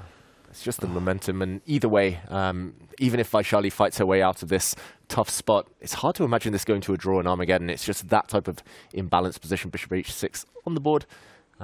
Maybe a miss, maybe, I don't know, rook f5 might have been stronger, but very human move. Still very, very tough practical problems. Remember when I said he was the Wonder Boy and we needed to know what the secret of his powers were, and people thought it was a forced Tenacious D reference, but it was right after the line of Queen c7 and King h8 and wondering whether Pragg could find it. Remember how that whole thing happened? Mm-hmm. And then the Wonder Boy found Queen c7 and then No. King h8, the best engine line. Going back to Vaishali's brother, Praggnanandhaa, who is defending a crazy difficult position.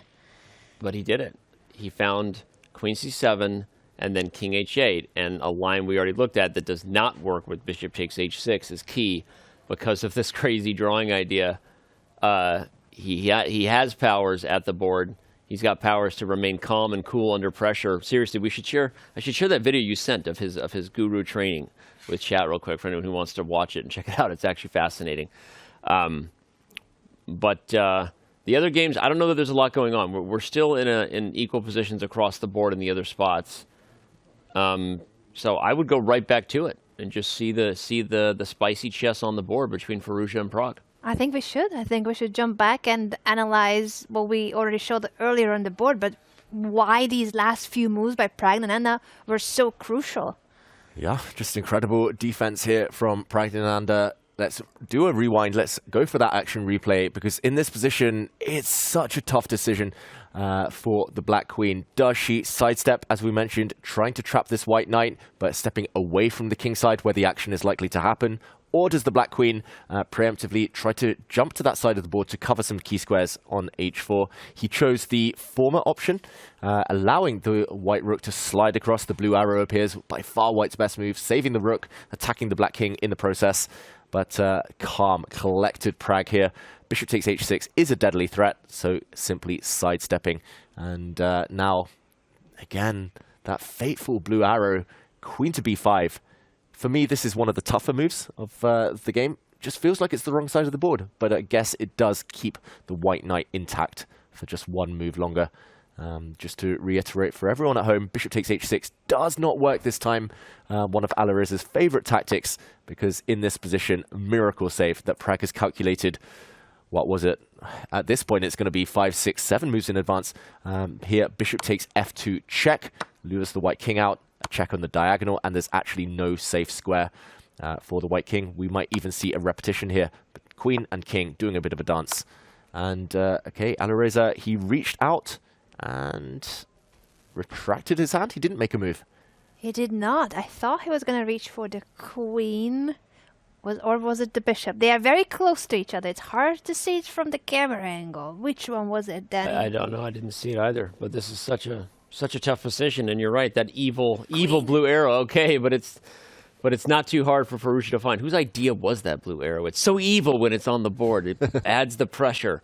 But it only works. The reason it's the only move is because it attacks the bishop on c5. We should point that out, because if not for that tempo, Black is playing bishop d7 here, and you're losing the knight because it's pinned to the queen. So that's key. Firouzja finds it.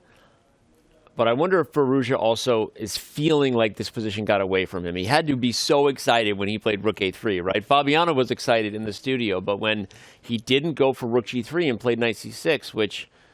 in hindsight, I'd love to know what he calculated there, because we were robbed. We were robbed of those amazing variations where Fabiano Caruana defeated Stockfish in an epic analysis battle. And all right, but now this is wild, because even though it still says White's a little better, David, like it's like leaning just practical edge Pragg right now. The attack is slipping the more moves you make on the queen side. Definitely. It's not what Firouzja wanted to go for. I think he just miscalculated. I think he assumed that Queen c7, King h8, all this stuff was impossible due to that last variation we showed with the White Queen sliding to c1. But, okay, now he's got to win it all over again. And, yes, he's attacking the Black Bishop. I do wonder whether Black has to slide back that Bishop, for example, to a safe b6 square, whether Black offers a trade of queens, or whether there's anything else on the board. I mean, to me, those would be the two most obvious options right now. Pragg, again, that typical movement of shaking in his chair, trying to get the energy going, trying to get the speed up. 12 minutes against 14 minutes. Anna, you mentioned the other game, time scramble imminent. Looks like the case here as well, as Pragg offers a queen trade. He offers a queen trade because that would help with the king's safety. If the queens are off of the board, suddenly those bishop takes h6 ideas will no longer be working. There's no other strong piece that could help at the g3 rook, not enough firepower. The queen trade does happen, so we end up going for an endgame where white is up an exchange. What black has as compensation is a minor piece and a pawn, but the minor piece includes a pair of bishops. Is this enough, David, to hold? I think if black gets one more move, not just the fact that the white knight is trapped, but if black just gets to mobilize his bishop, slide his rook across to a8, then it's only going to be black having all the fun. Black's two kind of minor pieces you mentioned, Anna, beautiful bishops, but also the knight on d5. I mean, statues should be built to honor this knight. It's such a beautiful piece, and it might just come down to whether white is able to eliminate the black a5 pawn. Ultimately, I think a good practical decision from Pragg, as we're becoming used to at this point. He's neutralized, nullified the danger, and that's the first step. Again, not the Alireza type of position that he wanted. Trying to do some quick calculation here. I'm not really sure how you extricate this knight from what is a self-inflicted trapped square right now. I'm wondering if it has to be some sort of trade on e7 with bishop a3. That's clever. Because at least if you attack the rook and force rook e8, now you can play rook to c1. Show this. I'm guessing. It has to be a forcing sequence of moves. Yeah, okay, good. Computer likes it. Passed the first test. And now I think you have rook c1. Okay, so this had to be it. And if you don't play rook e8, rook g8, which I don't know why you would do, then white can trade on e7 if he wanted to. But you pointed out that black is just a little bit of coordination away from getting a rook behind the a pawn, and then you have a pawn for the exchange. So it's going to be hard to convert on the exchange here. I mean, I think the most likely result there might be a draw, but I'm obviously speaking, way out of turn right now. There's still so much action ahead before we get clarity here. Yeah, under 10 minutes for Firouzja. We're at move 27. Pragg looks up at the screen, just double-checking the move number, maybe checking out his sister's game. And yeah, lots of action ahead, but no checkmates. No long, cool, flashy variations, unfortunately, Anna. Boo. No, it is a lot calmer than it used to be, and yet, as you both pointed out, the c6 knight has no way back from c6. There needs to be some concrete lines here, such as bishop a3, rook c1 to make sure that white doesn't drop more material. And kudos to Praggnanandhaa for finding a way out of that really tough position, because even if Alireza didn't play rook g3 in the moment where Fabi suggested it, it was still a really difficult position to defend. Yeah, still a very difficult position, but he's wriggling out Pragg here. I wonder whether we stick with this. Time scramble imminent. We're going to see actually action on all the boards now as the players do approach even that move 40. Magical move 40 where they do get the increment. I think we're actually going to back up and steal our last break of the day, because by the time we come back, we will all be in time pressure and then Armageddon underway. We actually have a Magnus Carlsen interview as well. We're not going to play that at the break. We don't want anyone to miss it. We're gonna throw to it the moment we're on the other side of it. So don't you stress, boys and girls. We've got so much more action ahead. What's going to happen in the 4 remaining games? We've already had two decisive results. One of them went to Armageddon. One of them ended in heartbreakingly puzzle rush fashion. Don't go anywhere. Right back at it, and all the action will return and continue here in round 6 of 2024 Norway Chess and Norway Chess Women.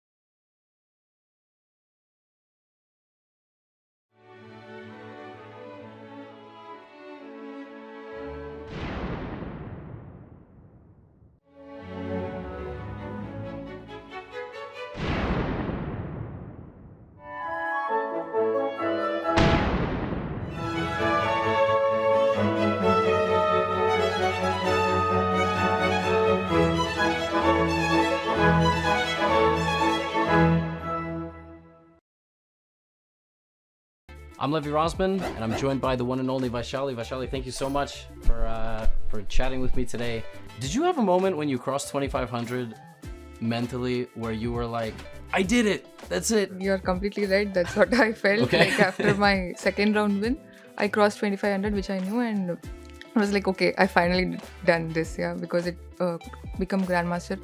It has been my childhood dream ever since I started playing chess. Hopefully the childhood dream was also world champion, because Yes. you kind of have no choice, right? This is the tournament that ultimately will qualify you to play. So what are the emotions? Yes, I'm very, very excited for the tournament. I mean, this candidate cycle was not at all in my plan. I won Grand Swiss and I got here. So I'm very excited and looking forward to it. Like, I'll be playing some best women players in the world. So I'm very excited. What is it like back home? I mean, to be obviously now Grandmaster, 2,500, contending for the title. Yeah, just kind of give me a sense of what it's like, because I think it's not like this anywhere in the world and it's nowhere close. So Yeah, it all started with one man, Anand sir, and yeah, he has got what it is today, and yeah, he has brought in like a lot of changes. And for example, this Bestbridge Anand Chess Academy, which has helped us, I'm also part of it, and which has helped us a lot. Like, there are some top trainers there where we get to train, and this Anand sir is doing also these things, and even otherwise he has been helping. He's been doing many things, like inspiring all of us, and yeah, as you say, like there are so many things. Like, Indian players are playing tournaments here and there, and there are probably right now there is one more Grandmaster, one more. I mean, the number is going to increase or something. So yeah, we are also getting a lot of support from the government, a lot of sponsors coming in. We have a lot of tournaments also happening in India, which is also helping us. you love chess and you're really good at it. What do you love to do that you're really bad at? Yeah, there are a lot of things.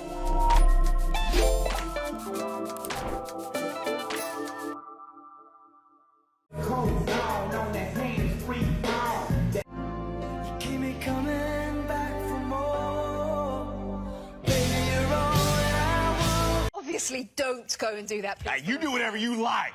We can't condone anything of the sort. No, we can't live!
of breathtaking natural beauty, rich cultural heritage, and home to the greatest chess player ever, Magnus Carlsen. Since 2013, Norway has played host to one of the strongest chess super tournaments in the world, and this year is no exception. Magnus has claimed the top prize in 4 of the last 5 years, failing last year after a disappointing showing that saw him go winless in the classical portion of a tournament for the first time in 16 years. He had to watch as Hikaru Nakamura defeated Fabiano Caruana in an epic battle on the last day to take the title. Both Hikaru and Fabi return this year to take on Magnus and the rest of this elite field. Joining them will be the reigning world champion Ding Liren and young phenoms Alireza Firouzja and Praggnanandhaa Ramesh Babu, who will look to continue the form that led to their recent candidates' births. This year will also be notable as Norway Chess will be the first ever classical super tournament to have the same prize fund for the open and women's sections. The 2 tournaments will play out side by side, and Norway Chess Women looks to be just as intriguing as the open section. Current women's world champion Wenjun will face off against the formidable field of Kuneru Humpi, Leiting Jie, Anna Muzichuk, Vaishali Ramesh Babu, and the legendary Pia Cramling. Who will emerge victorious in the land of the Vikings? This is Norway Chess.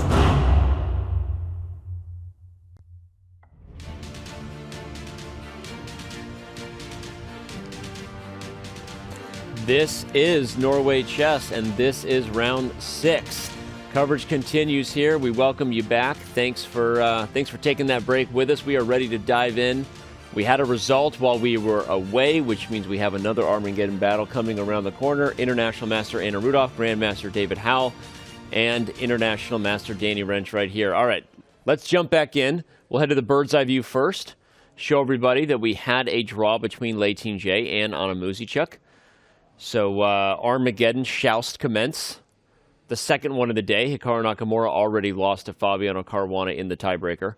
But we've had multiple moves being made in that Firouzja-Prague battle, and they're getting under time pressure. So I'd like to go right into that, if that's okay with you, team. Absolutely. I think we should. Here we go.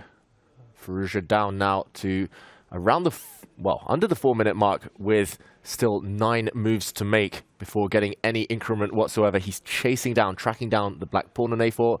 For those of you just joining us, white is the exchange up, rook for bishop, but this one maybe still in the balance. I think black can simply slide his rook across, at least the most obvious natural move here, just to defend his pawn, and black's minor pieces are so strong. The pawn on e5 could be edible at some point. And yeah, it looks like Pragg should be able to hold this one. I'm not going to say 2-result game. It could still turn in any direction, but yeah, it looks like it's in the balance as we approach the time scramble. I think so. I think that Pragg has really good chances. And if we recall his game against Hikaru Nakamura, where we thought he was going to be like resigning shortly after he went he sacrificed a piece, but there was not enough compensation for it because he missed a key move. So he was down a piece. And then he went on to play for another like 2 hours, defending tenaciously in an endgame that he almost saved. He almost saved it. In fact, if he hadn't walked into the mating net on the second to last move, it wasn't necessarily clear that Hikaru had seen the winning plan at the time. I think he probably would have found it, but there was time pressure and anything could have happened. So yeah, Pragg is tenacious, as you said. He's defended this one. I don't even think he's worse here. Question is Firouzja going to look to simplify and welcome the Armageddon, take on d5? Okay, I'm not saying that's exactly welcoming the Armageddon, but when you put that bishop on d5 and it has the potential to go to b3 at some point, and I don't know, just given the time pressure, kind of the body language there, the way he took the knight, I felt like he was like, all right, I think I'm going for something simple, not playing knight d3 or something else, for example, and keeping the bishops on the board. So I think this one will head to Armageddon, and that Pragg has successfully held what at one point looked like a very dangerous position and an attack for Firouzja. Yeah, interesting that Pragg thinks right now taking this knight just looks forced. Maybe he's trying to calculate what will happen after the white rook slides up to b4 to try to corral this passed pawn. At the very minimum, as you mentioned, Danny, just in that position, black can take on e5. This looks like it's headed towards a draw. Firouzja should bail out here and now before it's too late, before the black bishops take over. And yeah, this one almost guaranteed to be Armageddon at this point. You mentioned, Anna, he was defending tenaciously in the other game. I thought you said Tenacious D in the other game. But yeah, this Tenacious D is Tenacious Defense. But yeah, I don't know what happened here with... this is not a Tenacious D tribute show.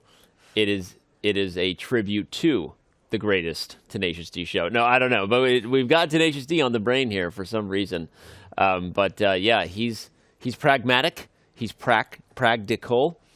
And he's practically impossible to beat these days. The kid is amazing, and we'll see what happens in Armageddon. Remember, in round 1, Pragg defeated Alireza Firouzja in Armageddon and flagged him. It was a crazy game. Pragg was better on the board, so we shouldn't totally paint that storyline. But it was a dirty flag in the end.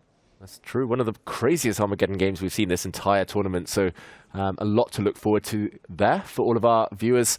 The reason we're writing this off as a likely draw is because when Black's A-pawn disappears, the E-pawn disappears. It's only pawns on one flank. Black's light square bishop so strong, just cemented on that D5 square. It's hard to imagine White ever creating any winning chances. No pass pawn potential for either side. Draw. Very likely incoming. Should we zoom out? We could zoom out and check on Praggnanandhaa's sister. Actually, wait a second. Yeah, Pragg is agreeing with the analysis, simplifying, and what you already mentioned, both of you describing how this is going to be a 4 versus 3, White with the exchange up, but not much material that you can use to prove your advantage. Yeah, and ooh, look at that. That just came in rapidly. Humpy Canero has drawn Pia Cramling, and we will have another game headed to Armageddon. By the way, the draw between Lei Tingjie and Anna Muzichuk, as we said, happened at the break. It will kick off at the top of the hour. So in 6 minutes, we will have our first Armageddon battle. Then we're going to have another one with Humpy Canero versus Pia Cramling, and we're likely going to have another one. So it's Armageddon time. It's a fiesta of Armageddon, which Armageddon doesn't sound like it would be a great party, but you know, in this case, it's a party.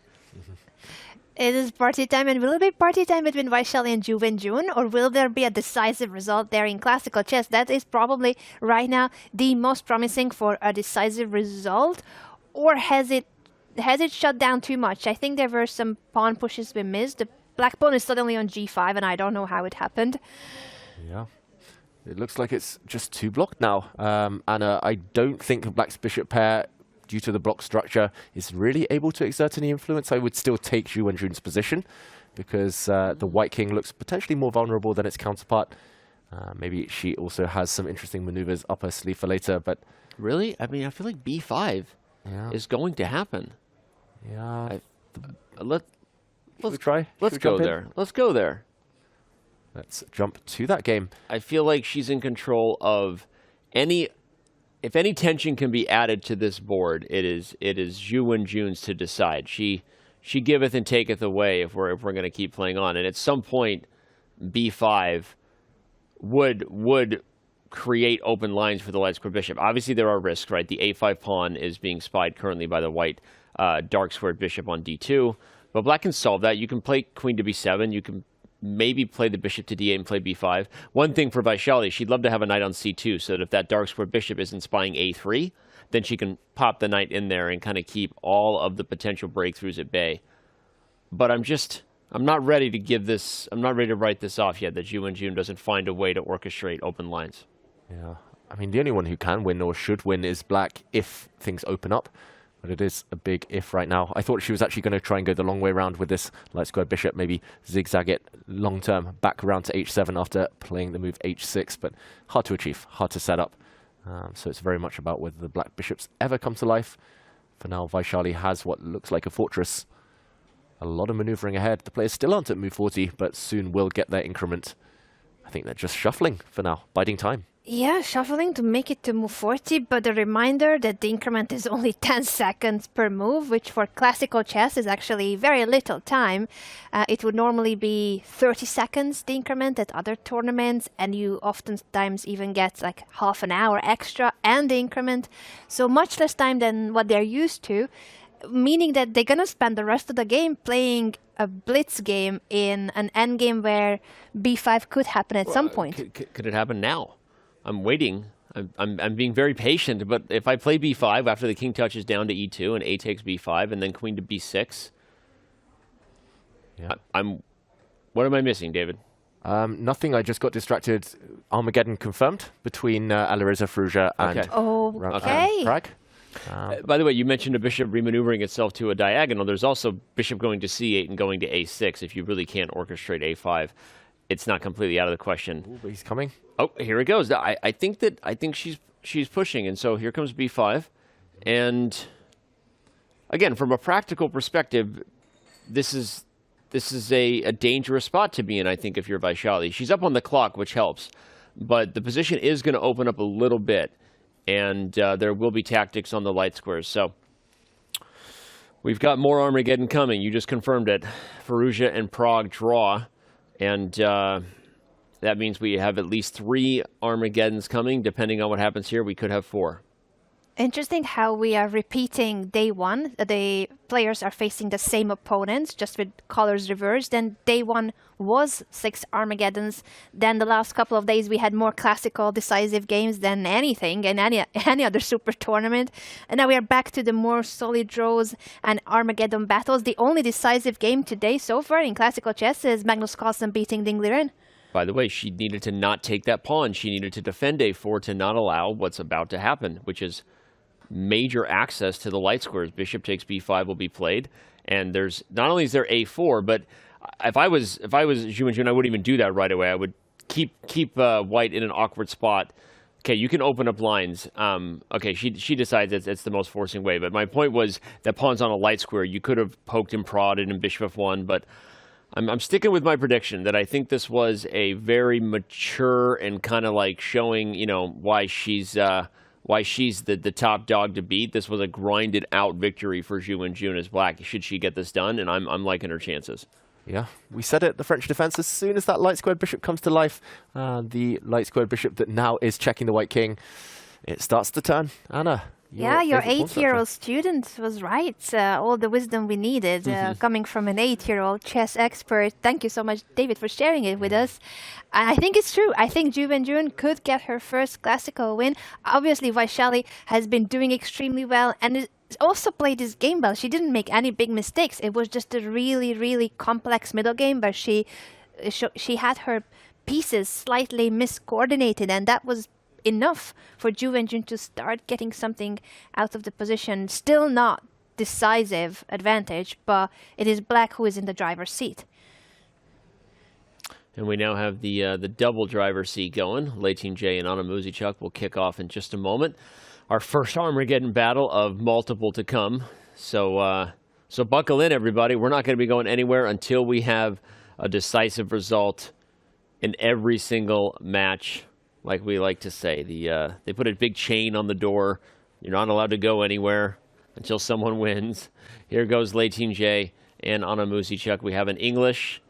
Is this the same opening they started with? It wasn't. It was a symmetrical English. So far, they're repeating. Yep. So far, exactly the same until this last move. White in the previous game pushed a pawn to e3 to keep her knight intact. This is heavy mainline theory. I wonder which player's done their homework better in the break. This is often worked out to move 20, 25, 30. It's appeared in multiple candidates matches, this potential position that we're going to see. Anna, it's super sharp, but it's the other Anna that is the first to think. Not a good sign in Armageddon.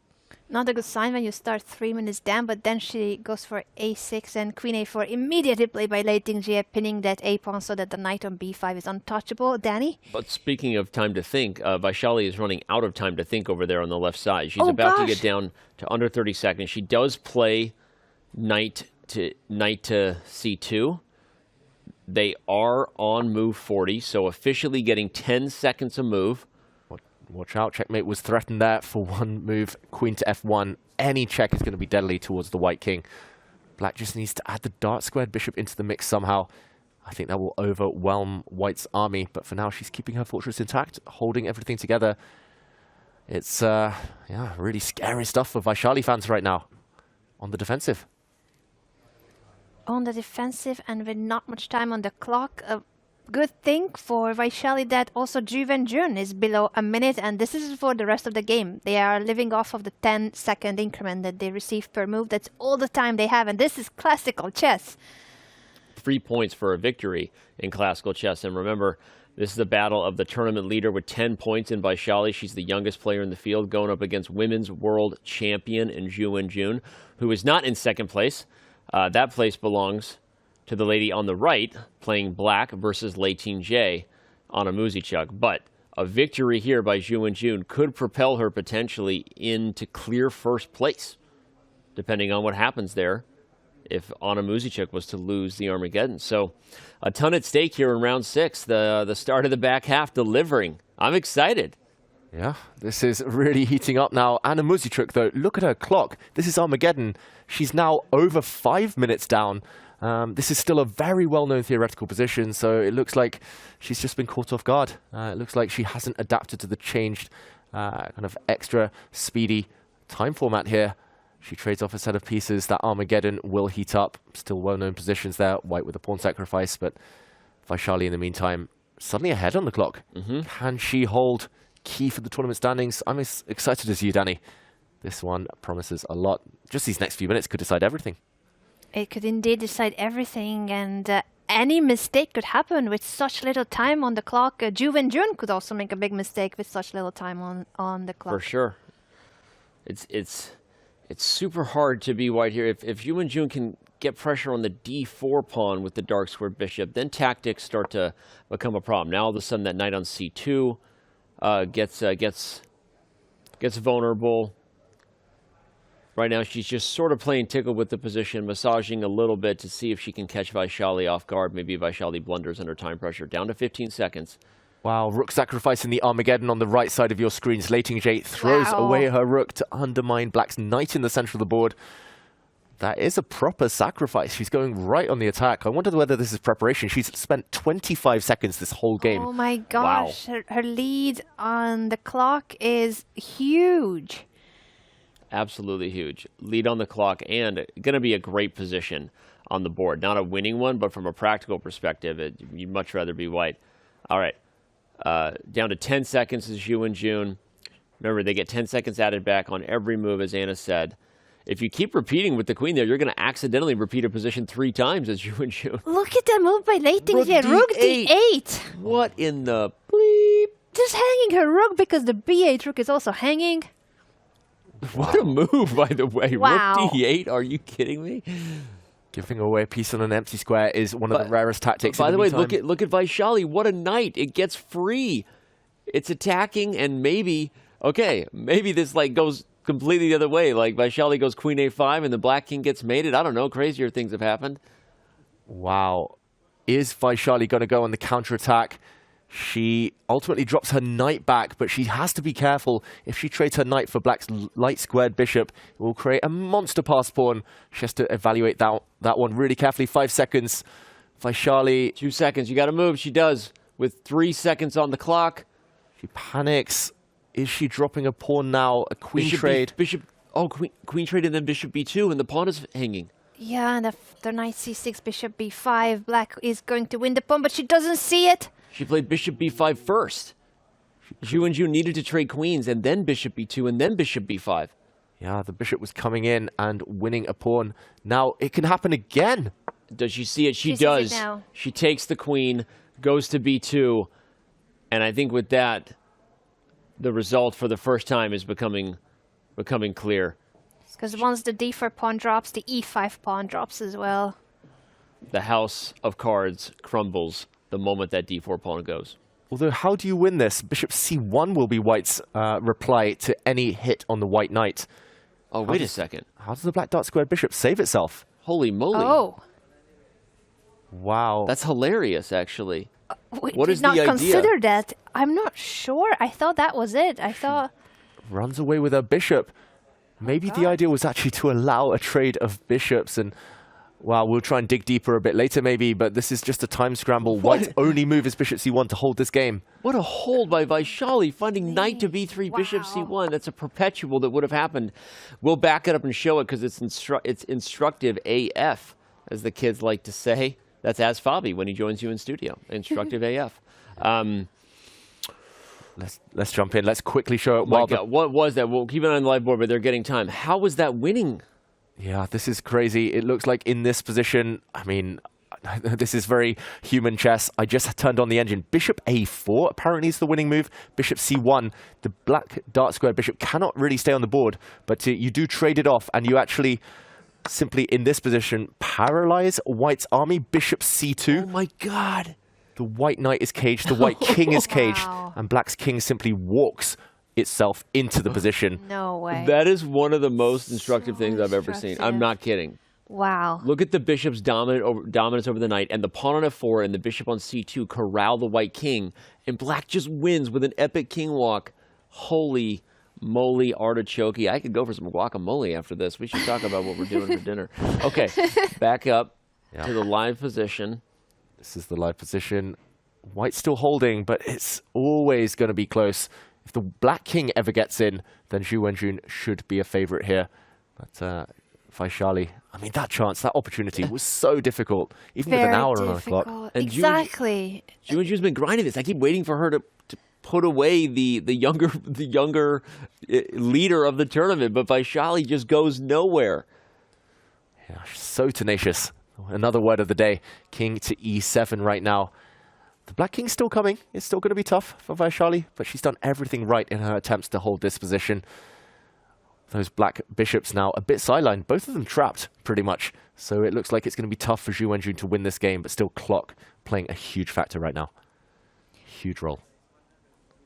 Huge factor, and we also have the other Armageddon game at the same time. I wonder if we should go back to the double board view, or what do we do? There's so much going on. I agree with you. We thought we were moments away potentially, but then another hold by Vaishali. The destroyer shall not go down without a fight today, and just crazy. We'll keep our eye on both, as we have been the whole time. Remember, we've also got two other Armageddons that are set to get started. Humpy Canero against Pia Cramling, and Alireza Firouzja versus Praggnanandhaa. So wow, we're going to be spoiled for choice here pretty soon. The other Armageddon games will kick off soon. By the way, after all the panic about Anna Muzychek's position, getting way down on time, Lei Qingjie being better prepared, she's holding her own, and yes, she's down on the clock, but this is not over, and look at that. Maybe now the edge is slipping to Anna. This is just crazy. And she has draw odds, so because of the Armageddon, the right board is an Armageddon game, the left board is a classical game. Madness going on here. She does have much better chances than how it looked like a couple of moves ago. Yeah, and wait, Zhu Wenjun has gotten in. She got the bishop to e2. Oh, she's paralyzed the white army from the other side this time. And Now, the black king's still coming in. Yeah, the black king is coming in, and this time it looks harder for white to hold. I'm ignoring the eval bar just because look at how much more difficult this is optically. The king was holding down the fort for all of those light squared pawns. And now if you make one mistake, that knight gets attacked and everything crumbles. Here comes the black king. Here comes the black king. White's bishop is trying to hold the fort alone right now. It's the only piece that can really move. But black's dark square bishop is going to tie it down. It looks like Zugzwang might well end this game. White is totally tied up. No real way to keep the black pieces at bay. This is a check, a really sneaky check. And, bishop b6 is just going to end this game. Maybe even a bishop trade at some point. It's really similar to the theme we showed earlier. Wow, Vaishali living life on the edge. I think Zhu Wenjun's going to get it. Going to get the win. I think it's very likely. She is working so hard on it to try to get her first classical win in the event. She won every match of hers, but always in Armageddon. And it looks like Armageddon if you're just tuning in, because we've got our two-board view if you've been watching Norway Chess. This is normally the view of Armageddon, but it's not. It's classical right here, and Zhu Wenjun potentially getting her first classical victory of the tournament. None bigger than it could have possibly been, because it's against the tournament leader in Vaishali Rameshbabu. And that will give her the sole lead. 3 points is all you need to leapfrog Vaishali. Although if Anna Muzychek finds a way to get that Armageddon battle, 1.5 points would actually have her in a tie with Zhu Wenjun. So depends on what happens at the end of the round. But either way, the classical dub were 3 points for Zhu Wenjun should she get it. Wow, she is winning. Bit of an odd decision to put the bishop on b3. I'm going to say the black king now, its path in is less clear. Black's light squared bishop was on the perfect square earlier, but she's still in full control. As we saw in that feature chat a moment ago, black now has 3 attacking pieces, likely to overwhelm white's attackers. The knight here is just such a bad piece. White's knight is just a bystander, not contributing really, and black's king is just coming in. Now might be the moment. Bring that king further in. Okay, well, now might be the moment for bishop a2. Does bishop a2, king c1 trade, and bishop b4 with king b3? I think actually Wenjun is spotting it. I think a concrete solution solves this problem. No, she goes king b3. I think bishop a2 You're right, Danny. was actually the best. Okay, yeah, that was the most forcing. She didn't see it. She's still dominant though, not rushing. Great patience from our women's world champion right now. But the white knight still has some breathing space, so it's not over yet. Bishop a2, trapping that knight, trading it off and getting the black king in. That would have ended the game instantly. But tough to spot these winning opportunities with only 30 seconds on the clock. Very tough, and she also is very low on time. Both of them are living off of the 10-second increment they get per move. It's funny because that king to b3, as great as it felt, it actually took away this plan of bishop a2, and now I'm back to sitting here. What's the plan? I'm just like a kid on the edge of my seat here. I'm so excited with the endgame. I want to see what the instructive motif ultimately is, like a triple step method with the bishop or something that puts white in zugzwang. Okay, now she finally gets the king to c4, but is knight e2 still holding it? And it's the king is in the way of the diagonal. It's consistently wrestling the bishop, and here you see if the bishop could capture through the black king, it's over. But you can't get to the white knight as long as the king is in the way. So Vaishali's hold continues. She's going the longer way around here. She's going to play bishop a4. At some point, she'll try and get her bishop round to eliminate the white knight, but not easy. Vaishali's still holding everything. Oh, zugzwang might decide this, but how do you set up the white pieces on bad squares? Wenjun still with so many headaches ahead as she tries to win this one. We're now at move 78. This has been a real marathon. It was an incredible fight. Indeed, between the reigning women's world champion and the tournament leader, Vaishali, trying to hold her ground. At the same time, our third Armageddon has also started between Hikaru and Pia Cramling. There's so much going on right now. Our heads are going to explode soon. The heads are going to explode. You're right, Anna. It's too much. Too much Armageddon chess. We love it, but it's so chaotic Over too. 9,000. This is so wild. Okay, I think now if the bishop comes to b6, I know she's not. She's playing shuffle puck a little bit, and they're still riding on the increment. They get 10 seconds for every move there in the lower left. Again, as Anna just said, Hikaru and Pia Cramling have just kicked off. Actually, they're several minutes in at this point because we just can't keep following everything. No better time than to go to chess.com/events. Okay, knight to c1 is played over there. Looks like bishop to b6 now is a real problem. You have to go back to e2, and the light square bishop can then work its way in. I think b3, a2, b1, and then d3. Wow. It's getting jiggy with it over there. I just realized the 50 move rule might kick into effect soon. Oh. There have been no pawn pushers or And captures. one more Armageddon, if it wasn't enough. That would be mind-blowing. Yeah. Where are we at on that? 20 moves to go. Just over 20 moves to go. But Wenjun is missing the chance to get in here. 30 moves she's gone around and not achieved anything.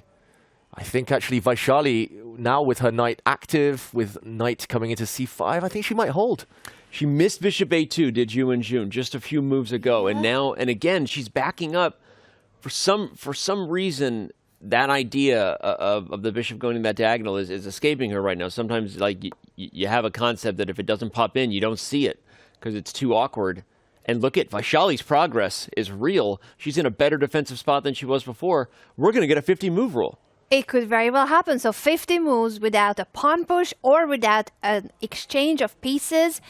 And as you said, David, they already have made 30 or so moves without any of those. If Vaishali can hold on to the position for another, how many moves? 18, 17 moves? It's going to be a draw. Yeah. If there's no exchange of pieces or pawn pushes. She can play the move h6 to buy herself some more time, buy herself another 50, but the winning idea is actually to trade dart squared bishops, but that looks so counterintuitive. I mean, she's missed it several times already. I don't think she'll spot that. I think it's just too difficult with no time on the clock. In the meantime, we should say on the camera, we do see Lei Ting-jae against Anna Muzychuk. Anna Muzychuk on the brink of securing safety there. A draw very likely in that game, which clinches it in Armageddon. Yeah, and it was a really tough game for Anna from the opening, where she was surprised and she was down on the clock, down on the board, but she managed to make a comeback, and this is a rook endgame that should be a draw. I thought she might have played rook f4 there and almost win as black. Didn't quite happen. It should be a draw now, as you said, Anna. Removing all danger. Very professional from Anna Muzychuk here. Also, look at the clock. She has enough time. She's got the increment. Anna Muzychuk, super speedy right now. We'll see a handshake any moment. She's really found her form ever since that hike. Actually, before the hike. She won right before the hike, and then she had a great hike. And then, but she has found her form indeed. She is getting the victory in Armageddon over Lei Ting-jae. It actually would have been a draw, but it doesn't matter, so Lei just resigns the game. Yeah, I think a draw might have been agreed at the end there, but yeah, ultimately, who knows? Yeah, okay. Same result. Same result. Black wins in Armageddon. And okay, let's back up. And now we have a different two-board view.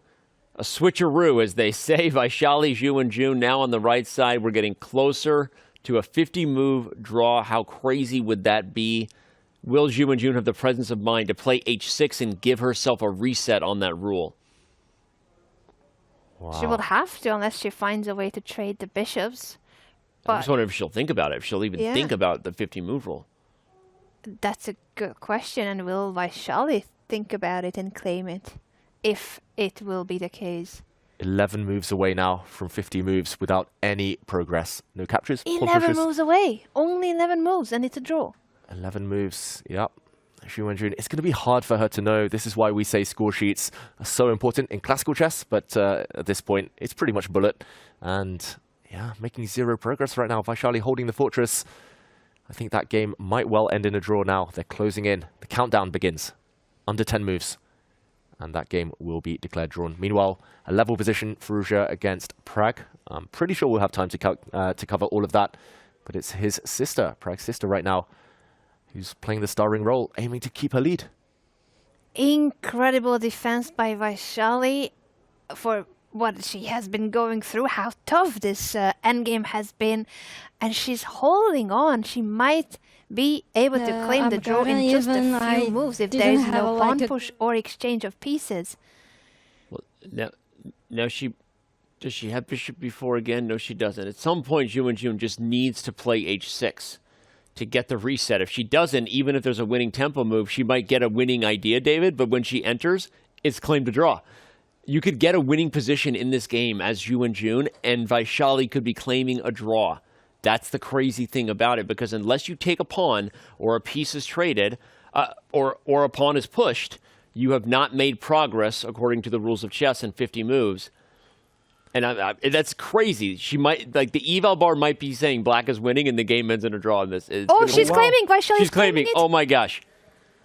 But now she's alerted Zhu Wenjun to the idea, and she's short. She's 8 moves short of the 50 move rule. Oh no. Oh no, that might have been a blunder from a practical POV. No. She's making a claim early, and Zhu Wenjun's going to push the H-pawn. Wow, I don't think Zhu Wenjun, it was on her radar at all. Yeah, I don't think so either. But now it will be. And this is the position we have in front of us. Let's go to the women's section right now. Yeah, we've got a claim potentially being made. We're waiting for an arbiter's decision. We're going to get eyes on the other games if we can. Maybe we'll back up here to the bird's eye view or the two-board view just to make sure we keep eyes. There are 2 other Armageddon games going, of course, Humpy Canero and Pia Cramling, as well as Alireza Firouzja versus Praggnanandhaa Ramesh Babu. But again, a claim is being made currently. That's why we've got a cam on it. We want to get the arbiter's decision. We have the data here. It is not 50 moves. And again, the rule, everyone, is that if 50 moves have gone by without a capture or a pawn move, those things signify progress. It is a draw. But Vaishali made a claim 8 moves early, which means now Zhu Wenjun will know, and she can move that h7 pawn. If you look at the lower red board, she can move it just 1 square, and that resets all 50 moves, and she gets to try all over again to win, which, as you've seen, there is a win here. She hasn't found it yet, but she's had multiple times an evaluation and a plan that would win. So OMG. Wow. We need new dinner plans. This game's going to go on forever. Oh, 50 more and moves. the arbiter's back. And Vaishali's asking, maybe she's asking for the count? Yeah, I was going to say, I think you can also claim an arbiter count for you in the rules of chess. If you don't have time to keep score, you can ask the arbiters to start actively counting the moves, if I'm correct on that, Is she claiming threefold repetition and not the 50-move rule? Because she's pointing at the move. Oh, wow. She's making a second claim, Like, potentially. the threefold repetition is another way to claim a draw. Oh, my God, Anna, you might be right. David, we got to check that out. Wow. They may have had this position 3 times already. She's saying she's going to move the king back to d2. I think that's the square she was pointing at. I don't have the events up. I'm pulling it up. We're in a mad dash. This is drama. I don't think she's correct with that one. I think it might have been twice. Not 3 times. And this is actually an interesting mirror image of what we saw yesterday, where it was Vaishali's opponent who claimed a threefold repetition. The claim was wrong. It was erroneous. This time, it's Vaishali making the claim, and she better start calculating. FYI, everyone, you can see physically in front of you that is an operator error, a technical relay of some kind. Clearly, Black's clock is not running. In fact, if anything, Vaishali's clock is up. You can see the clock behind you. So that'll reset the moment they start making moves. That can happen sometimes with the DGT tech. So once the moves start being made, the clock will resend the accurate timestamp to the server, and that'll reset what you see. So, OMG's snaps, Anna. Move 97, king to d2, is her move to be played, but she hasn't executed it on the board without stopping the clock, because this is her claim for a threefold repetition. Is it a threefold repetition, David? Do you think this is already the 3rd time they play this position? Don't think it is. I think it's the 2nd time, and she's close, but not close enough. She will get extra time. Let's dive into the other game here. The drama's crazy. We're gonna we can even keep the camera on Vaishali and Wenjun, but we got to go over to the Firouzja game versus Actually, the Humpy game is also about to get under a minute. That game is going to end sooner than the others. So if we could get a 2-board view of the games in action, there we go. Look at the team. But we lost the camera. Please, not the camera. Vaishali and Wenjun. We'll keep our camera on it over here at this point, just because I don't want to miss Humpy Canero either if they get under time pressure. Ooh, the arbiter's there. Arbiter's there, and Vaishali is being told that she's incorrect, and the game is restarting. Oh, wow, and she's just told off her opponent for starting the clock there. Yeah, and, well, it's because she gets a minute. Because Vaishali's claim is inaccurate. But I think it's almost better that if it's an incorrect claim, that it was for the threefold repetition, because it's not alerting Wenjun about the 50-move rule. We thought she was claiming the 50-move rule. Ooh, but Wenjun's had so much time now. She's had time to calculate, come up with a winning plan. She's now aware of maybe the 50-move rule, aware of repetitions. I don't know. I agree with Anna, though. That's actually crazy, right? Okay, you would think with the presence of mind, Wenjun should just play h6. You know what that does? That resets all rules, including 50-move rules and including threefold repetition. Yeah. Just play h6 at this point, right? She probably will, to reset both. So extra time for Wenjun. Wow, and she gets 2 extra minutes. That does confirm. The clock is a bit confused. The clock will get started correctly soon. The arbiter's sorting that out. But she gets 2 extra minutes, Wenjun. Does that mean Vaishali had 2 false claims? Normally you get 1 extra minute in a case like this, I believe. Is it possible she claimed 50-move rule, was denied, and then claimed threefold? I have no idea. Wow. But the game is restarted. By the way, Humpy Canero and Pia Cramling looks like it'll be a draw, which means Pia Cramling will get the Armageddon victory in the tiebreaker. Assuming no blunders, especially because Humpy Canero's under time pressure, I think Pia Cramling is going to get herself the Armageddon dub. Her first match win, I believe, Pia Cramling. She's on the brink now. Not enough pawns left. Humpy Canero's struggling to break through Black's defenses. That looks guaranteed for a draw. White is simply running out of pawns. Pia is too classy a player to let this slip now. Knight b5 check, just takes the pawn. And she finds it, she takes d4. Pia Cramling is going to get her first match win. OMG, please we a win. We agree. Yes.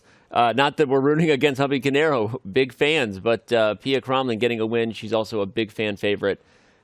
She had a winning position against Humpy in classical chess in the first by the way, round. David, I just saw you lean in. Zhu Wenjun has found the winning idea. She finally offers the trade of bishops. Pia Cramling finally gets a win here in Stavanger. She has gotten her first match victory of the event. Congratulations to Pia. But we got to back this thing out and keep our eye on the other two games because so much drama is happening on the other two boards. And yeah, but way to go, Pia Cramling, for getting that victory right there. But I wanted to say, look, Zhu Wenjun has finally found this idea of bishop b4, and I think she is going to win. And now there's no longer any more the 50-move rule if there will be a capture, and bishop b4 has the idea that you want to trade the bishop. No threefold repetition either, because there will be not exactly the same pieces on the board. She did have 2 extra minutes to figure things out, and it could have been the crucial factor she needed to get a bit of time while the arbiter was making the decision, and then the extra time on the clock. 2 extra minutes, Anna, but she's actually burnt through most of her time advantage, and she has finally played h6, though, so no 50 move rule. Oh, so... She's played h6, which resets everything. No more 50 move rule and no possible threefold repetition because you could do all the same maneuvers again. Zhu Wenjun could decline to trade here on c3, and none of the positions will be exactly the same because you've now pushed the pawn. So she wins the white pawn chain by force. She trades, and the black bishop is in. It's on the board, and it is going to be over. Vaishali Ramesh Babu, Vaishali the Destroyer, is going to lose her first classical game of chess in 11 games. She had an amazing run, counting the candidates. It was 5 in a row, and here it was the first 5 rounds. But Anna, this is the first time we've seen this young woman lose in a long time. And she was so close to holding this. It was such a difficult position. She almost managed to come back from this very, very, very tough endgame where if she had played a few more moves without the claim, maybe she could have gotten her chance for the 50-move rule. And you see Zhu Wenjun classy there, David. Just goes into the king of pawn ending when Vaishali offers it. I think you could have even taken f3, but anyway, so she goes for the king of pawn ending. This for sure gets it done, and we can call it. In fact, Vaishali does just that. She shakes hands. Zhu Wenjun is the world champion for a reason. What a victory today, grinding one out with the black pieces. She gets the job done, and her first classical victory with it, a 3-point score, puts her into tied for first with Anna Muzichuk, who won in Armageddon. So we'll have a lot to unpack later on. But Anna, no win bigger yet for Zhu Wenjun than this one. No, this was huge. This leapfrogs her in front of Vaishali on the standings. 102 moves. This is the longest game we've had so far here in Norway. And we need to jump straight into the other Armageddon between Firouzja and Praggnanandhaa. The action is not stopping. Yeah, and Prag struggling here. Look at the clock. 5-6 seconds he's playing on every single turn. Only a 1-second increment. He looks uncomfortable. It's like a mirror image from their previous game. Again, black is the exchange down. Again, for a pawn. But can he hold? The black king is a bit vulnerable here as well. Almost trapped. The black knight is the only one holding everything together. So can Firouzja trick Prag here? Tactics all over the place. He's just lost his e4 pawn, I believe. Yeah, Firouzja can take it with either rook, I think. Yeah. When you said a mirror image, I thought you were talking about their Armageddon game where it was Prag who flagged Firouzja. Here, Firouzja's got Prag down on the clock. Yeah, and crazy tactics there, but it is Firouzja picking up another pawn. It's a pure exchange. Rook for knight advantage. All pawns on one side of the board, which gives some drawing chances. But Anna, looks like Prag, he needs a miracle now. He does need a miracle. I think this might be a bit too much of a miracle he needs, but we said that also other times, and he managed to prove us wrong. I think Firouzja now has everything under control, both over the board and on the clock. It's a minute of time advantage. With only 1 second increment, Praggnanandhaa could flag at any point if he doesn't play with lightning speed. Oh, look at the clock. Oh, 2 seconds. He's really living life on the edge. Literally, the 1 second increment is not like online. He's playing fast enough with it right now, but but this is on the edge. As soon as the threats begin, it's going to be tough physically to make the moves in time. Bishop d4 is such a tricky move. Pragg pins. Wow, he pins, but it doesn't win. Bishop e5, and he gets it out. Oh, wait, bishop takes f6 is just over. Okay. There's no time, unfortunately. He blunders a pawn away. Shake of the head from Pragg. This one is in its final throws now, this game. Firouzja's got it in the bag if he stays calm. Yeah, even g4 works for the score because rook e1 is not mate. White can take the knight and get out. Okay, he goes for rook f7. Very classy by Firouzja. Pragg resigns, and revenge is a dish best served cold. Alireza Firouzja takes it back. Given that he lost in round 1 to Pragg in Armageddon, Firouzja says, I shall avenge myself, I guess. And he beats Pragg today in Armageddon. Wowzers, wowzers. And that has been it. That has been the round. I was expecting even more games, but everything happened at the same time, right? Have we not seen all the games conclude? Just all at once? We did. We did. We need to go through the results and see maybe some of the moments we missed. We will. I think we're going to take a breath because that was one of the wildest finishes or wildest rides I've ever been a part of in many years of chess commentary. That was a ton of fun. Norway Chess delivering with a format that just has you on the edge of your seat with classical games happening at the same time as Armageddon. That was so much fun. All right, we're going to unpack everything that just happened. Make sure that you get all the chess you deserve in case there were some instructive moments that we might have missed. Don't worry, we've got a grandmaster at the edge of the desk. He's going to review it all. We're going to take our last break of round 6, and when we come back, we will reset and remind you of all that was an amazing round 6 here at the 2024 Norway Chess and Norway Chess Women event in Stavanger.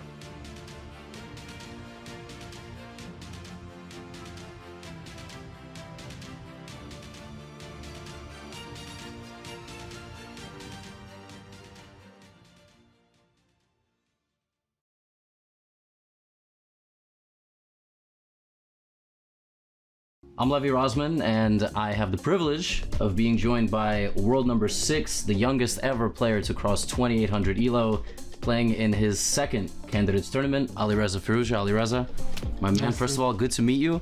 How's Toronto treating you this time around? Yeah, it feels great to be back. It's a very beautiful city, so I'm very excited to be here. Let's start not with chess first. You made a very big mistake a couple of years ago of doing an interview and saying you were into fashion, because now every interview, somebody has to ask you about fashion. So I want you to rate how I'm looking today, 1 to 10. It's very nice suit. Yeah? Yeah. My man. Thank you. I like what you're wearing too. Can you take us through the glasses, the outfit a little bit, or? This is Louis Vuitton glasses. This is Ralph Lauren. This is Valentino. The socks, I don't know what it is. Anyway, we're gonna talk about chess. I don't want to bring up bad memories, but obviously 2022, the candidates was supposed to kind of be the moment where in the beginning of the year you crossed 2800, youngest one, you broke Magnus's record. Then Magnus was giving all these interviews like he's not gonna defend unless you win the candidates. So as an outsider, I was thinking there's kind of a lot of pressure on you to win, and then you'll be playing for the World Championship. So what was the tournament in 2022 like for you? The preparation leading up, obviously going into it, you probably wanted to win, if not win, then finish in the top 2, top 3. Can you take me back to 2022? What went wrong, and then what's going to be better this time around? Yeah, I think I was just too young for the candidates. I know they're on the same age or younger even than me here also, but I think physically it's very difficult when you're 18 years old to play candidates. 14 rounds is very energy taking, and for 18 years old I was just trying to get experience, but the outside things came into the game. But it was cool because it was good. I was getting advertised so much, so whenever they talk about me on internet I like it, so even if it's negative. And for this time around, what has changed? Obviously you're older, but that's not the only difference, right? So is the training camp the same? Is it a slightly different approach? Because this is a weird candidates. There's a lot of young players. I don't know where the young cutoff is, but let's say 2021. So half the field is young. We have players that are playing in their first candidates, like Vidit, who's almost 30, Abbasov is almost 30. How's this training camp been a little bit different than 2022, than preparation leading up? Did a lot of sport to be in good shape because it's a very long tournament, so This was my only main focus, kind of, because the chess part is very close always, and we have to see what will happen. But I tried at least physically to be in good shape. Cardio, weightlifting. Not weightlifting. No, not weightlifting. Cardio mostly. Yeah. Like you jogging a lot. You cycling, swimming. Yeah. Is that generally what it is? What about like chess specific? What percentage of it is openings? Nowadays it's probably more than 70-80% openings, I think. Basically, out of opening you could understand the game will toward to draw or who will put pressure the whole game. This is the chess we play nowadays. Yeah, it's interesting. Whoever works more gets the results. So.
Now that was a crazy day.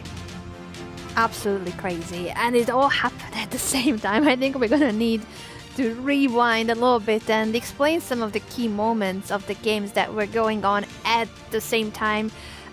David, your thoughts? I mean, speechless. It's been breathless action. I think we need to do a rewind and talk about one of the most emotional, one of the most dramatic moments of the day. A big blunder from Ding Liren in his clash against Magnus Carlsen. Magnus had set things up. Magnus had actually started to create some threats. Let's jump in at this position, very late in the game, where Ding had actually been defending extremely well, building a blockade. The black bishop is a great controller of the action, blocking all the files. Nice diagonal it sits on as well. But Magnus had retreated the white queen. He'd opened up his bishop. He now landed a check against the black king, which shuffled into the corner. Ding here defended actually very well initially, but queen h5 from Magnus, maybe not the most accurate way of pursuing the attack, but with one key idea in mind. Queen f8, a great move from Ding Liren. It actually has the idea of putting a pawn on h6. The black queen will indirectly defend that pawn, and white struggles to break through.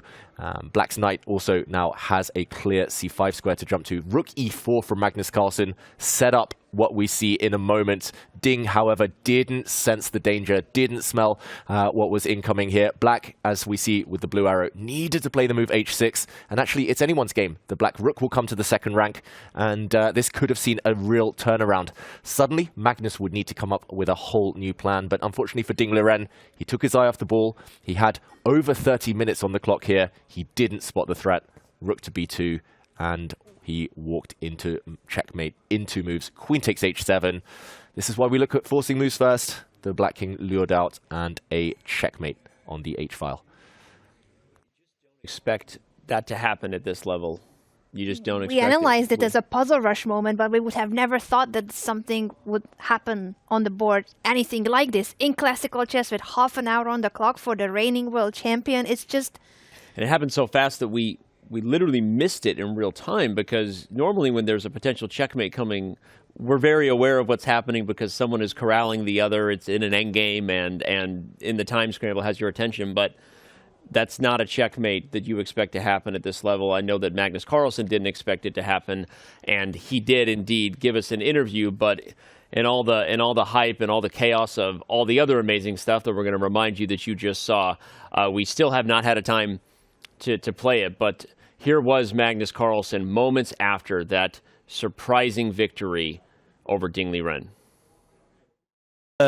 Quite a crazy finish to a pretty crazy game, Magnus.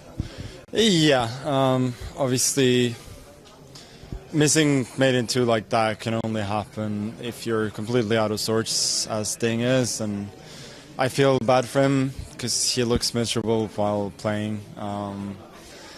But as for me, I should have had a job to do today.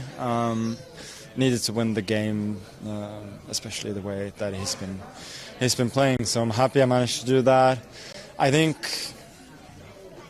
I probably missed a few things at some point. I wasn't happy with my play in a certain phase, but yeah, I got the win, and that's all that matters.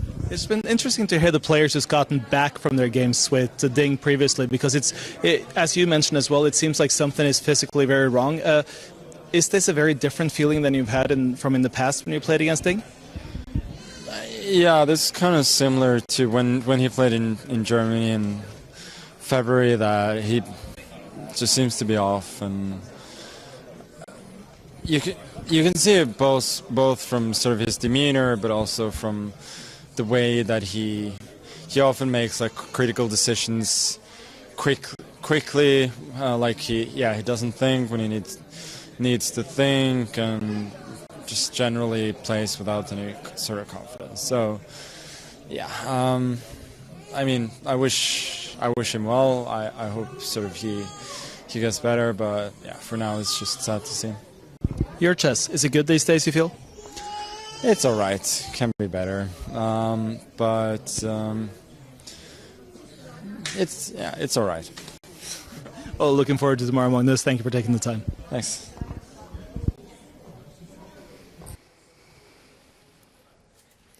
As Magnus will always say, his chess is all right and he can play better, but he's certainly playing pretty well. Seems to have really found his groove after that long grinded out win over Fabiano Caruana. It's been all good news from ever since. But you know, obviously we got to talk about it before we move on.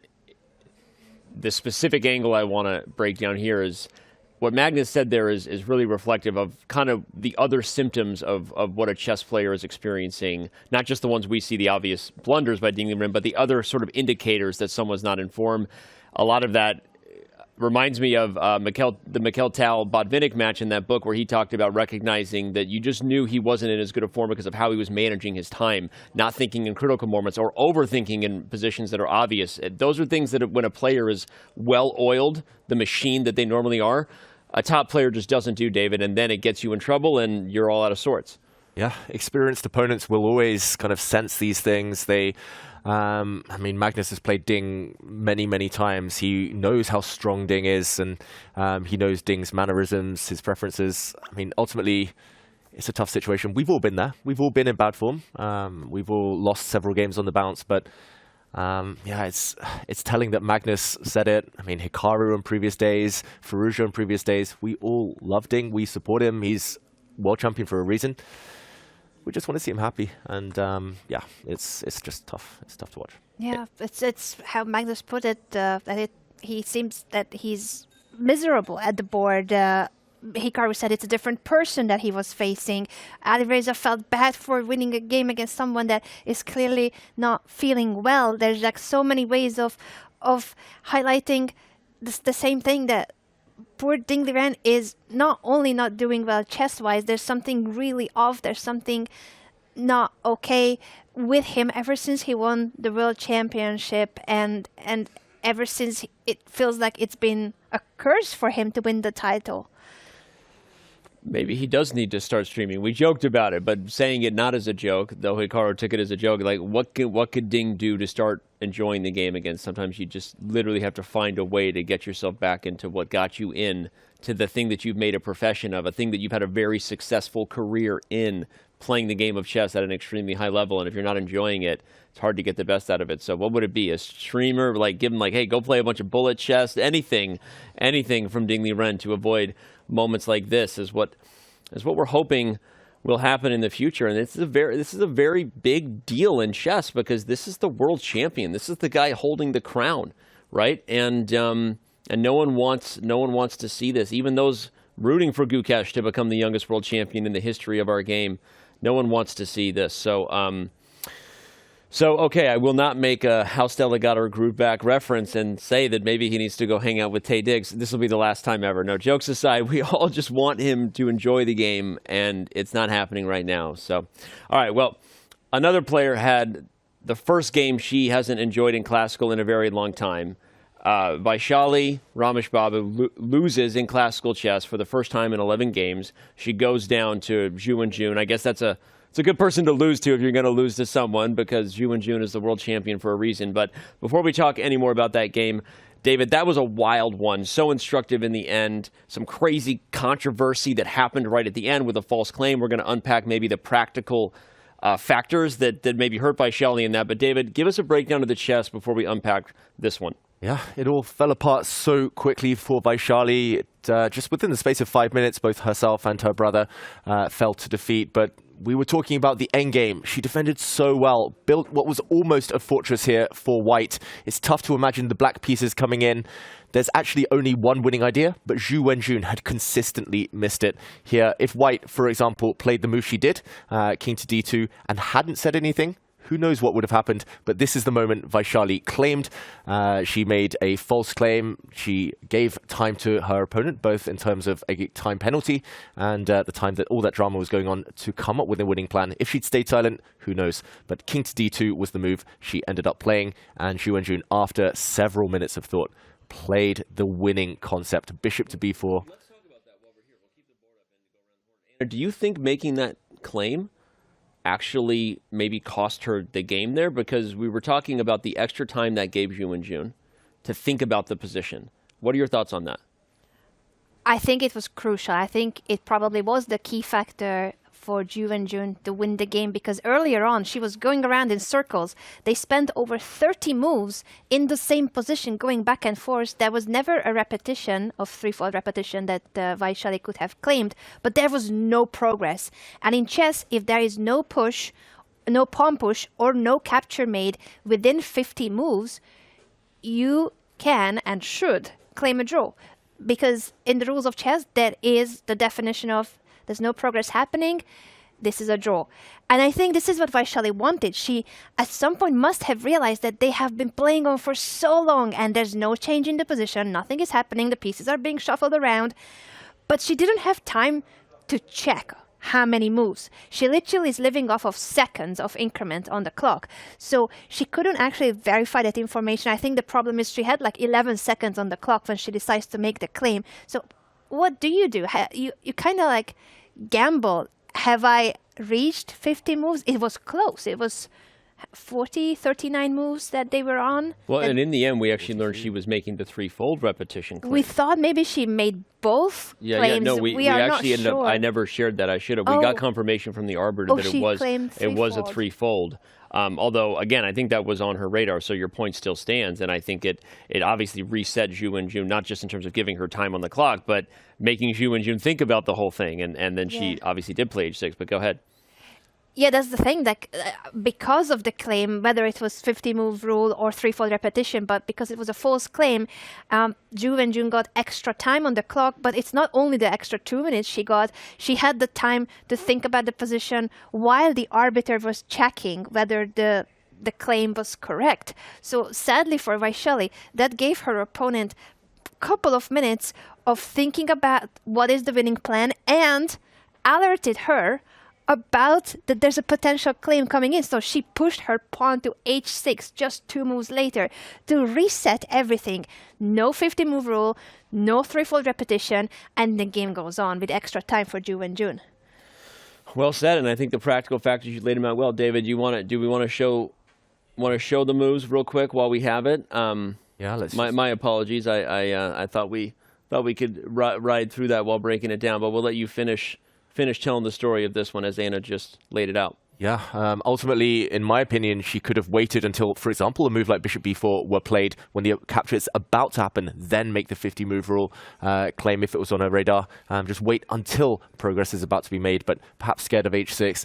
This is a winning idea. If there's a bishop trade, the black king will soon snake itself in, snake its way behind. The problem is, light squared pawns here are huge targets, and any king and pawn endgame winning for black due to the superior activity of the king. Let's just finish the game here. h6, it didn't last too long. Knight to b2, and after a trade, bishop to e2. Black finally, after all that maneuvering, almost 100 moves here, had infiltrated enemy lines, and a really classy finish after knight to d3. Not even getting greedy, allowing white to potentially hold on a bit longer. Instead, bishop takes knight, sensing that simplifications were good, and here, white simply in Zugzwang. The white king has to step away, the black king enters, so Vaishali finally had to resign. Oh my gosh, and finally, Vaishali Rameshbabu has lost a classical chess game, which means we have a large shakeup in the Norway Chess women's standings. Wenjun and Anna Muzychuk are the new co-leaders of an event that has so far been led, I guess, ever since round 2, wire to wire, by the youngest player in the field in Vaishali, but no more. A loss in classical. As Fabiano shared, it's the one thing you can't do. He struggled with a couple of them, maybe righted the ship today. But here, Vaishali loses in classical. You get 0 for that. And Anna Muzychuk and Wenjun leapfrog the youngster. She's still in great shape. But yeah, that's a big one. Let's move over to the standings in the open section. Tie a ribbon on that one because we also had a shakeup at the top. Magnus Carlsen, now your clear tournament leader with that victory over Ding Liren in heartbreaking fashion, as we've said many times now, for the world champion. But Magnus had a job to do, as he said, and he did that job. Hikaru Nakamura lost, but in Armageddon, so he gets a point, keeping close with Magnus. Praggnanandhaa loses in Armageddon, so he also got a point, maintained striking distance, and Firouzja as well. So, again, anything can happen in classical, right? A 3-point victory could mean that Fabiano Caruana bounces right back in it, but right now it's looking like we're getting more clarity in terms of who's going to have the potential to win these things, both Norway Chess and Norway Chess women. But all right, speaking of the different sections, let's preview and talk a little bit about what we expect to happen tomorrow as we look at our round 7 pairings. Anna, you get to go first. Circle one for the crowd, and give us your thoughts on it. I mean, I think I don't need to read a lot of names to circle Hikaru Nakamura versus Magnus Carlsen as the top clash of tomorrow. It is the world number 1 against the world number 2, because Hikaru, for the first time after 9 years, is back over 2800 and took the number 1 spot from Fabiano Caruana. He did indeed, and that would be well, we'll see if it continues to be that way before the event is done. If Fabi finds a little bit of form, it's going to be fun because they're literally just a couple points separated. So it's going to be a storyline for the rest of the event. David, you get a turn as well. What matchup do you have your eye on? Yeah, it's not just first place against second place in the open section. It's also in the women's clash between the leaders, Wenjun and Anna Muzychuk, tied at the top, and they're facing each other tomorrow. So everything to play for as we enter the second half now, and players jockey for position. I love that. We've got both of the tournament leaders facing off. So as if we scripted it the whole time. No, I mean, it happens to be that way. So, all right, well, we've done it. That was an epic round. That was amazing. Hang Any final thoughts, or are we sending this out? I mean, I almost don't want the show to end. It's so much fun there with those wild games and so many storylines. We're spoiled for choice here to keep talking about it. But Anna, final thoughts? I think my final thoughts is that the players are at dinner. We're going to go and have some dinner and get some sleep. But there are 2 players in this building who will not do it. They're trying to get the World Guinness record for the longest ever chess play. They're going to be trying to play for 61 hours, which means they started today in the morning and they will try to play until Tuesday evening. This is a bank headquarters building where we are streaming from and where they're playing. They're gonna be here when the building will be cleaned. They're gonna be here when the building will be shut down. They're gonna be here when the employees of the bank arrive here early in the morning, and they're gonna be here for nearly 3 days without sleep. That is a great throw, because that is the one thing people do need to know that is going on. I agree with you. You can go over to twitch.tv/chess. Oh, Udin resigns on that one. You can go over to twitch.tv/chess and keep watching these fellas as they do it for many, many more hours. I feel like it's like when Ludwig did like the stream where he never turned off, and even while he was sleeping, it just kept going. Like, you can just have this stream on all the time, even while you're sleeping, if you wake up at any moment and just want to get a peek at some chess. Yeah, like the viewers can do it, but the players cannot, because no, they cannot. Apparently they need to make a move at least within a minute. They can't even stall the time. They cannot ponder over their moves. They have to be making moves every minute at the least, and no rest for the wicked. They get a few minutes rest every hour. Yeah, and those 2 are especially wicked, so they don't deserve their rest. I mean, this is, it's going to be fun to watch. It's crazy, and we're going to keep our eye on it the whole time. Today, obviously, it was just getting started, but as it goes on, especially if they get tired or whatever, we're going to have to make some noise for them. We're not required to stay silent. That is one fun thing about the Guinness World Record, but Anna did just touch on a good point. There's actually all kinds of rules about this in terms of rotating, and like Anna said, they can't even go a minute without a move being made, which is by itself just crazy, because even in a regular chess game, you would think for a minute sometimes in a blitz game. Yeah, I think we'll come back regularly to support them. I've promised to pop in very early in the morning to give them a bit of extra energy to cheer them on. So yeah, everyone stay tuned. All right. Give them your love and support. Well, we hope everyone stays tuned as we get closer to the finish line here. We have new leaders in both sections at the end of this day, but number 1 and number 2 in each section will be facing off against each other tomorrow. Magnus Carlsen and Hikaru Nakamura, and then we have Anna Muzychuk and Wenjun. So cannot wait for that. We hope everyone enjoys their night. On behalf of the entire crew here, all the players who gave you what you came for with the amazing chess on the board, and everyone making it happen here at Norway Chess, and Oskar and Udin downstairs. You're going to go watch them next. Thank you for tuning in to round 6 of 2024 Norway Chess and Norway Chess Women, and we will see you tomorrow, everyone.